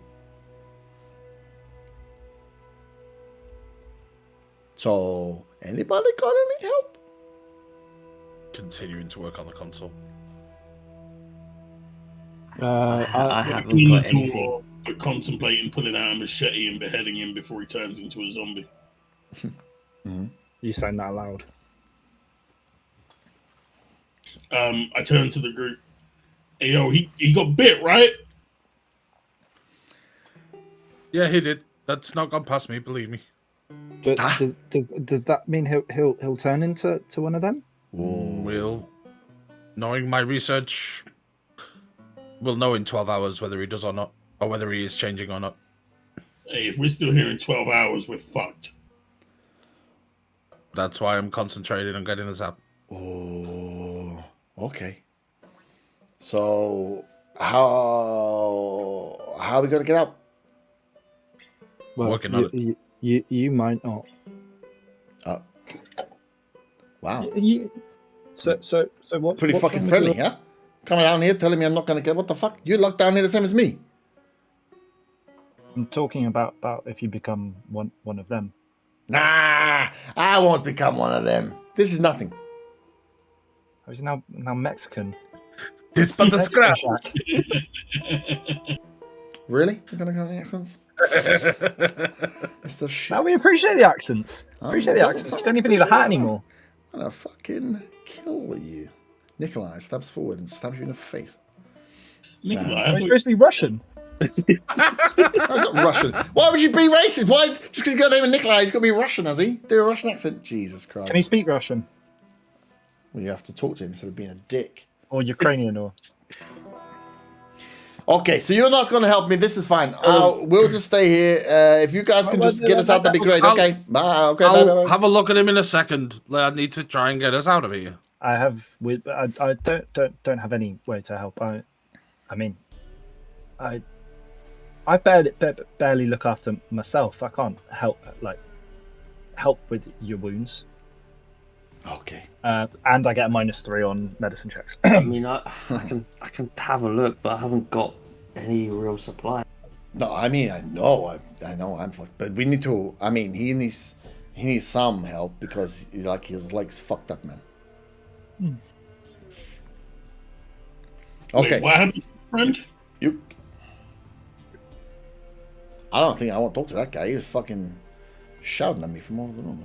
Don't worry, you just get us out, my friend, and we'll talk later.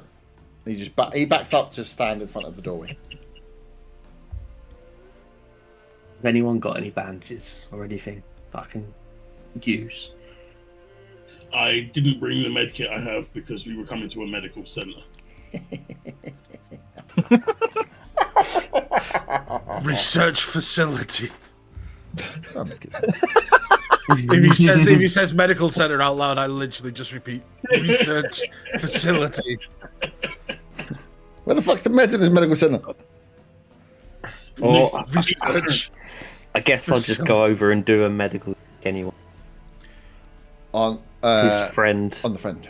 Okay.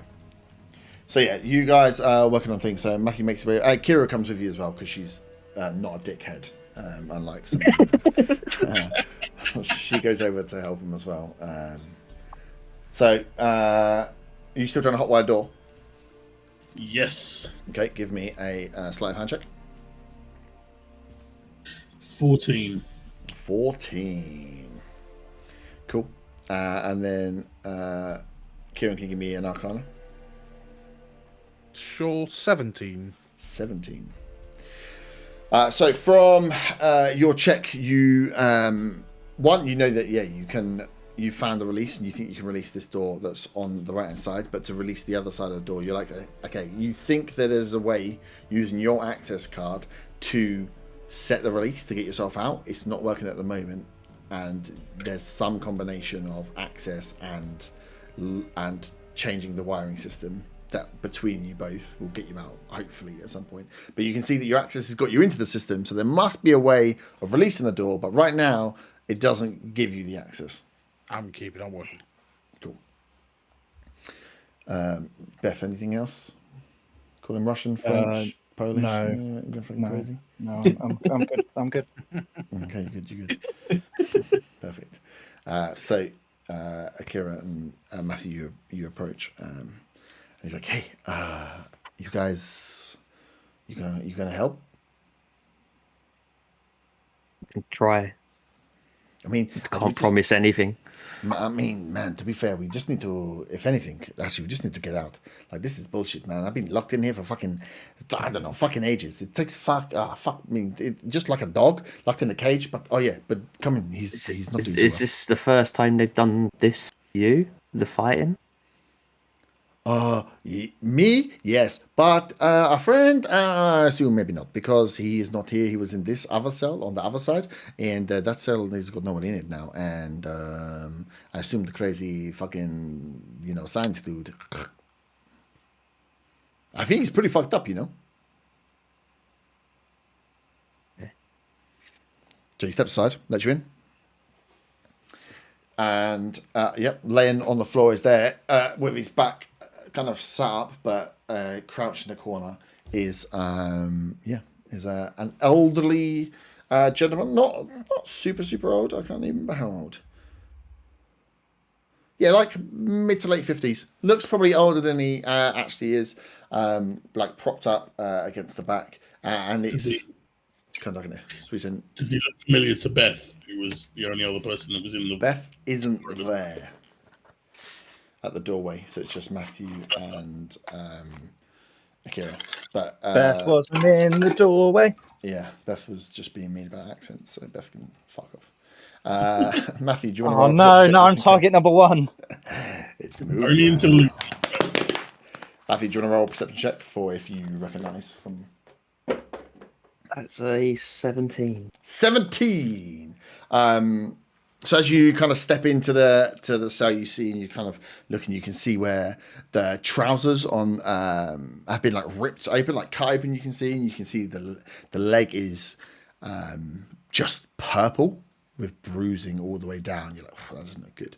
And then as you look up, you notice the outfit and recognize the outfit as being that of a priest.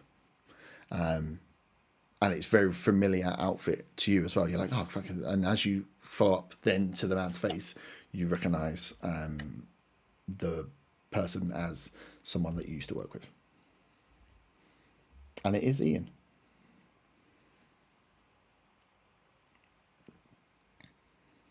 Ian? Who's that? It's Matthew from the church. Matthew? And you see his eyes kind of like widen with the recognition of the name, the voice, and it all kind of everything clicking in place for him. Matthew, oh, I haven't seen you in so long. How are you doing? How are things? Well, definitely been better. Yes, no, honest. No, I feel terrible about what happened. But where, how are you here? Was from talking to your friend outside the same way you're here. Yes. You came here looking for supplies or whatever, and then we got fucking tricked by that scientist. Yes, the same thing happened to him. I was lucky actually that I had Nikolai and Zach with me. They were carrying me here from. I got this. This is I can't walk on this. I got run over as we were leaving the evacuation center, and I thought there's been a blur since then, really. But just I tell you, to see your faces, it's a surprise.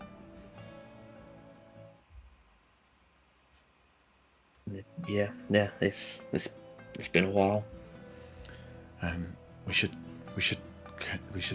find some time to talk, but I feel like now's not that time. Mm-hmm. Yeah, definitely. Let's just see if we can help get you out of here. Yeah. And he's popped in the back. Nikolai just turns and looks at you and like points. He's like, "You guys know each other?" Yeah, from way back. Fucking small world. Yeah. Cool. The lockpicking and Arcana checks. Plez? Yep. Ooh, 23. 23. 21. 21. You find, as you're putting the wire in, as all in there, you're just kind of trying the different combinations as it goes. You find a combination that sets the panel that you're looking at to green. You're like, this is promising. So the panel's green. It wasn't showing every other combination you've tried. It's just stayed red, or the lights have gone off on it completely. So like when you're getting in, you're trying to, you're like, oh, nice. So you feel like you are pretty close. Would anyone like to do anything else before we check another one?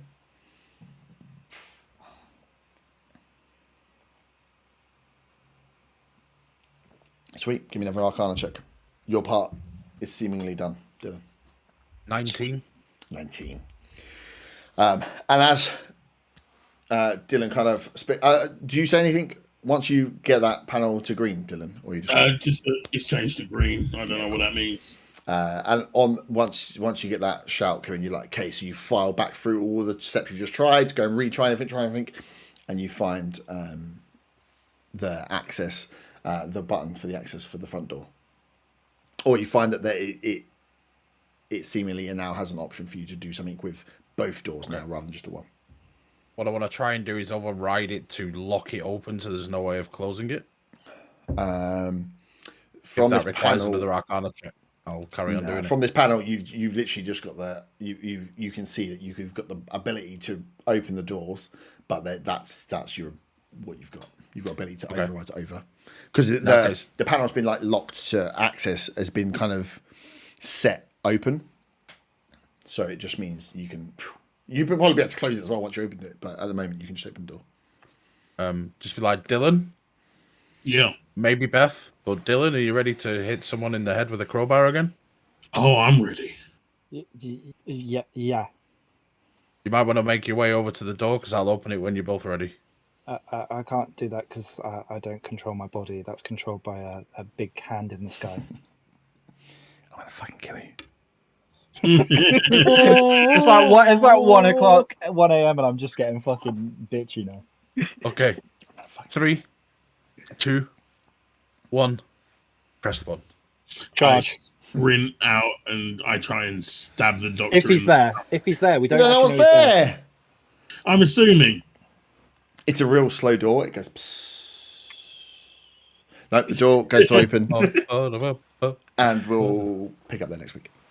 Oh, wanted to stab a guy in the stomach. Well, you don't know if he's there or not. Maybe he's been watching you on a basement 50 floors below sea level. Is what, sorry? Is he going in with the crowbar or the machete? It was going to be the knife. It's the hand.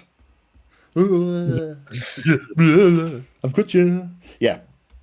You got yourself out. You've got the ability to go up and down. This floor's been cleared. You've got some new people around. I think it's a good place. And let's say it's one of them. Finally. He was alive all along. Go on, 4. No, that's about right. That's about right. Cool. So yeah, you are in the facility. You've got yourself out of the facility. You have ability to go further into the facility if you wanted. This room is there and open. You found the man you've run over in session 1. And a new buddy who has taken a bite. And we'll have to find out whether that means anything or not. But yes. And to see whether our crazy scientist friend is waiting for you the other side of the door or not.